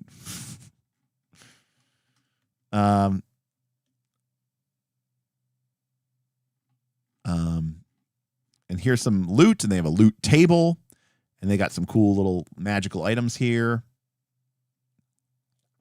Determine the desired rarity of items, roll that number of d12s, and add their value together and take the item that matches. So if it's common, it's just a d12 or a 2d12. If it's uncommon, and if it's a legendary, you roll 5d12. So, a premium bedroll, you automatically clear a stress for free. I like it. That's cool. Little basic little stuff here. I like magic items. I like, little stuff like this. I like that it's like you need to, that's kind of a cool way of doing it where you get more D12s. So like, to get a 60, you need to roll 5d12. And well, apparently the best you can get is up here. These are your relics, at the top of the chart. So it's a cool little random magical item table. I'm actually down for it. Oh, there is a 60. The Belt of Unity. Once per session, you can spend 5 hope to lead a tag team role with 3 PCs instead of 2. That's actually sweet. Yeah. Oh, they have an SRD. Cool, Zipper. Yeah, 135-page SRD according to Beowulf. That's pretty cool. Very, very, very cool. Yeah, that's neat. That's good. Good. Makes the game more approachable, easier to play, get people on board. We've got consumables. You can only hold 5 consumables at once. I actually like that. It's kind of like IP from Fabula Ultima. So I like that. Although I do like IP. because I like that you don't have to pixel bitch over your consumables. I do like that it's, good. And then we have a full example of play, which is neat. A lot of different characters, little sidebars, talking about it. I saw something here. Stella, I was going to groan, but then I remembered who wrote this, so I can't actually complain this. Stella looks up and asks, so Aaliyah, how do you want to do this? The table bursts into cheers. And I forgot. I was like, oh, come on. And then I was like, oh, wait, no, this is literally written by Critical Role. There is a community gaming license as well as a Daggerheart SRD. Okay. FU Rogue Inventor with 10 IP. Oh, come on. You gotta be a rogue inventor tinkerer and have 12 IP. Like a real pro. And then, by the way, this is great. I love this stuff. They give you an example of play, and we're not going to go through it, but it looks like it's well said. And then they have this thing. This is, by the way, if you've ever read Blades in the Dark, Blades in the Dark is so good because it goes, hey, this is how we would roll. And then it goes, but maybe we did it wrong, and maybe you should do something different. And maybe, the way we did it is not the way you would do it. And I absolutely love that stuff. So they're like, hey, maybe when they did this and they did it, and they decided to rule this way, maybe they could have rolled a different way. Maybe they could have ruled a different way. Stella allowed Rune to make 2 jumps using the Arcane Door spell, rather than making him roll for each casting. When a character is using an ability like that, do you want to call for a roll each time you're used, or let one roll represent the chaining the ability a couple of times in a row like Stella did? And I like that they're talking about this. I think that's cool. Because some of this is the role of the GM, right? Is to make these decisions. Cool art.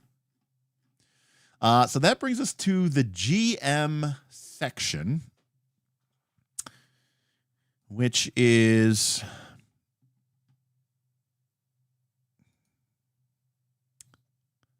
from page 140 to 185. So we're having a good crew. We've got 317 people here, so we're going to keep going. We're definitely not going to get into the adversaries. Plus, I don't want to spoil anything. I don't know if we're going to have time to get to the character frames, but roughly speaking, we can pitch the campaign, provide the foundations, guide their characters, build the map, run a session 0, begin the adventure. So it looks like campaign frames are sort of like, templates for adventure, templates for a campaign, which is really, really cool. So I do want to spend some time there. So let's just quickly run through this, and then we'll spend some time on campaign frames, and we'll try to finish before midnight. What's up, Booth? Boothby tipped $5. I've got to bounce. Grudgingly enjoying this first look. It's a very interesting game. To me, this seems like if you wanted to play Blades in the Dark or Powered by the Apocalypse, but you also wanted to play D&D. Like a 4th edition. You know what I mean? Not so much a 4th edition, but, D&D with powers and abilities and numbers and armor class and, hit points and all this other stuff, And don't get me wrong. Sometimes when I'm playing Powered by the Apocalypse or I'm playing Blades in the Dark, I'm like, man, it'd be cool to just it'd be cool to have. Yes, 13th Age covers Gatekeeper spot on. The only thing about 13th Age is I do think 13th Age is more trad than it is narrative. It doesn't have this sort of floating meta currency of hope and fear and stuff like that. It doesn't really have that. It doesn't have this it's such a stochastic version of GM moves and stuff like that. But I love 13th Age. I own 13th Age. I play tested 13th Age 2nd edition. I backed 2nd edition. I think 13th Age is one of the best games of all time. Your group will hate it. Yeah, Boothby, I don't understand what your group actually does like, because even the thing that you say that they like, they also apparently suck at it. So I don't know. Blades of the Dark for people like D&D combat, except without a grid. So yeah, exactly. Blades, but more traditional fantasy. Yeah, exactly. That's kind of how I'm feeling it. And honestly, I'm kind of into it a lot. So, all right. Read this only if you are planning to be a game master. Oh, okay. Core guidance, principles, best practices, and pitfalls to avoid. A lot of art here in the GM section. GM principles. And this is nothing new to us because we all know PBTA. Begin and end with the fiction. It's literally PBTA Rule 101 of principles. Collaborate at all times, especially during conflict. Fill the world with life, wonder, and danger. Ask questions. Use the answers. Make every role important. Play to find out what happens. Hold on gently. I mean, this is all just basic PBTA. No, I think what they meant to say, Left Hand and Not, is it's only required reading if you plan to be the game master. Basically, they're saying you don't need to read this if you're not planning on being a GM. They're not saying you can't read it. They're saying you don't have to read it.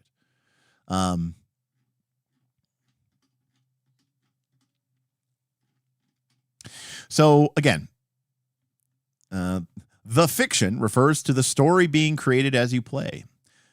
By the way, and even though I love this term and it makes total sense to me and makes probably total sense to a lot of us Knights of the Last Call members because we've been here a million times, it is also like very confusing for people, and they probably shouldn't have used it because no one ever understands what this means. But use the fiction to drive mechanics, when to call for rolls, what to use for a move, what difficult a roll should be. It should all tie back from the fiction. The other thing that's nice about this game over Powered by the Apocalypse is some people, rightfully so, really struggle with the fact that PBTA does not have a DC, right? PBTA, everything is 6 minus, 7 and 9, 10 plus. And some people just really want to be able to say, no, this is the DC is 14. And I get it. Like it's a way of categorizing the game and making a player's idea, rewarding a good idea, punishing a bad idea. So I get it.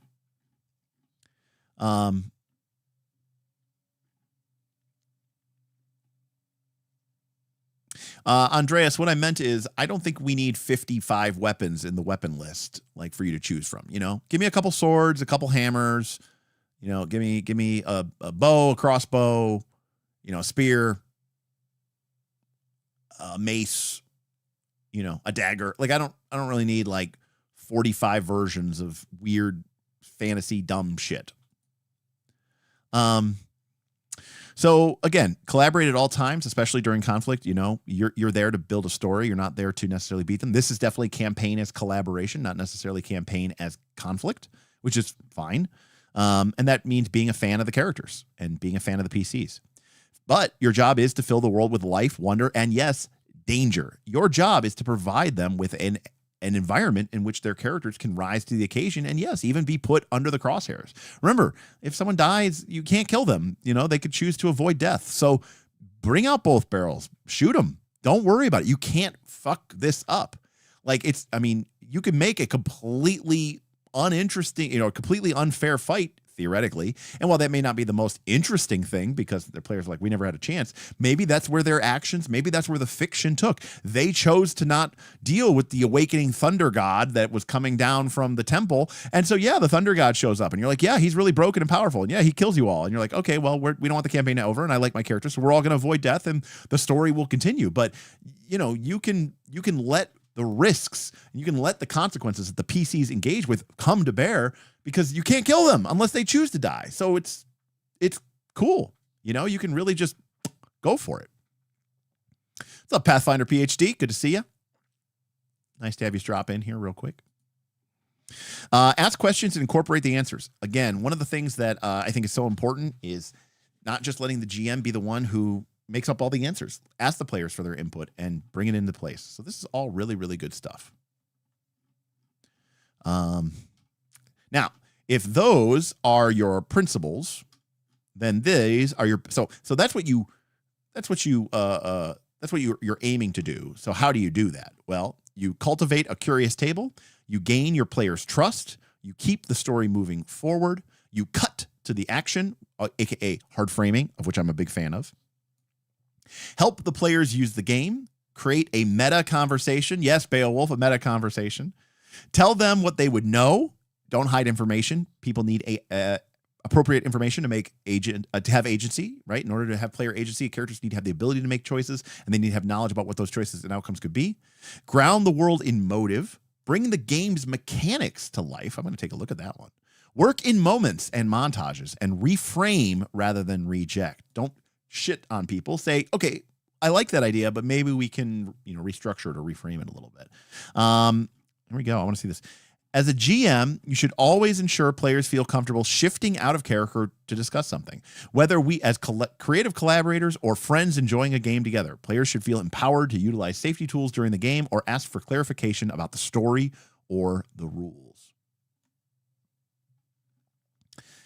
Set a good example of how fiction and mechanics work together to enhance a game experience. For example, when an incoming storm will bring disaster to the nearby port town, place a countdown clock. Sorry, I can't help myself. Place a clock on the table labeled "The Storm Ravages Port Emerald" to show that the threat is real. And again, if you've watched this channel for any amount of time, you know this is exactly the type of stuff I'm always talking about. Putting it on a big index card, making the clock, throwing it down, making the players aware of it. Even if the PCs don't exactly know how many times that, but the players should know. Let them feel that tension. It's like the Jenga tower in Dread, right? Let them feel the weight of it and know that every long rest, right, it's going to keep advancing that clock tick. That's awesome.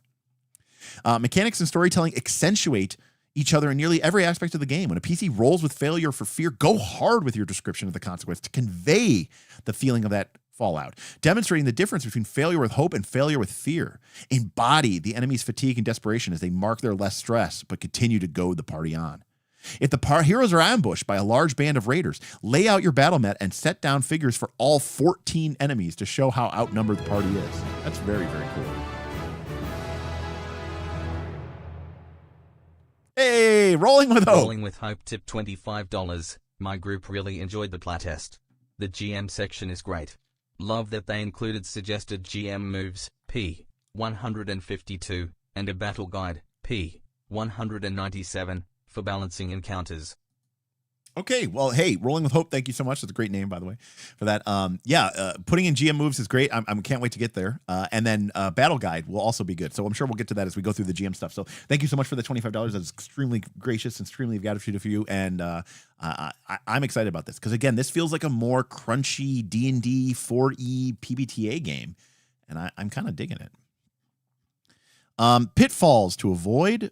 Don't undermine the heroes. Don't always tell them what to roll. Don't let a scene drag. Don't make one solution. Don't overplan. Don't hoard your fear. All good stuff. All right, here are the core GM mechanics. Make a D20, add their bonus. If it beats their evasion, it hits. On a hit, roll for damage. If you roll a 20, it's a critical success. GM, after a player describes a move, decide if they want to call for an action rules. Let the PCs guarantee success in exchange for a consequence. If there's an opportunity for an interesting consequence, offer the player that outcome in exchange for performing the move with agree. Should they agree, they succeed, and you narrate the repercussions. For example, rolling for them to jump from a roof to one other, you may allow them to automatically succeed in exchange for being noticed by bystanders on the street beneath them. I love it. I love haggling with my players over what things. Derek.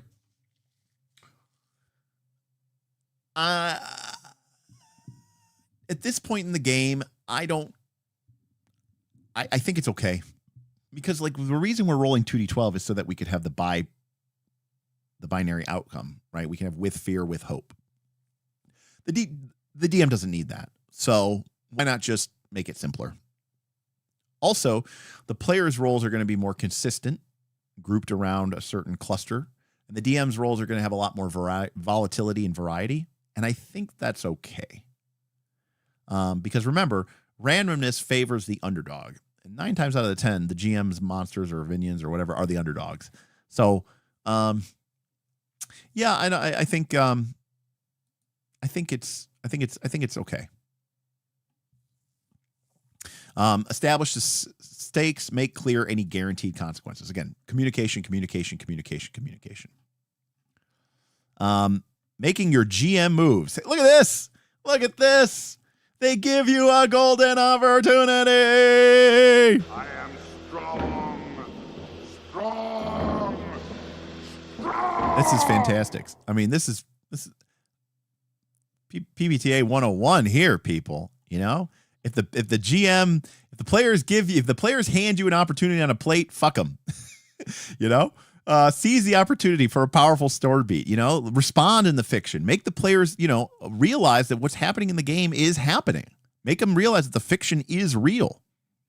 And they really This game is way more PBTA than I thought. I mean, these things here, make a GM move when they roll with fear, when they fail a roll, 6-, when they do something that would have consequences, golden opportunity, when they give you a golden opportunity, or literally, the language I said here, looks to you for what happens next.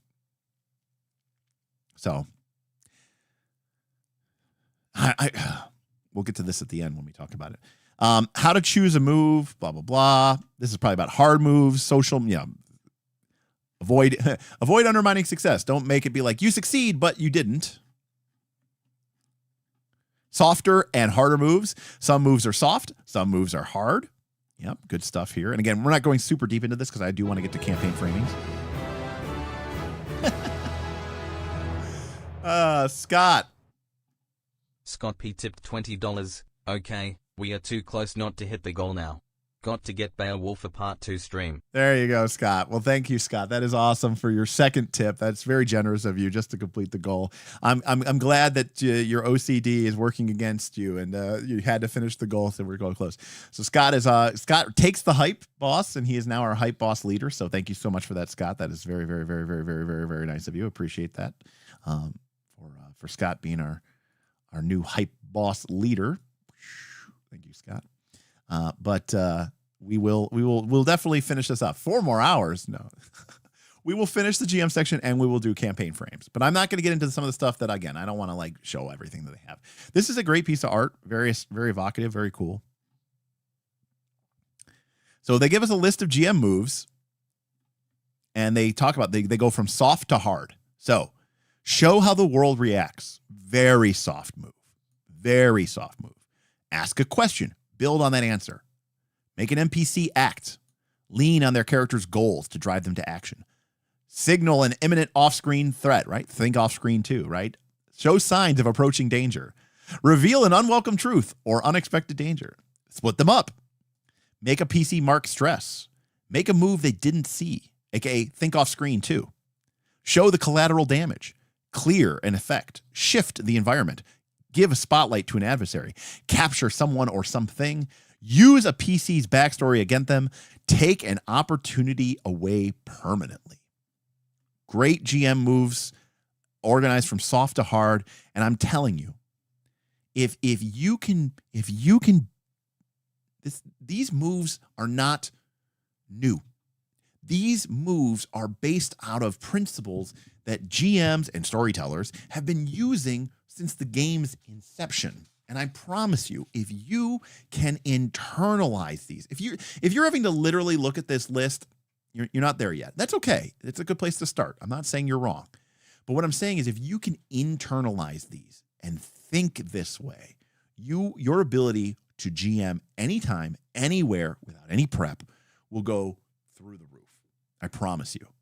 Being able to internalize these and really think about the game in the sense of these and their logical implications will make you such an incredible game master, but more than that, make you a storyteller, make you capable of reacting in such a fun way to your players' actions that it'll feel like you're like a jazz musician, right? Where you're just all riffing and there's no music, there's no sheet music. You're just, going off and you're making something beautiful and cool and unique and special.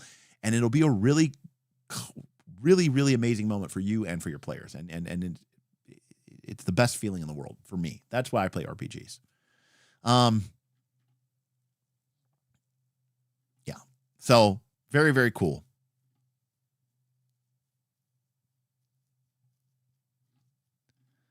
Very, very cool.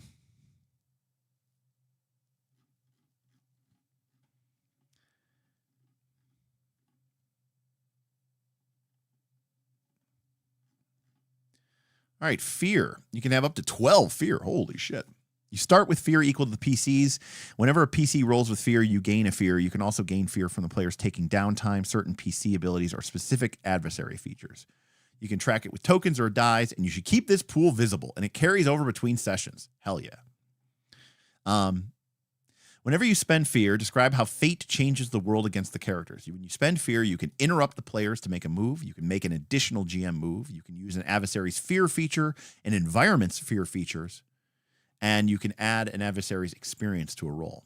It should not undermine a player's fun. It's used to enhance the scene, create tension, raise the stakes, not to shut down someone's cool action. Very cool.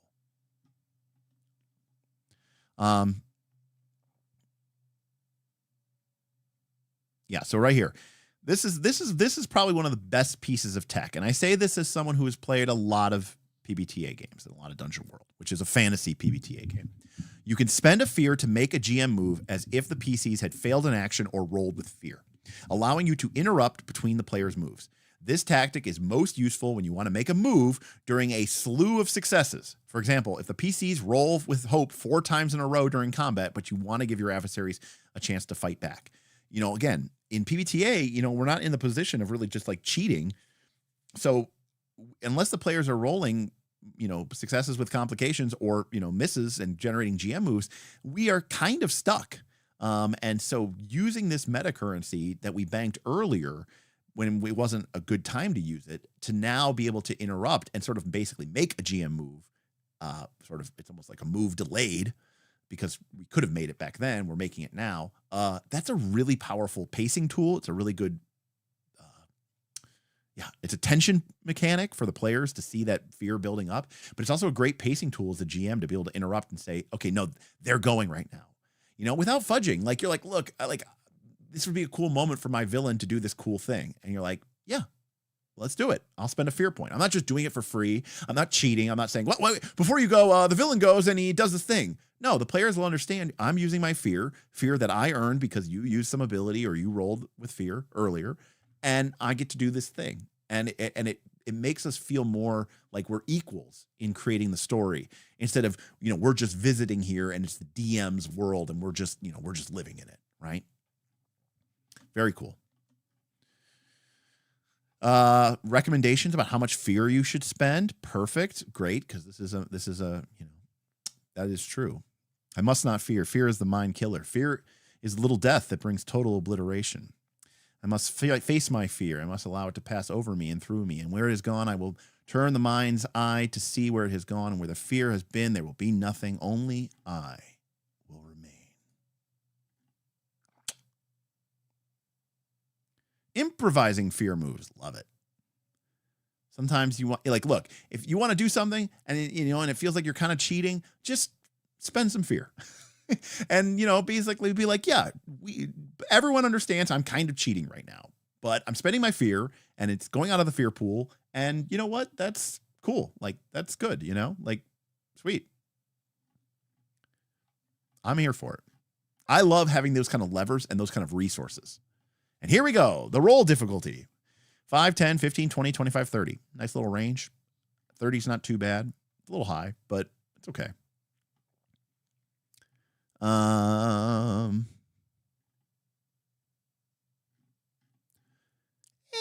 don't know if I love her, Steven. It seems a little basic to me. It's like it's just a little bit too vague, you know?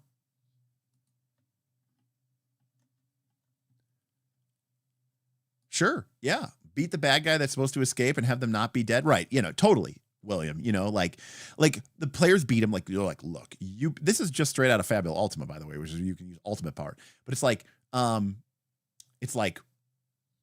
you know, you're beating up the bad guy and you're like, look, he's dead, whatever. But I'm going to spend this fear. And I'm going to say that, like, as he stumbles back, suddenly the rampart, you know, the parapet gives way. The stone breaks away underneath your powerful attacks. He looks back at you with fear in his eyes. He stumbles off and then falls and, you know, off the cliffs of insanity into the sea of longing and disappears beneath the jagged rocks and crashing waves. And you're like, oh shit. You're like, yeah. Oh, did he escape or not? You know, like, and the players get it. They understand what's happening. We're here to tell a story. And you're like, yeah, I kind of want this villain to get away.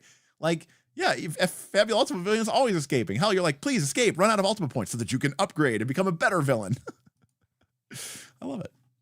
I think it's fun. I mean, again, if you assume that the point of the game that you're playing is collaborative storytelling, if you are trying to simulate a realistic fantasy world, or if you're trying to create a very balanced combat as sport, you know, game where it's like, look, it's like, you know, your side, my side, who will win, then yeah, I don't want all this bullshit, because that stuff undermines that. But if you're here to tell stories, which presumably Critical Role definitely is, then this is a great way to do it. And I think a lot of people are using D&D or want to use D&D to tell stories. I don't think they're playing D&D because they care about, super accurate, hyper balanced combat rules so that they can create a very fair, almost competition level experience. If they did, they'd be probably playing a different game.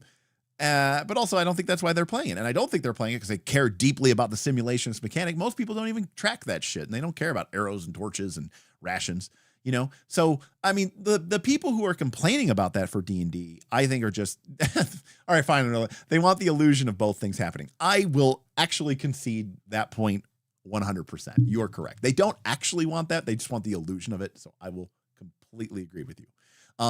The number of times I've tried to have a reoccurring villain, but my players just run him down and murk him is crazy. I 100% need ultimate points. And you know what? That's why they exist. Because the fact of the matter is, in books and movies, we're used to like the villain gets away. I'll get you next time, Gadget, or, I'll get you next time, Turtles. And we're always like, how come that never happens in role-playing games? And you're like, oh yeah, because it's like, you're just dead. And then they just like coup de grace you. Or you know what I mean? Like, there's no way for the villain to just get away. Unless it's like super, super Deus Ex Machina, very, very, very bullshit, where you're like, he has a once a day ability to teleport as a reaction and there's no interrupt. Like, okay. Anyways, a whole section about how to do difficulty settings. For agility, for strength, for finesse. By the way, we can see that 30 is basically superhuman. Right? Sprint across the heads of your enemies in a pitched battle. Run across an inch-wide oil-slicked beam in an active rainstorm. Break a god's grip. Evade notice with no cover in full daylight. Hear a bird diving from 100 paces away. Trick a god. All this stuff, right? So, very, very cool. When to give advantage, when to give disadvantage, good advice. When to make your adversary rolls, how to target most little tidbits in here are very nicely said. And I'm not seeing all of it because it's a first look. Attack rolls is a story. Every attack roll is an opportunity for you to show how that attack is changing the scene. When your attack roll hits, you're taking away resources, so you ensure you provide context for that depletion. And if your roll is a failure, it's an opportunity to celebrate the prowess of the PC and ask the player to describe how the character avoids the attack.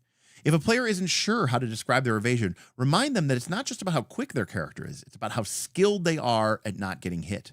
This could manifest as a sorcerer reaching out and stopping an arrow mid-flight, or a wizard throwing up a magical barrier. It could be the rogue transforming into a swirling mass of darkness and letting the axe pass through them, or a ranger backflipping out of the way. That kind of freedom to storytell is very, very cool.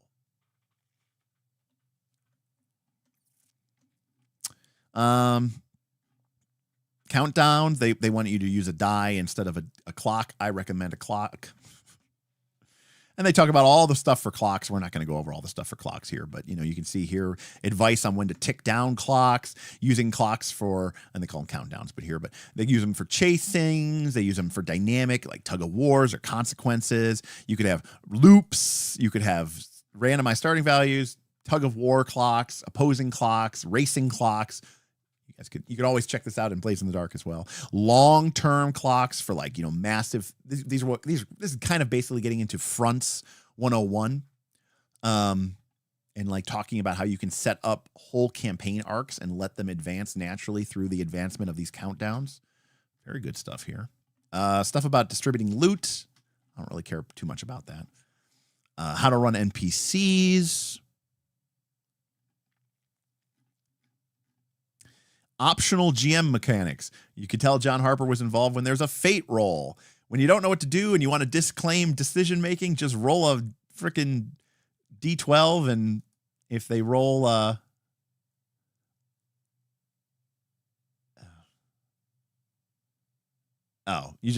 if you roll 4 or lower, the fire spreads behind their house. Just flat out percent chance, basically a flat chance. And of course, we've talked about this before. It was like, no matter how simulationist or narrativist a game is, there's always falling damage rolls. And here they are. Underwater. No water pressure rules, so we know this is not simulationist. Yeah, we talked a little bit about Force-like. We talked a little bit about the gold earlier when it was on the character sheet. But yeah, I mean, like, you can kind of just hand wave it and just say like, hey, you don't really have to worry about too much about like, random tip, and you can just say, you guys are all buying good, somebody mark a handful of gold, and you can just mark it off. I mean, it's basically kind of like this. Session 0 rules. Cats. Oh, okay. Concept, aim, tone, subject. This is like example, like how do you lay the groundwork for your campaign? Do you want it to be adventurous, cozy, dramatic, funny, goofy, gritty, intimate, lighthearted, political, romantic, scary, or whimsy? And then people can cross ones off the list. This is basically called a palette from Microscope, where you basically say what you don't like and what you do like. And of course, it wouldn't be us if we didn't do a poll. All right.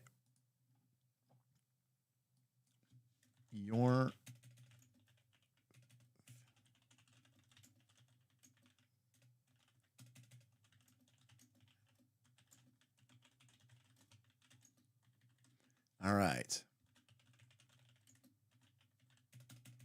Cozy, dramatic, funny, goofy, gritty, intimate. I'm going to skip. All right. Poll is up. I had to skip some because, they don't all fit, but, it's fine. All right.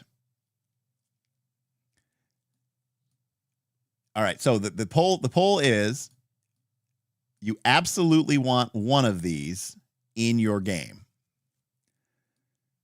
So which one do you pick? If you're filling out this survey, right? I've just invited you to play in my new Daggerheart campaign. And I say, look, here's a list of tones, and which one do you want to 100% to be part of the game? There might be others, but which one is very important for you to have as part of the tone of the game that we are playing? All I see out of all of it is I see Ayla's with a 6. Ayla, don't change. Oh, here comes some 6s. Okay. Adventure is number 1. But it's a tie for second place. I'm gonna let it run for a second while I finish off this delicious Propel.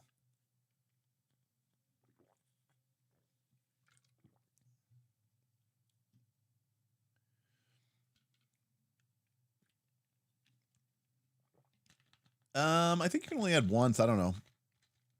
People might be repeating or saying or something like that. I don't always know how the bot works. Yeah, I think it just lags, like, especially when people vote a bunch.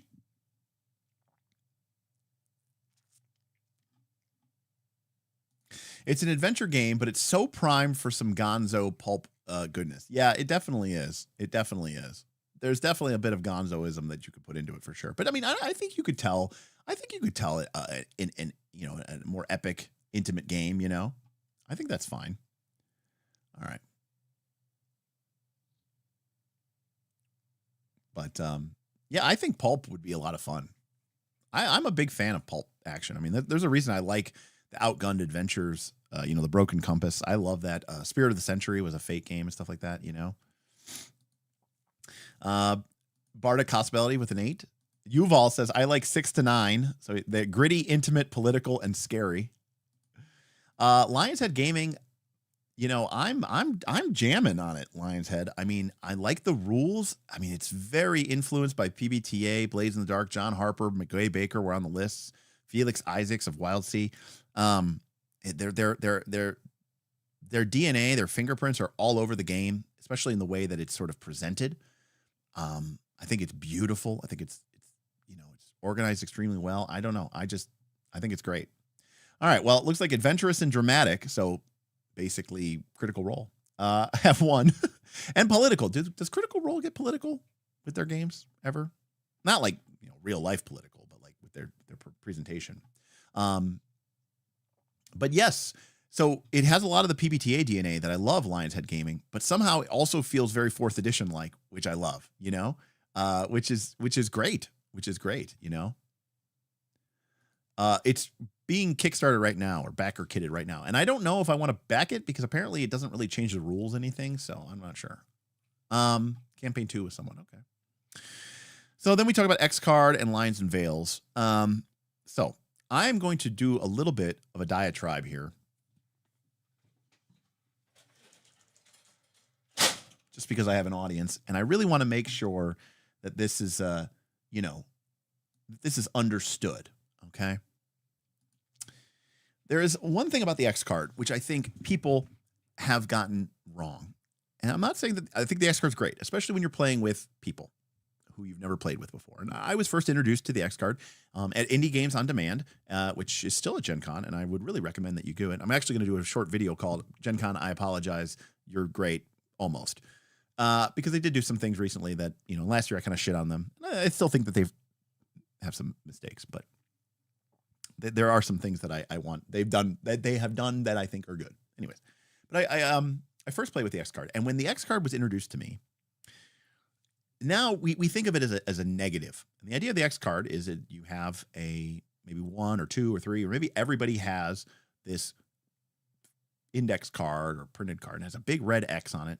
It's within reach of everybody, or everybody has their own one. And the idea is that during the game, if you reach something that you're uncomfortable with, maybe the material, the detail, the description. I've been X-carded before, rightfully so. You know, I pushed something too far. I was getting a little too graphic, or maybe someone's just not comfortable with violence against children or something. You know, there's a million things that, and we don't need to know why. We just need to know that you're uncomfortable. The idea is that someone can vary, but it's tough to step up and stop somebody. And even, you know, just you feel very, so what you do is you tap the X card, or maybe you slide it forward a little bit into the scene enough that people notice it. And, you know, a responsible and a good GM, or even another player will be like, oh, okay, I'm sorry. Yeah, let's just rewind that really quick and, you know, fade to black or whatever. We'll go to the next scene, or, you know, is there something there, a problem? Which is great. However, when the X card was first introduced to me, it was also introduced to me, and this is like the heart of it. It was also introduced on the other side of it. Everyone kind of got one, but on the other side of it was a green check mark with like a green circle around it. Okay. And I think that is even more useful, because the way that is it's a way to encourage players, especially ones who are maybe struggling to come out of their shell, because they're going somewhere. They're talking in character. They're giving a speech. They're trying to describe what their character's doing. And you don't want to interrupt them, because then that's going to fuck up the flow, and that's being very rude. So what you do is you flip the X card over to that green check mark, and you tap that, and you kind of push that forward. It's you basically saying, yeah, man, go with it. Get it. You know? Oh, I love what you're doing, girl. Keep going, keep going, keep going. I want more. Go, go, go, go. This is awesome. You're doing a great job. But I don't want to interrupt you, because that's rude, and it'll probably fuck you up, and then, you know, ruin my idea of it. But yeah, it's the heck yeah card, you know? And I think that like encouragement is probably like more valuable. I mean, I've seen very few X's, you know, true X's that have been, you know, deployed. But I think what people really need, especially in those kind of environments, is encouragement. And I want to hype people up, and I don't want to interrupt them, but I want to, you know, be like, yeah, come on. Yeah. Give me more. And that's going to mess up the flow. It's going to mess up the person's little, whatever they're doing in character. So I love that. I like the X card as sort of a double tool, right? As having two sides. I think it's important to have that sort of safety precautions in place. I can think of one example. We were running a Monster Hearts game, and there was a scene. Monster Hearts is, you know, teenage monsters in high school. And there was this NPC character that was sort of like a, you know, lecherous gym teacher that was sort of like sleeping with a student, right? So lots of, you know, potentially deplorable activities. And one of the players was getting their master's in education, and they were just very uncomfortable with this like portrayal of, you know, student teacher underage, you know, relationship. And they just basically X'd and said, and I said, okay, no problem. We'll back that up. And they said, yeah, you know what? I'm just not comfortable with that. Can we? And I said, that's totally fine. And that's a great use of that. And I'm glad that he was able to make that use of it. But I do like encouraging people too. And I think giving people sort of a thumbs up is great. And I think having that, both sides of that, is very useful. So that's all I was going to say. Again, when you play, I don't know where it went. Where did I put it?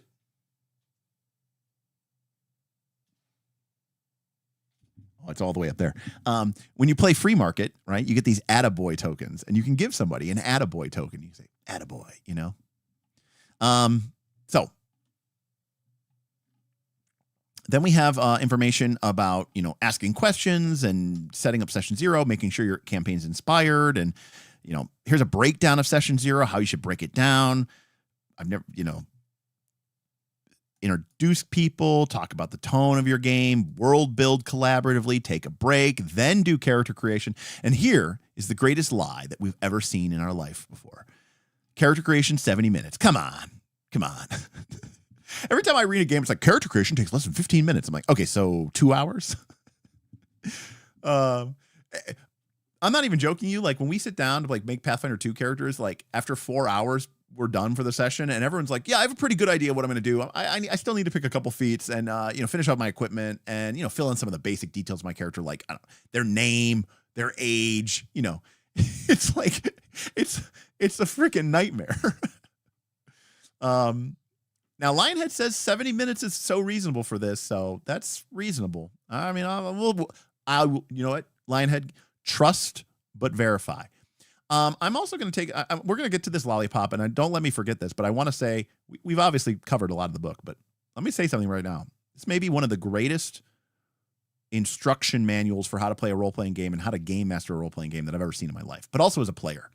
This is really covering everything. What you should do as a player, how to behave as a player, what is your role as a game master, how to do that, how to run a game, how to structure a session, how do you make moves, what is your agenda, how do you accomplish that? That's a lot to cover. Here we go. Running a session. Thinking beats. And I always talk about beats on this channel because they're story beats. How to prepare combat encounters. What's the function? What's their motive? Creating a dynamic environment. Just, so boring and responsible. How to give out rewards for a session. How to craft a scene. How to engage players. I mean, this is just covering everything. Now, granted, I wish reading a paragraph would instantly make you a good GM, but I like that they're at least talking about these things, and I think those things are very important. Social conflict.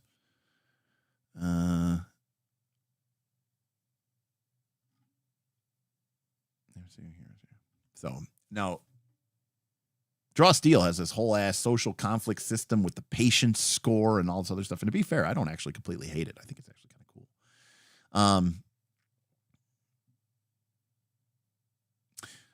Normally, you can just make a successful action check, but when dealing with a formidable NPC, it may not be enough for a single action. Since an adversary perceived becomes vulnerable when their stress slots are full, you can use an adversary stress slots as a meter for tracking high-stakes social combat. By default, one successful social action against an adversary forces them to mark a stress. Some abilities also force adversaries to mark stress, and they are highly useful in social conflicts as long as they are applied narratively appropriately. So it makes sense, right? You get them to 0, and then they are vulnerable. Now, I know a lot of people poo-poo on social conflict, but I do think it's important because the fact of the matter is it's a game, and we're still playing the game.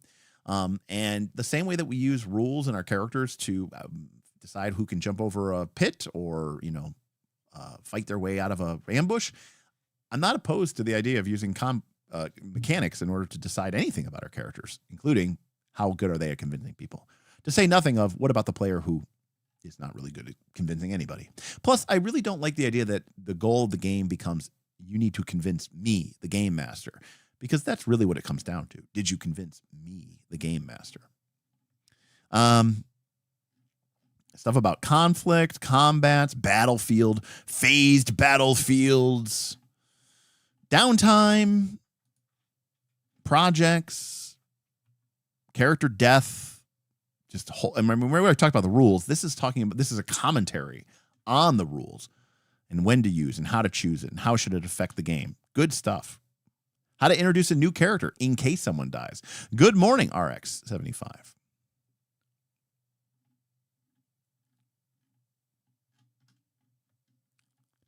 Running a one-shot. Our story takes place within the kingdom of Willowfell. We are currently traveling through Dawn Hollow, best known for its sacred wards and the dark forests that surround it. Works for me. After last night's terrifying storm, many here have been badly injured. To fix this, this morning we found events that the previous evening destroyed the town's protection rune. To fix this, we will need to search for a powerful moonstone relic. Our story begins as we leave for the Towers of Hyle, where we might find what we're looking for. That's pretty cool. I'm down for it. Next, give your players a 15-minute break and then answer the prompts in the following section to prep your session as necessary. This is fantastic. Ooh, Grimwild or... That's tough. I mean, Grimwild does have like some wonkier... Grimwild does have some wonkier lingo. I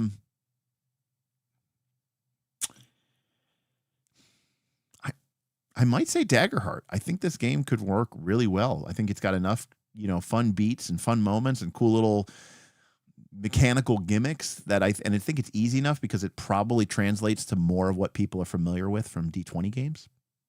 So it might be a little bit easier. Yeah, I don't know. It's tough. Grimwild is a good game. Anyways, incredible. Here's information on running a campaign and how to choose a campaign frame. So let's talk about this a little bit because we did want to talk about this. Before your session 0, you might choose to implement a campaign frame to ground the players in the type of fantasy story you're interested in as a GM. The fantasy genre is so wide that providing a campaign frame can give players a strong jumping off place to start brainstorming their character. Daggerheart provides several campaign frames to start you off, but these shouldn't limit the stories that you tell. If you have a strong idea about the kind of campaign you want to run for your table, use the structure of the frames to build your own before session 0. And here they give you a bunch of them. The Witherwild, the Five Banners Burning, the Beast Feast, the Age of Umbra, the Motherboard, and the Colossus of the Drylands. Building a map.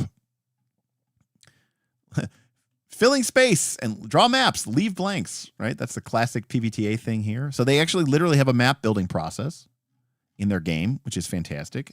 Then incorporating those backstories, taking notes to bring them in there, which is fantastic. Awesome. This is exactly what you should be doing during session 0.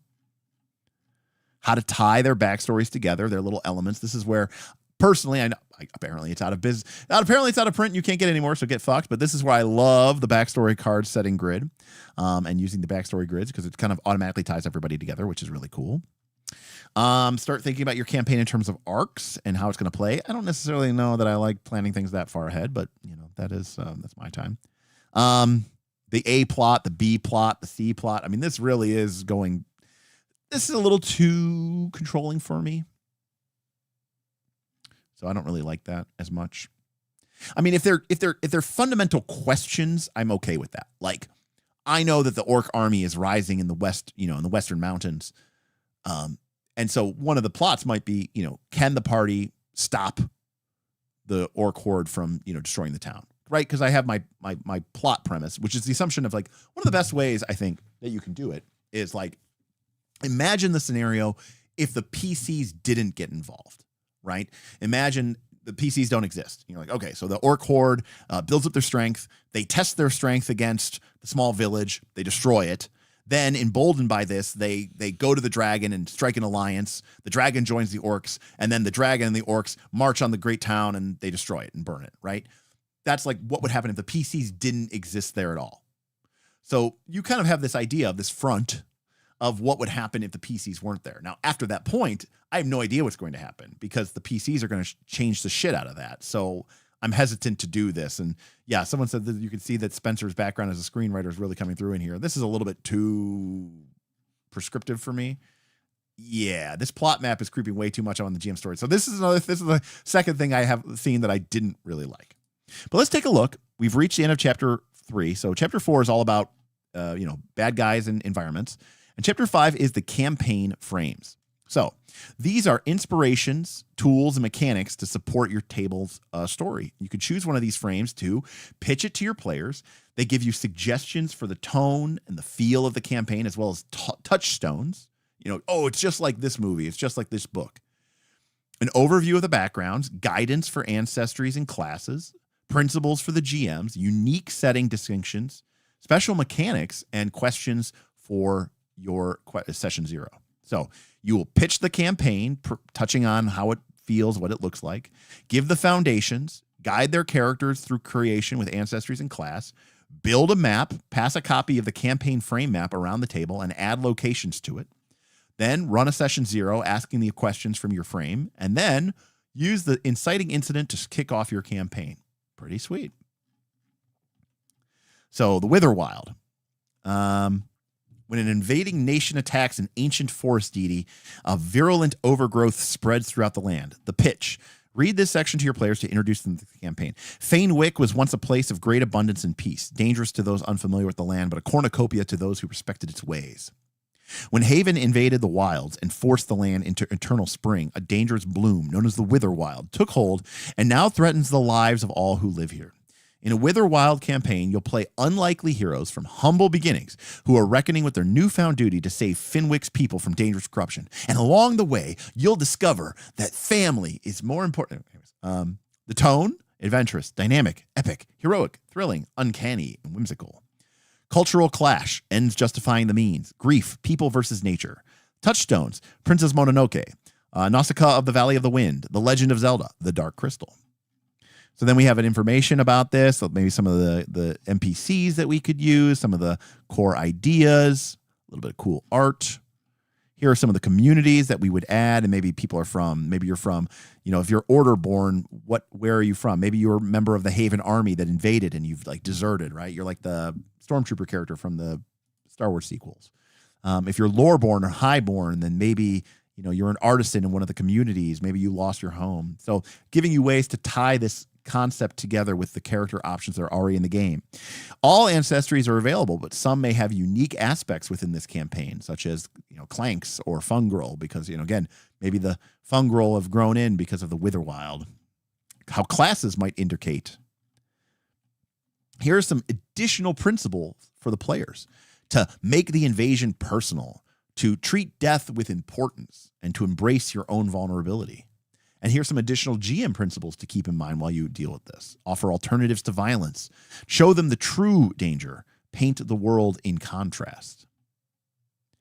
Here are some specialized distinctions for this particular game that might also change the way that the game works.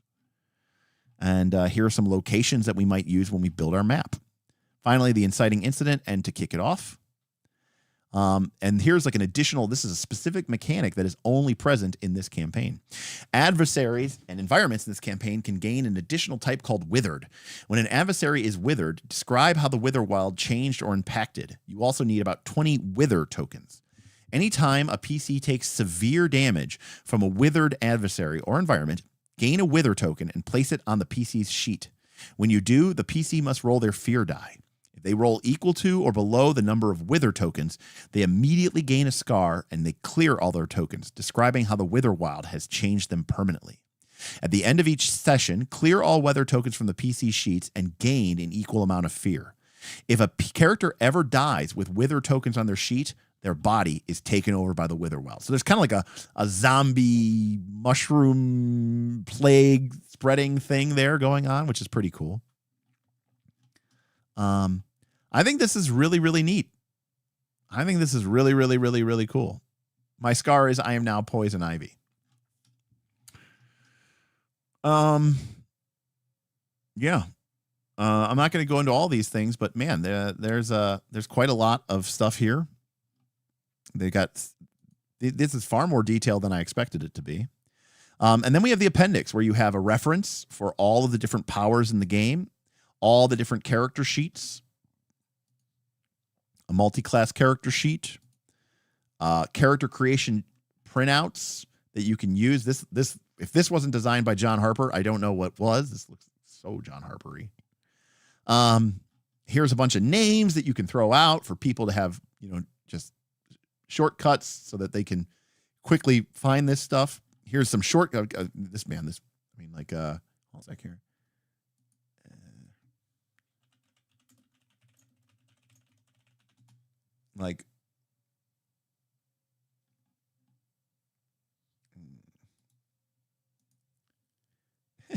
This is a John Harper micro indie game from I don't even know how long ago. This is Danger Patrol. Okay. Look at the layout of this. Hold on a sec.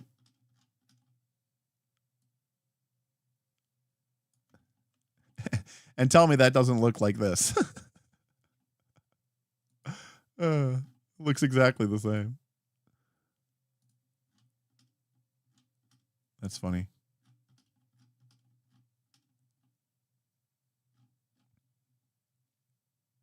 Obviously, the game never got completed. But anyways, good stuff. And this is the rule summary, from Danger Patrol, and that's the rule summary for character creation. Anyways, good stuff here. So we got play guide, how to play, how downtime works. You can just give everybody this thing. Everything that they need to know is right here. Here's all the equipment that you need in the game. Great. Here's some advice for you as a game master. Awesome. I think there's a character sheet with the deluxe version. I didn't get the deluxe version.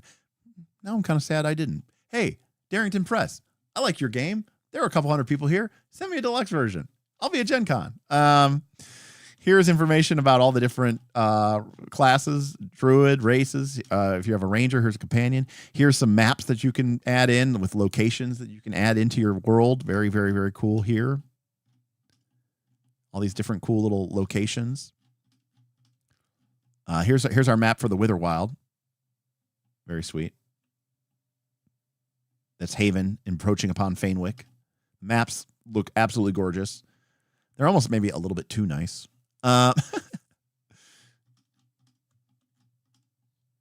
So, this is just a stacked book. And then we get to the index. Great index. Looks like it's pretty good. And then we have all our character sheets, one for each class. So it's very, very easy for your character because it's all the stuff that you need is right there on your character sheet, including character creation rules and all your level up rules. You might never have to actually really look in the character playbook again, assuming you had the deck of cards and your character sheet. And that's pretty sweet, I think. And then here are all the different powers that you can print out. And then they also have available online black and white ones without the art if you don't want to kill your printer.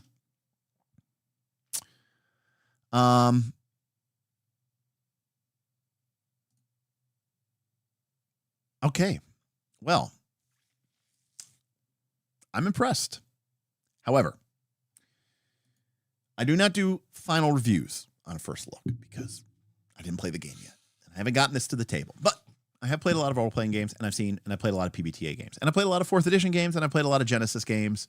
I played Warhammer, and I played Legend of the Five Rings, assuming you count that as a Genesis game.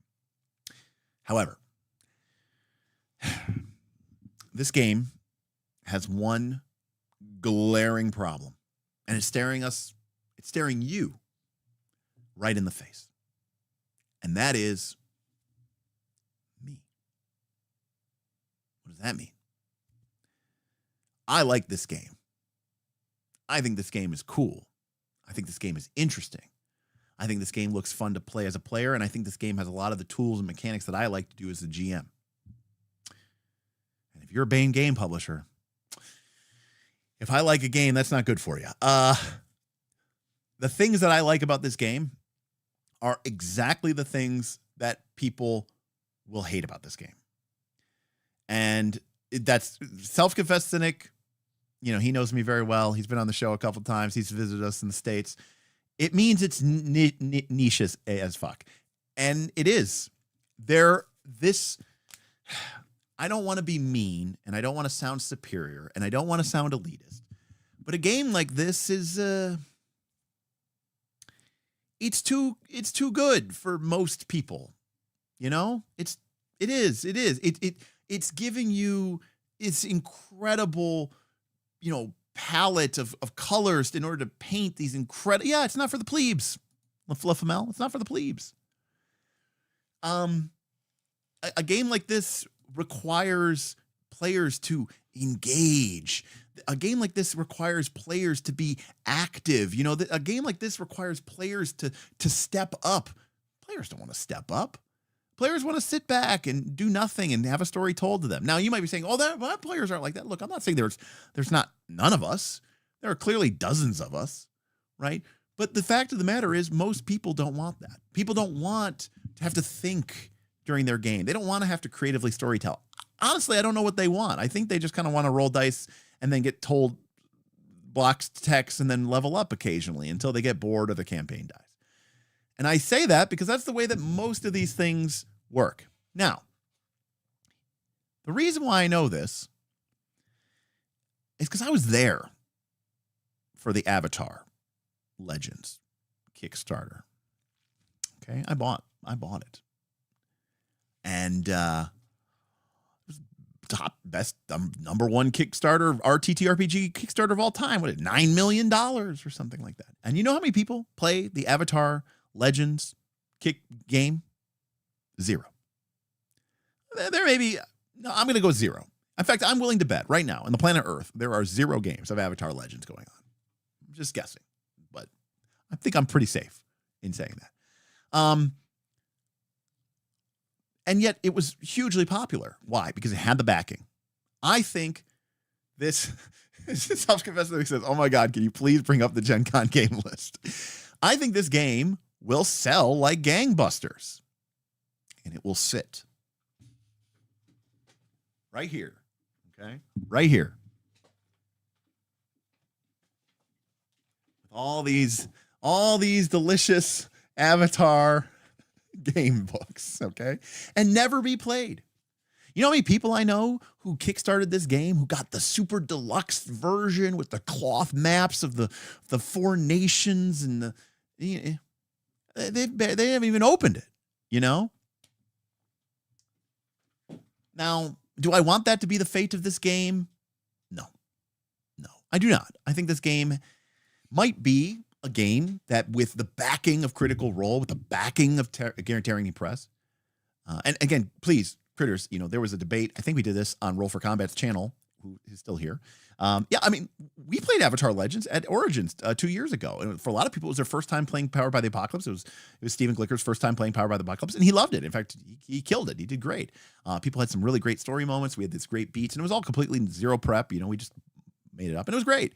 But that's, by and large, that's not what people do. And again, I don't want to toot my own horn here a little bit, but I was running that game, and these games have a very high ceiling, but they have a very low floor, and they can be very off-putting, and they can be run very badly. And I have seen way more games like Daggerheart run badly than I have seen them run well. And that's for both sides of the screen. That's both sides of the screen. Now, Daggerheart Zipper Fist does have a lot more potential. It's fantasy. It's got magic. It's got, wizards and elves and dwarves and weird fun races. And, fantasy genre, it is a heartbreaker in that respect.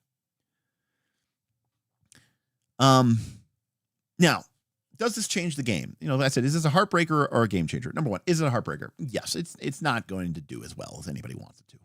I'm sorry. I don't know. I don't have a hat to eat, but I will eat my hat, if it somehow becomes super popular. But I don't think it will be, do I think this game is going to be more popular than Shadow Dark? No, I don't. I don't think it will be. I really don't think it will be, I just don't. And it's a very quick diminishing returns, once you drop out of the top 3, top 4. Is this game going to give Pathfinder a run for its money? No, I don't think it will. So now Zipper Fist, listen, I would love to be wrong. I would love to be wrong, because I said, is this a heartbreaker or a game changer? I said, it could be a game changer, because I am of the belief, I've been doing this YouTube thing for 4 years now. No, we started in 2020. So this will be 5 years. Well, this fall, it'll be 5 years. And I've been playing RPGs for 30 years. What I can say is that this, in the modern zeitgeist of role-playing games, this is the game that people probably should be playing. This is the game that is going to create the kind of experiences that people want. This is going to create the experiences that people see on actual plays, that they see on Dimension 20, that they see on Critical Role, and they try to use their D&D game to build that experience and fall short because the D&D game, especially D&D game, is not made for that kind of dramatic interpersonal storytelling, epic storytelling. It's made for Dungeons and Dragons. It's fundamentally based around that. And so you end up having to ignore rules or get mad at the rules, and the rules become more of a hurdle. The rules here are all designed to help you create stories that have dramatic, dramatic tension and a lot of pathos between the characters and these big cinematic moments, epic moments, which is great, which is what people want. But people are very weird, and they want to be lied to in some way. There's a fundamental feeling in many people that when they see how the sausage is made, they don't want to eat it anymore. And I've discovered this many times through my streams, that when people basically get what they want, but they're shown how it's done, they don't want it anymore, right? They want to be lied to. They want to believe that this cool story that's coming out of this very basic procedural game like D&D 5e, coming from a Brennan Lee Mulligan or coming from a Matt Mercer, is like, wow, that's just how it goes. And the truth is, no, it's not. They are bending over backwards, dare I say, fudging. They're doing everything they can do to try to make this game work the way that they want it to, including up to and mostly ignoring the game at almost all points along the way. And when people try to do that, they find that they get into this really rough spot. And now we've gotten to this crazy, weird position where people are like very excited to cheat and fudge and tough all the time in their games. And it's very strange. But for whatever reason, they are more comfortable with that than they are with a game that says, hey, here's a fear metacurrency that you can use to build tension into your games. And people are like, I don't want that. And you're like, well, don't you want tension in your games? They're like, yeah, I want it to be organic. And you're like, okay, so are you cool with the game you're playing? No, the game I'm playing doesn't have any tension. So I make up this cool special rule. And then what I'll do is I'll fudge the monster's hit points a little bit. And then I'll turn a hit into a critical hit just so that it makes their hit points just low enough so they really feel tension. And that's how I build the tension. And I'm like, and you're okay with that? And they're like, yeah, it's great. My players love it. They have no idea what's going on. And then this game is like, nope, that's a fear point. Now that's number one. Number two, Zipperfest, quite correct. Not D&D equals no. People don't want, people will maybe play Pathfinder, maybe. They might play Tales of the Valiant. They might play DC 20 because it's like D20 and you roll stats and bonus. But like this game with its 2D12 and fear and trap, and you're like, oh, it's like I'm playing a board game. It has cards and tokens. Oh my God. People are the worst. And this game is not for the worst. This game is for the good. This game is too good for the people that it is being sold to. Now, if you're here and you're watching and you bought this game and you like this game and you're excited to play this game, then what does that mean? It means you are not the worst. It means you are the best, or at least you're on the right side of history. Okay.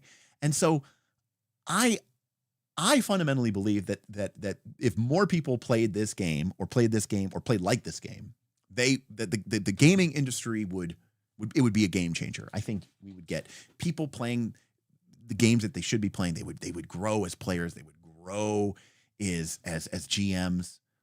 They would break free of the shackles of this like horrible place that we've gotten, where a generation of GMs have grown up trying to be Matt Mercer, not understanding how they could get there. And so they end up just like cheating and hacking and throwing away parts of the game. And then they complain about the game that they're playing because they're trying to use the game to do something that the game never did. and never pretended to do. So, I mean, I apologize for my pretentiousness here, Todd. And Todd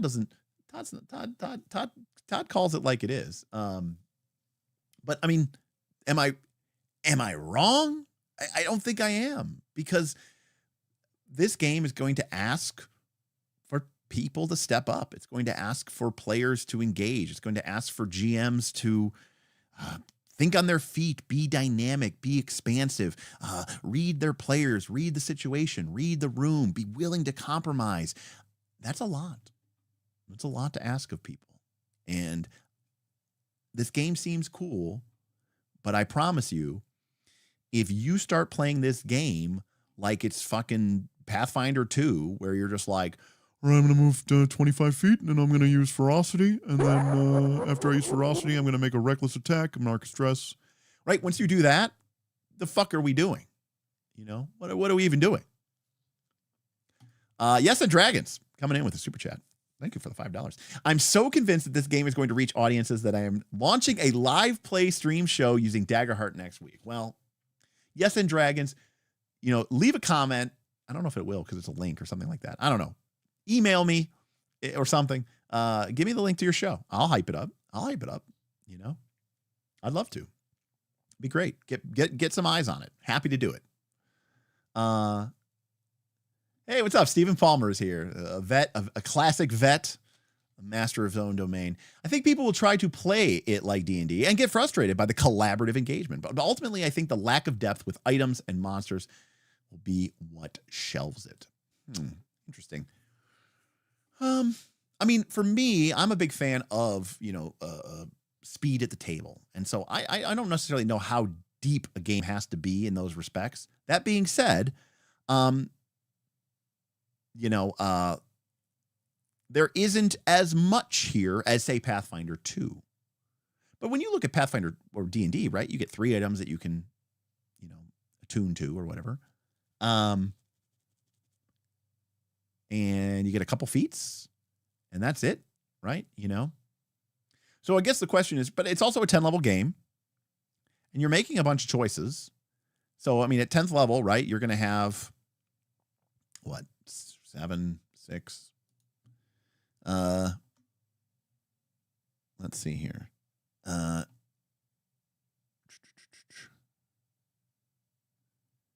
You gain a new power card, right, at each level.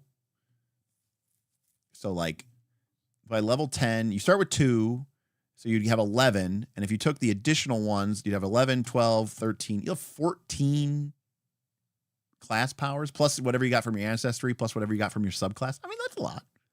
That's a lot of customization, especially when you include the multi-class option. But, you know, because that's 14 options from the 2 different tiers. I think each tier has 2 or 3 options, and you know there's going to be splat. I think that there's, you know, I'm agreeing with Beowulf here. I don't do this frequently, but I am agreeing with Beowulf here. They're going to keep making more classes. And so if you want spam and you want infinite content, I think you're going to get there.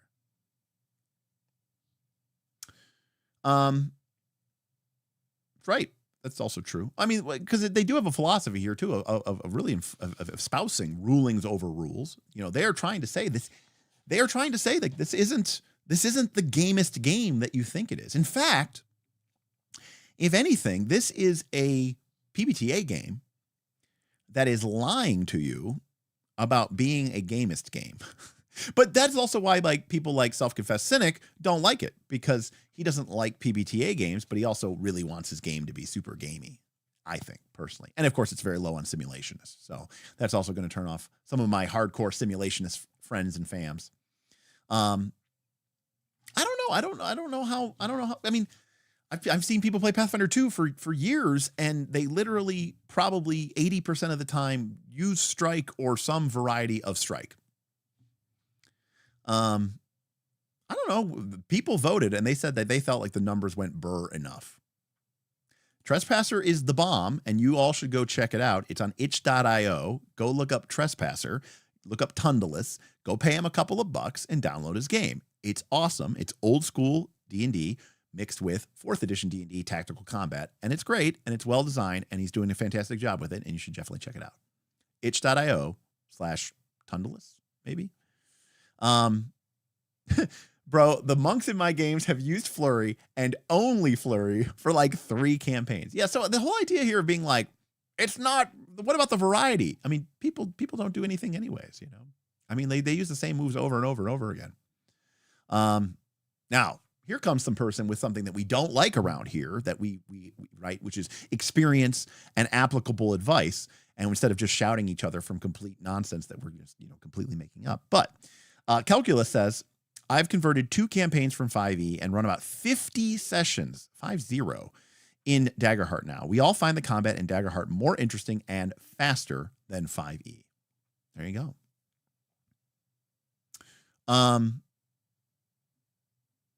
Also, to be clear, and I've talked about this before, like, I don't want my monster to be a fucking 20-page, entry. I want my monster to just be like,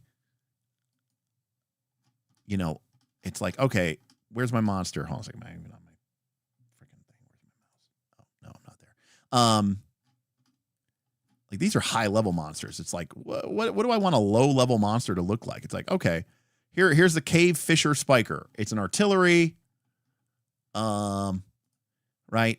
It's got its base stats up at the top. And then what are its actions? Well, it can use its pincers. That's its basic attack, but it can also fire out a filament.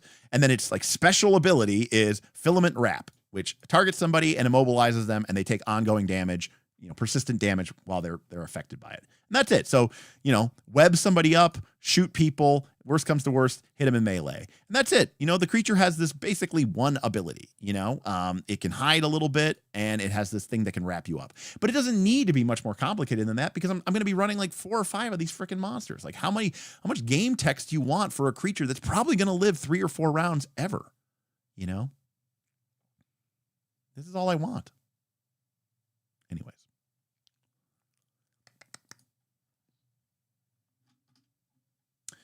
All right, let's see here. I'm trying to catch up with everybody in chat. I apologize if I'm missing you things. Again, if you want to make sure I catch your thing, yeah. Self-Confessing says, "Oh yeah, combat's going to be 1,000 times faster in Daggerheart than 5e." And I say this as someone who played 5e, Theater of the Mind, with some very changes to with some old school phase-based initiative, group side phase-based initiative system. Much faster. We got through a ton of fights, and they were really quick and they were really exciting.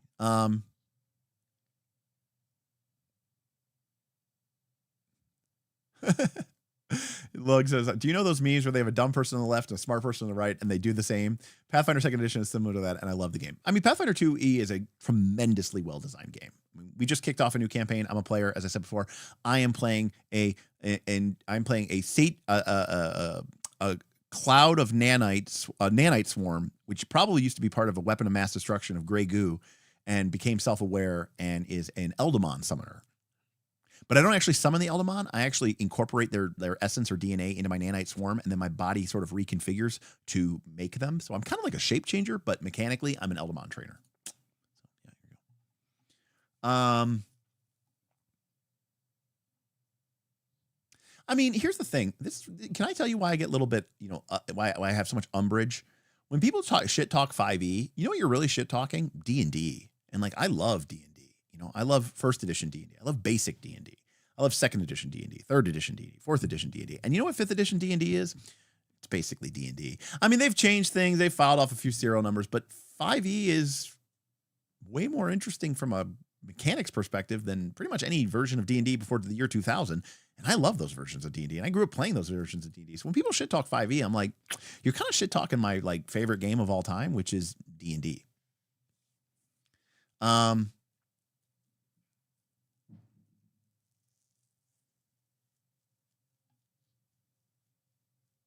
Do I not? Well, solos are different, Lionheads Gaming. Assuming you're talking about like complex games. If it's a solo, it's designed to be the monster, the one monster that you fight. And in that case, no, I think it's great because you can afford some extra CPU time, some GM CPU time to processing it. And it should be more complicated because it's doing the heavy lifting of an entire combat and being the one interesting thing that's going on in the entire combat.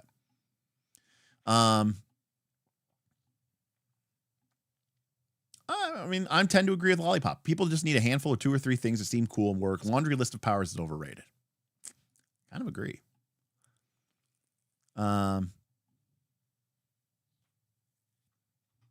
Yeah, I think playing, and also too as a GM, right?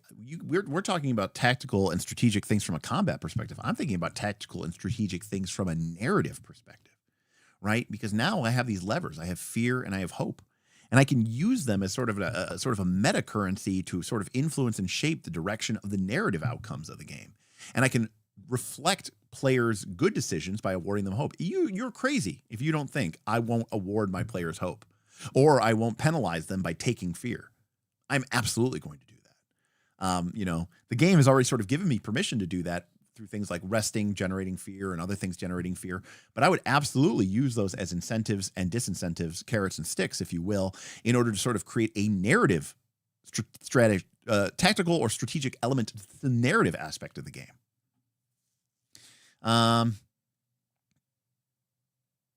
You asked them if anyone's currently playing. All right.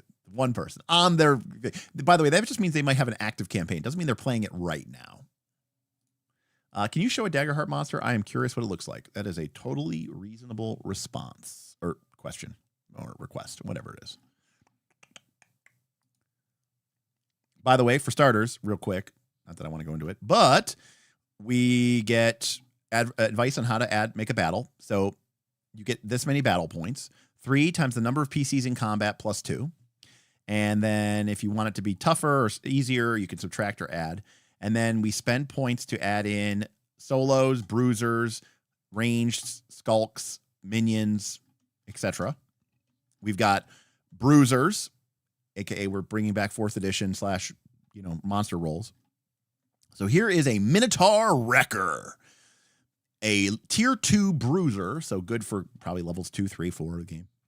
Its motives and tactics are to consume, to gore, to navigate, to overpower, to pursue. Just great ways to sort of, talk about playing the monster correctly.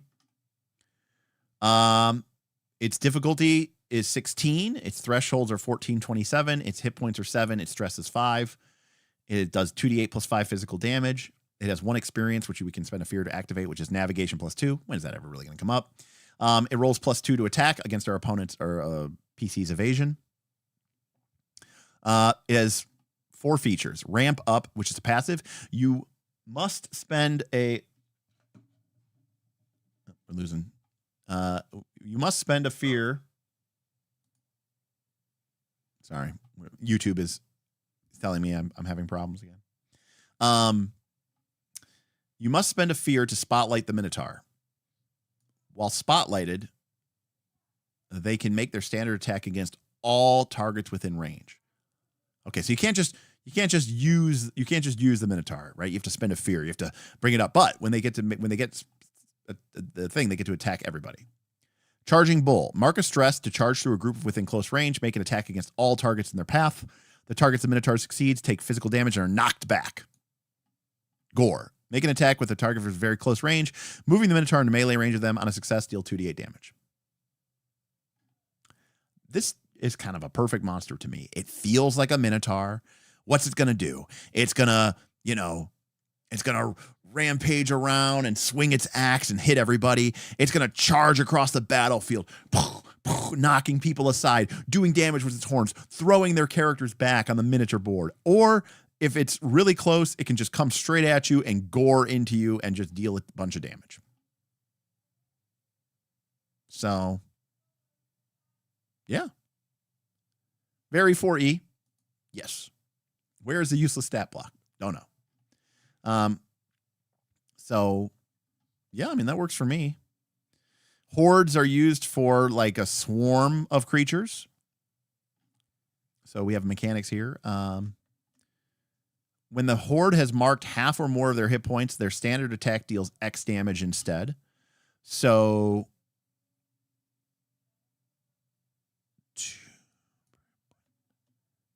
I'm not really sure what that means. Oh, okay, I see. So the zombie pack does 1d10 plus 2 physical. And then once you bloody it, it does 1d4 plus 2. So basically bloody it and its hit points go down, right? Because there's less zombies, right? Very cool. Very simple. By the way, their motives and tactics: consume flesh, hunger, maul. Very cool.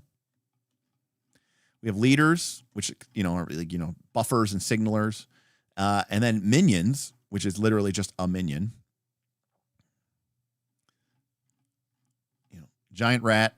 Here we go. 1 hit point. Literal minion, 4E minion. It has no threshold. Basically, if you do any damage to it, it's dead. The rat is defeated when they take any damage. For every 3 damage a PC deals to the rat, defeat an additional minion within range that attack would have succeeded against. So this is a really cool feature. I first saw this in this, and I don't remember if we did this I think we did this on one of our studio shows. I really liked how they did minions here, because one of the problems with 4th edition, now 4th edition solved this by saying, oh no, you need a controller to be able to do AoE damage to kill minions. But part of the problem with 4th edition was most characters did 1 attack a turn, and a minion still took your whole attack. So there was no way for like a character to like not like cleave through, a bunch of minions at once. Whereas if you come in against a bunch of giant rats and your character does 12 damage or 15 damage, for every 3 damage that you would deal to the rat, you get to kill an extra minion within range. So if you have 15 damage, you get to kill an extra 5 minions, right? So, Now, the thing with 13th Age style mooks, the 13th Age style mooks we didn't like. And I'll tell you why we didn't like them. It's because they were compressed into a single hit point bar, and it felt very artificial, and it made group attacks really weird. I like it when the minion is still separate. And I like that they have a different situation for the minions versus this idea of the horde and the swarm. I think that's actually really, really, really good. No, so it's not a hit point pool. Yeah, it's not a hit point pool. How does difficulty work?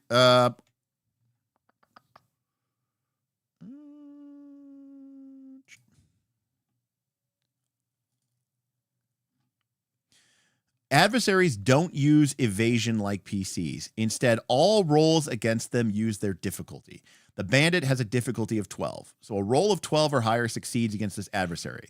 If an adversary's feature doesn't specify difficulty, then it uses the adversary's difficulty. So basically, it's the DC to do anything to them. It's a DC to hit them. It's a DC to trip them. It's a DC to convince them. It's a DC to mess with them. It's just their DC. It's how difficult is it to fuck with them is basically what it essentially is. So, it's quite strange. These monster stat blocks are so 4E. It feels like they come from a totally different, more tactical game. Yeah, a little bit.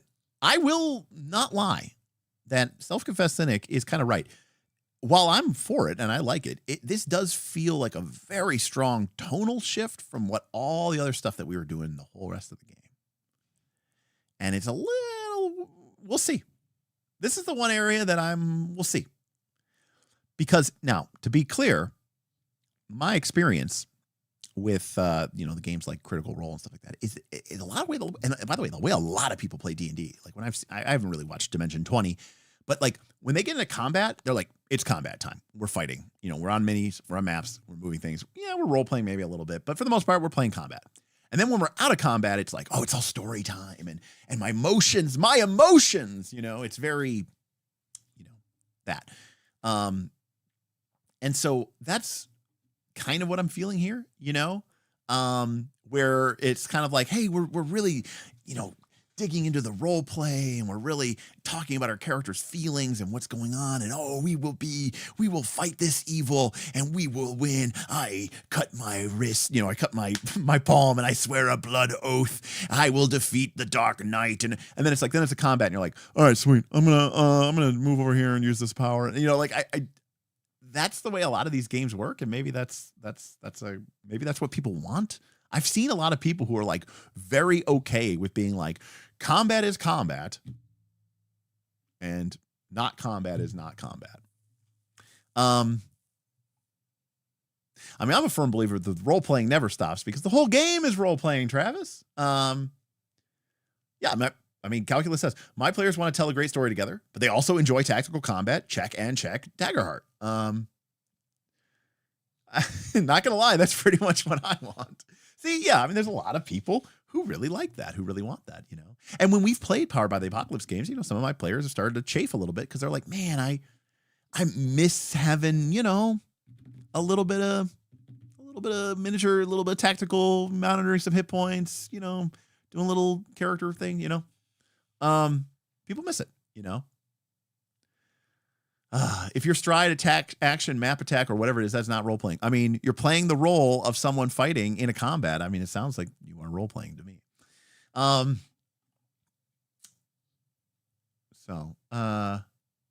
Speaking of cutting through the horse, did you cover the reroll feature on the fighter class? I don't think there is a fighter class, or at least if there is, it's like a preview, or it's like under development. So, you know, you could totally play on the grid. And in fact, I would absolutely play this game 100% with miniatures. I just wouldn't use a grid. I wouldn't sweat it. I would play this game very similar to the way that we played 13th Age, which is we used minis, we used cool terrain, but we didn't pixel bitch the particulars, you know? So yeah, no, I'm not looking at a playtest thing that just dropped, you know?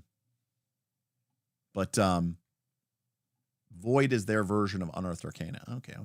Fighter is the monk. Okay, cool. So yeah, I think the game looks awesome. I'm excited to dig into it. I don't know when I get my physical book, but now to be clear, I'm thinking that they have designed it for this Beowulf. I'm thinking they did. You could totally. I think you could get away with this playing this Theater of the Mind. That being said, I think it would be fun to play with miniatures. Because just without having to worry about the grid pixing, you know, pixel bitching. Beowulf wants to duel the GM in real life while they are wearing a monster costume to keep things in character. Absolutely. Calculus says Spencer Stark has said that his favorite thing to do is mash two things together. You can see that in everything from Hope plus Fear to PBTA plus Tactics to the campaign frame theme mashups, right? I mean, to be clear, that seems to be a winning success. I mean, Kelsey basically took old school kind of ideas and tactics and smashed them together with 5e and created Shadow Dark and did, you know, millions of dollars. Trevor from Me, Myself, and Die basically said, I love these 7 mechanics from, you know, various games that I enjoy playing. I'm going to jam them all together and create Broken Empires. And that seems to be the way that a lot of people design games. I mean, going back all the way to the beginning of this book, they basically do a call out of, they said, hey, we really like these mechanics from these games and we're going to steal them and we're going to jam them into our game here. You know, we took this from this, you know, backgrounds became the experience mechanic. We took advantage and disadvantage. I'd even say from Shadow the Demon Lord, cipher system for intrusions, to paving the way for Sphere to interrupt a speed, you know. Yeah. So all in all, pretty sick, pretty good. So yeah. Final thoughts. I don't know. I hope this game, I feel, okay. You know, hope for the best, prepare for the worst. I hope that this game is a game changer. I hope that people start playing this game and they really start taking these ideas of, you know, collaboration, of world building, of, you know, narrative collaboration, of using, you know, of getting away from like you miss, you did nothing, rogue, next. I hope that you know, gets into people, and I hope that people make cool characters and they really explore them and they use them to create, you know, interesting things. I would be excited for that. But I fear that it won't. I fear that it will be too much of a change, for, you know, for too many people, that it's weird, narrative, forbidden, taboo, you know, that, you know, some people even here in the chat, people I very much admire, people from my Patreon who I've known for years, who love to tell me how wrong and stupid I am. You know, they hate this and stuff. So, you know, I think that some people are just going to naturally be very opposed to these ideas. And there's still a baseline level of simulationism or something that people really, really want, even though they don't actually want it, but they think they want it. And it permeates a lot of these games. So the final poll,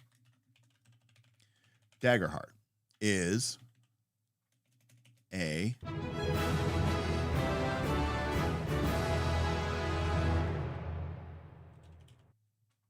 Lollipop Candy tipped $3. You said to remind you about how much this book covers. Not sure if you mean for this stream.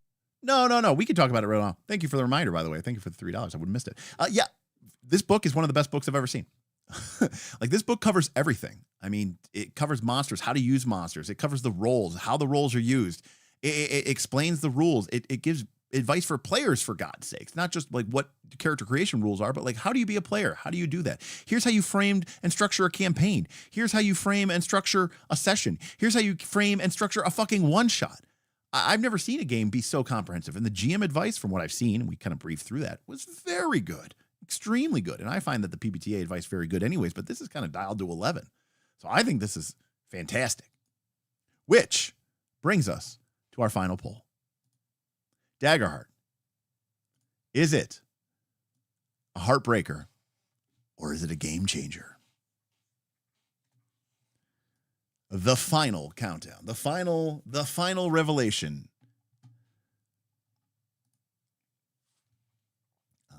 To be sure.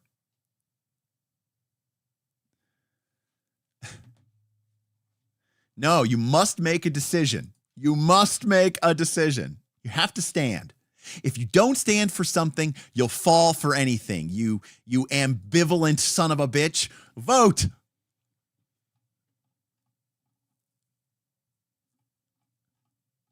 You have to make a stand. You have to make an opinion. You guys are really optimistic. I can't believe that many people say game changer. Now, of course, there's a couple hundred people here, but right. Do you roll with hope or do you roll with fear? Now, I fear. I'm not going to lie. I hope, but I fear. You know, like, this is... We've been here so many times, and I know, Matt Mercer. I mean, this will be the definitive... I mean, okay, because let's call a spade a spade. Do you remember Candela Obscura? Oh, you don't? Yeah, because no one else does either. That game appeared and went away faster than I think even I was prepared for. I was going to do a first look on it, but by the time I was about to get around to it, it was like completely dropped off the radar and no one talked about it. Everyone was like, oh, this is going to be the big game from PBTA. Now, I get it. It was weird, investigative, Blades in the Dark fantasy, or weird, investigative, pulp, steampunk aesthetic, 20s, 30s, whatever, Cthulhu-esque thing. This is fantasy. I get it. It's a bigger thing. But, come on. Everyone always says, this is going to be different. And it's never different. On the other hand, right? Nothing happens until it does. So now I'm going to ask a question I don't know the answer to, so you all can, give me the answer. Because again, I debated this with Steve and Glicker on Roll for Combat.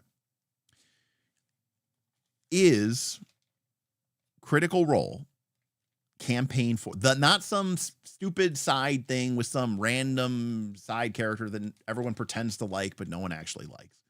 I'm talking about Matt Mercer and the crew. Are they playing Daggerheart? And not for like a one shot or a two shot, but like a 97 shot or whatever the fuck long their campaigns are. Are they doing that?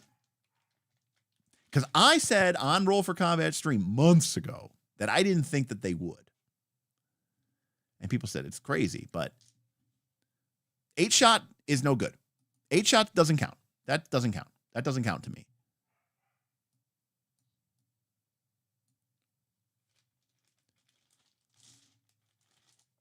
Now, Leflamel says they absolutely will. Steven says, no way this has enough meat for a 97-episode campaign. I feel like Daggerheart needs the Critical Role support to get there.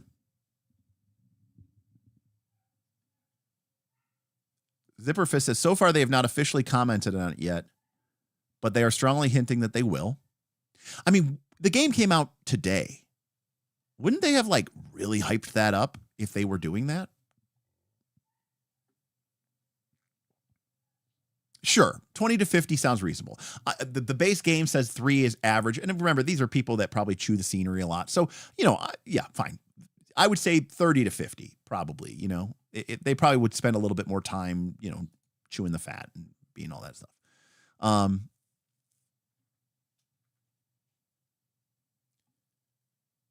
Yeah, there you go. 10 levels, 4 sessions per level. I'm fine with that, right? Level up once a month.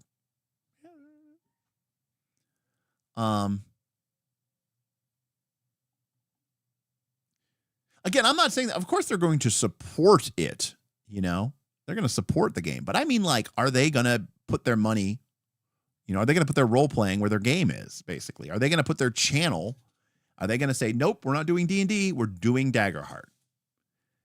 And I think that'll be the real deciding point once for all. Was like, why were people watching Critical Role? Were they watching Critical Role because of the game, or were they watching Critical Role because of Critical Role? And how much, how much influence, how much clout do they really have? Can they get people to switch from D&D to play this game?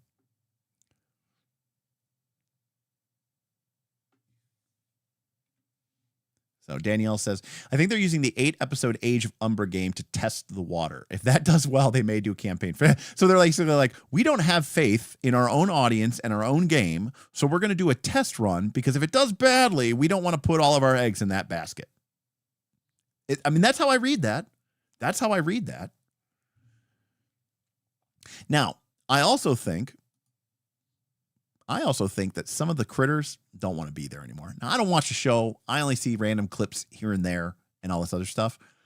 But I mean, they've been doing this for a long time. They've made their money. I'm sure they are so sick of doing this. Like, I'm sure there was a time where they were like, we're nobodies, we're struggling voice actors. But now they have enough clout from this that they've all gotten these, advanced projects. And, like, I have to think that they're like, I mean, hell, the game of Daggerheart says it's only designed for 2 to 5 players. So that's bigger than their current group.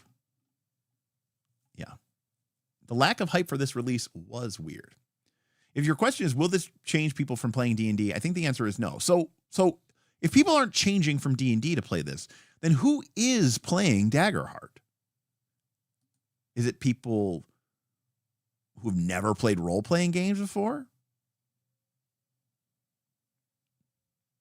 I mean, Twiggy, there's a difference between fairly successful, like, yeah, I can make an okay living in LA, versus like, I have a multi-million-dollar company, Now, Duncant says it's us, and that's exactly what I'm afraid of, Duncant, because we are not the majority of people. We are a small, small group, and we are precious, and we are few, and I don't know if we have enough to move the needle, my friend. I don't know if we can do it.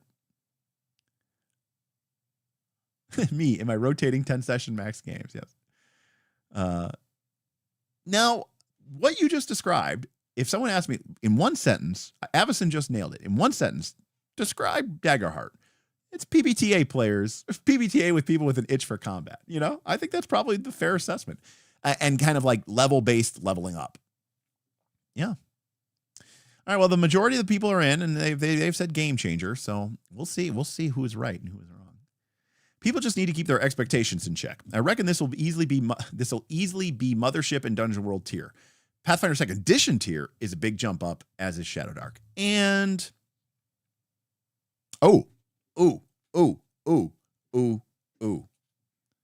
new poll. Because that reminds me. All right, ready? We got to get this one here. We got to do this one too, because I need to know who wins.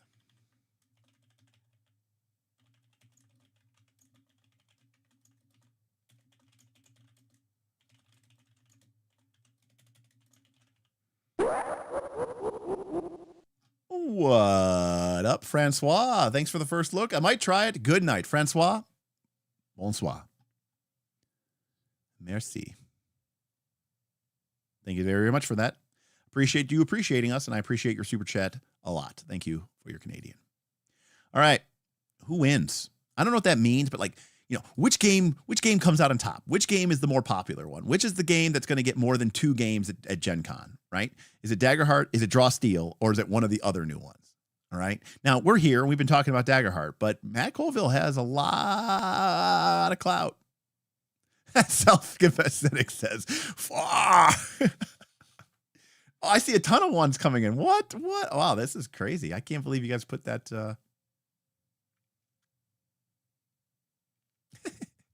Because what does cinematic mean? For those of you who don't know, actually, this is a classic Knights of Last Call sticker that we have in our games. Not gonna lie, Draw Steel just looks like shit. We literally created this both kind of to make fun of Draw Steel, but also to kind of make fun of Pathfinder 2. But this is our sticker. It shows a classic medieval guy with a windlass cranking his crossbow, and it says cinematic tactical maneuver. This is one of our classic Knights of Last Call stickers, along with the one that says get fucked. Quite literally, we have a sticker that just says get fucked.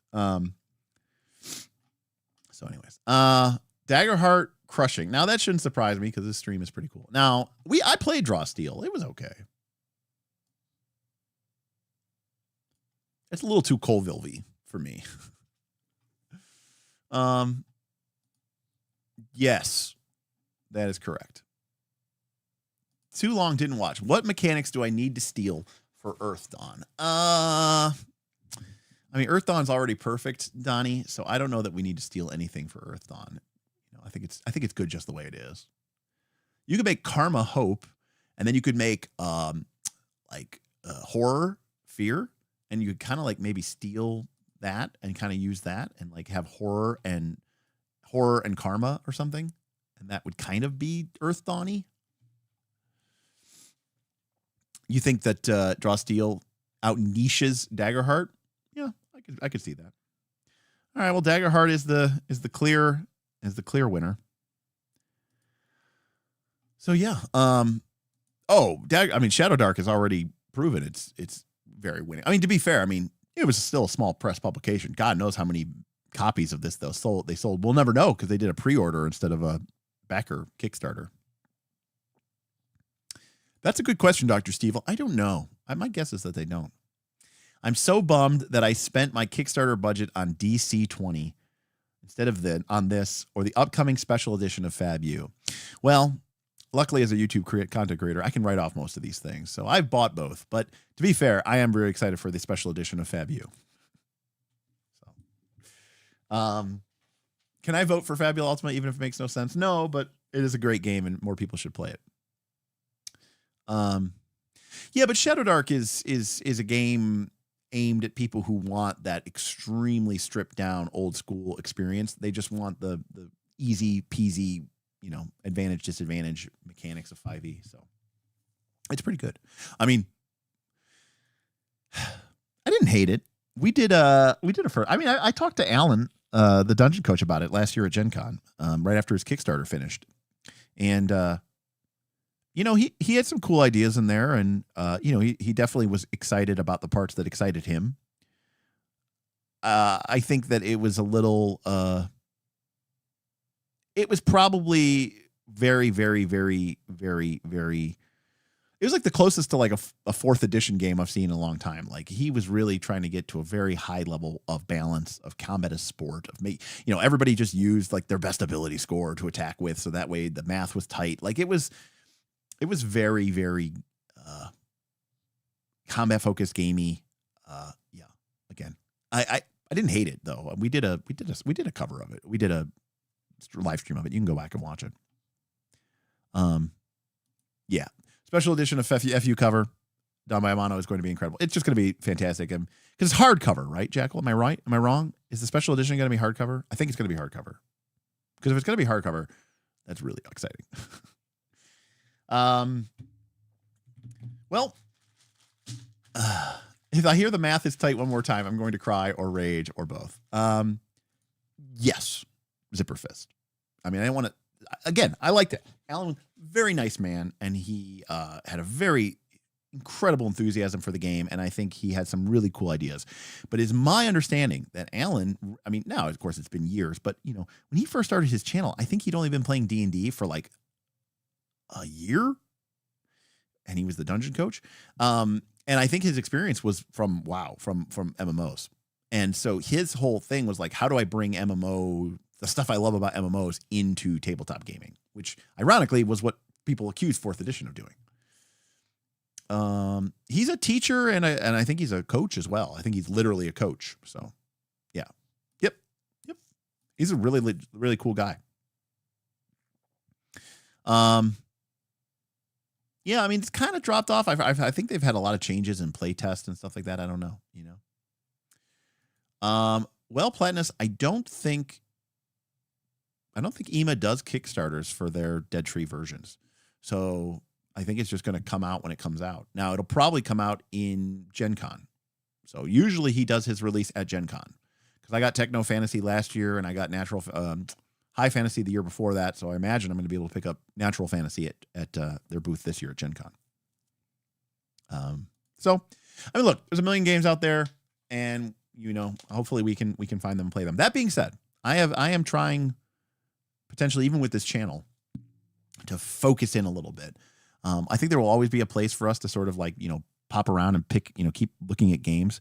But I do think I'm doing somewhat of a disservice to the community by getting people hyped up about the next game and the next game and the next game and the next game. And it's like, at some point you do need to sit down and at least play 10 to 15 sessions of these games and really invest into a system. Not just because the system deserves it, but because how can you say you really played it if you just keep playing one shot after one shot after one shot, or after these meaningless,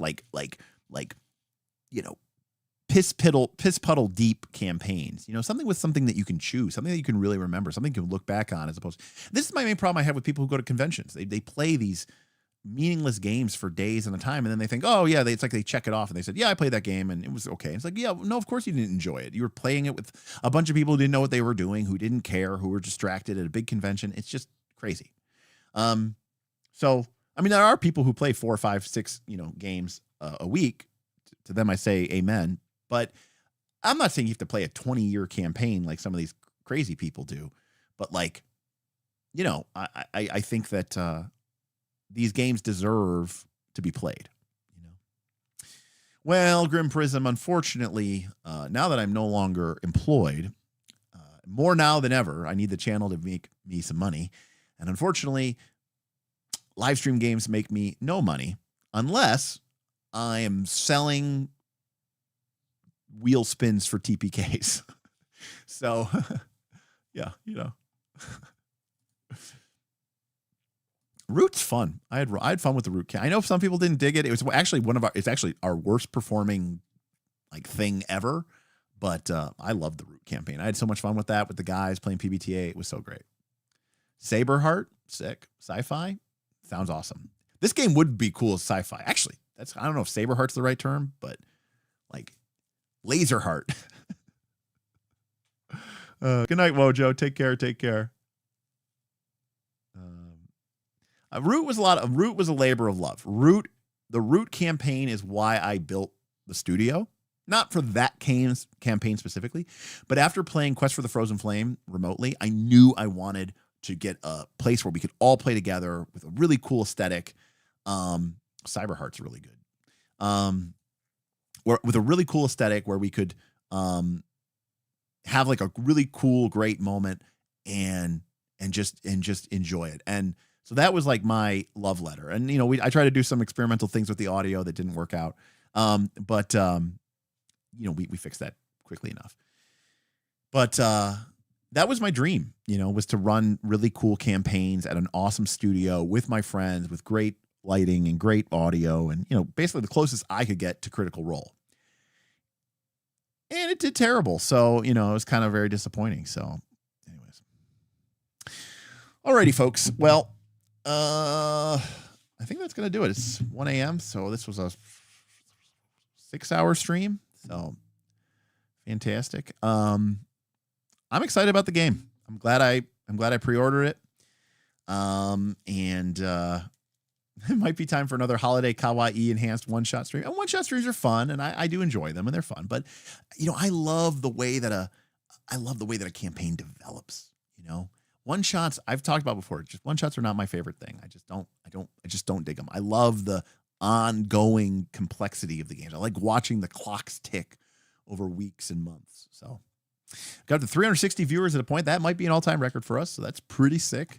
So again, I want to say thank you to everybody who maybe came and checked us out tonight, who is hanging out here now. Please like and subscribe if you want to see more of our content. We crushed our goal, so we'll be doing some more Daggerheart. I'm going to try to find out what I can and can't talk about. and maybe we can do some deep dives into some of the classes. I'm excited to look into the mechanics. I don't know them. I very rarely, when we did the first look over, I looked at 2D12 and Fear and all that stuff. I did not really go into the classes, so I have no idea what's waiting for us there from a mechanic standpoint.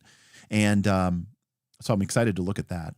And again, if you have a Twitch Prime sub through your Prime, Amazon Prime, and you want to throw it our way, that would be amazing. I would love that. I would appreciate it. If you want to join our Patreon and come hang out with us and talk about this, and who knows, maybe start a Daggerheart game, or maybe try to join a Daggerheart game, or a Pathfinder 2 game, or a Call of Cthulhu game, or a Fabula Ultima game, or a Dragonbane game. That would be really, really cool for that as well. We'd love to have you there. And otherwise, I really appreciate you all hanging out with me tonight. It was really cool to see so many people come out for a really exciting game. Yes, Pendragon, that's a game as well. Here I thought I'd be catching up on the VOD on my break at work. Oh, maybe at times 20 speed. Self-confessed instant, I would love a class review. We'll probably do that. I don't know if we'll be able to get through all of them, but we can do that. Maybe we can get Vin on here and talk about classes. I need to talk about the Ranger, my favorite bad class. Absolutely. And again, if you are new here and you did watch all of this, realize that we don't post that many videos. Almost everything we do is a live stream. So if you go to our channel, you need to go to the live stream tab. Our video tab has older videos, stuff from our Pathfinder 2 when we were really focused on Pathfinder 2. Our live stream has literally tens of thousands of hours of live stream content. So definitely check out the live stream tab because that's going to probably have more stuff than you want to ever want to watch. Thanks for the stream. It's my first time here. Well, yes, and Dragons, thank you so much for showing up. I really appreciate that. No surprises here. You hate the game, but it's a fun stream. Thank you, Aelia. Thanks for the long hours. It went by so quickly when we're amongst friends. Are you planning to make more videos? Be more specific, Grim. You mean like of Daggerheart? Like, what are we talking about? Did we lose our Twitch?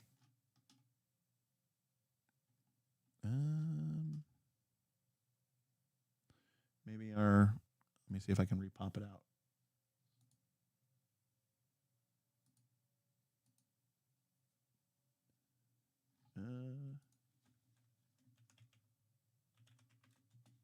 All right, it seems to be working. Jake, I know, Jake. I got to figure out some way to do that. I thought this was a dead channel for the longest time. He said because of that. I know. We need to post more videos just so that people know we're not a dead channel. And then, like, at the end of every video or something like that, be like, and check out our live tab. You check out tens of thousands of hours of RPGs. Videos in general is not live streams. Yes, that is one of my goals, Grim. I want to create more shorter form content. I know not everybody can sit down to watch a 6-hour video. But also, how do you say anything in 5 seconds? You know, or not, when I say 5 seconds, I mean like 15 minutes. 15 minutes, my God. So, yeah. So, by the way, thank you, Erica, and thank you, Butt Cheeks, for the gifts. Really, really appreciate that. Thank you so much. That is awesome. Appreciate you. Also, thank you to the people who gave us our Amazon Prime sub. We really appreciate that. That is amazing. Thank you so much. Yeah, Ruins of Vorukroth. It's awesome. It's like kind of like a half campaign framework in a box. It's really cool. It's really cool. It's really good.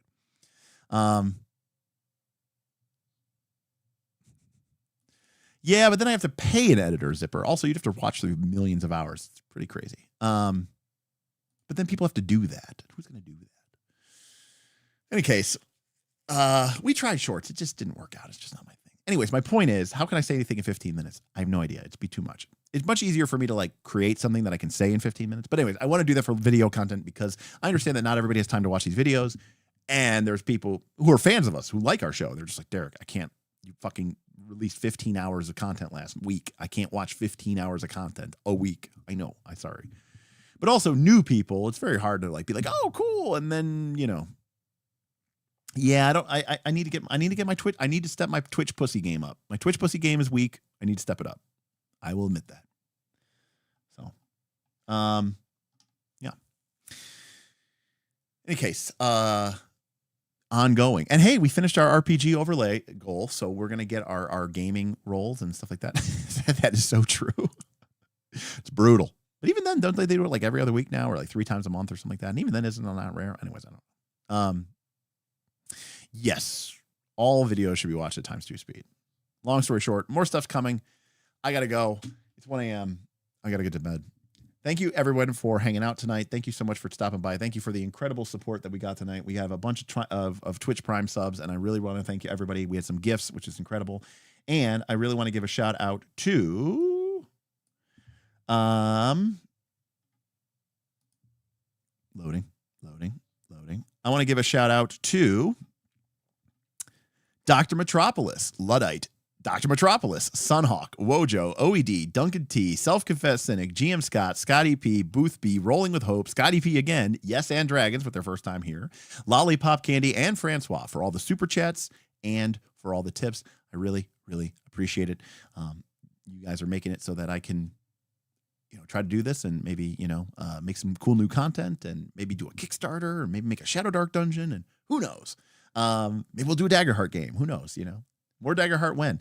Not Thursday, but we'll probably do it next week. So probably won't be a Daggerheart week. We'll see. But I think we have some Shadow Dark stuff we need to talk about as well. So we'll figure it out. So good night, everyone. Thank you for joining us. And we look forward to seeing you next time. We'll see you on, Thursday is when we're back. Thursday, 7 p.m. We'll see you next time on Knights of Last Call. Good night, everybody.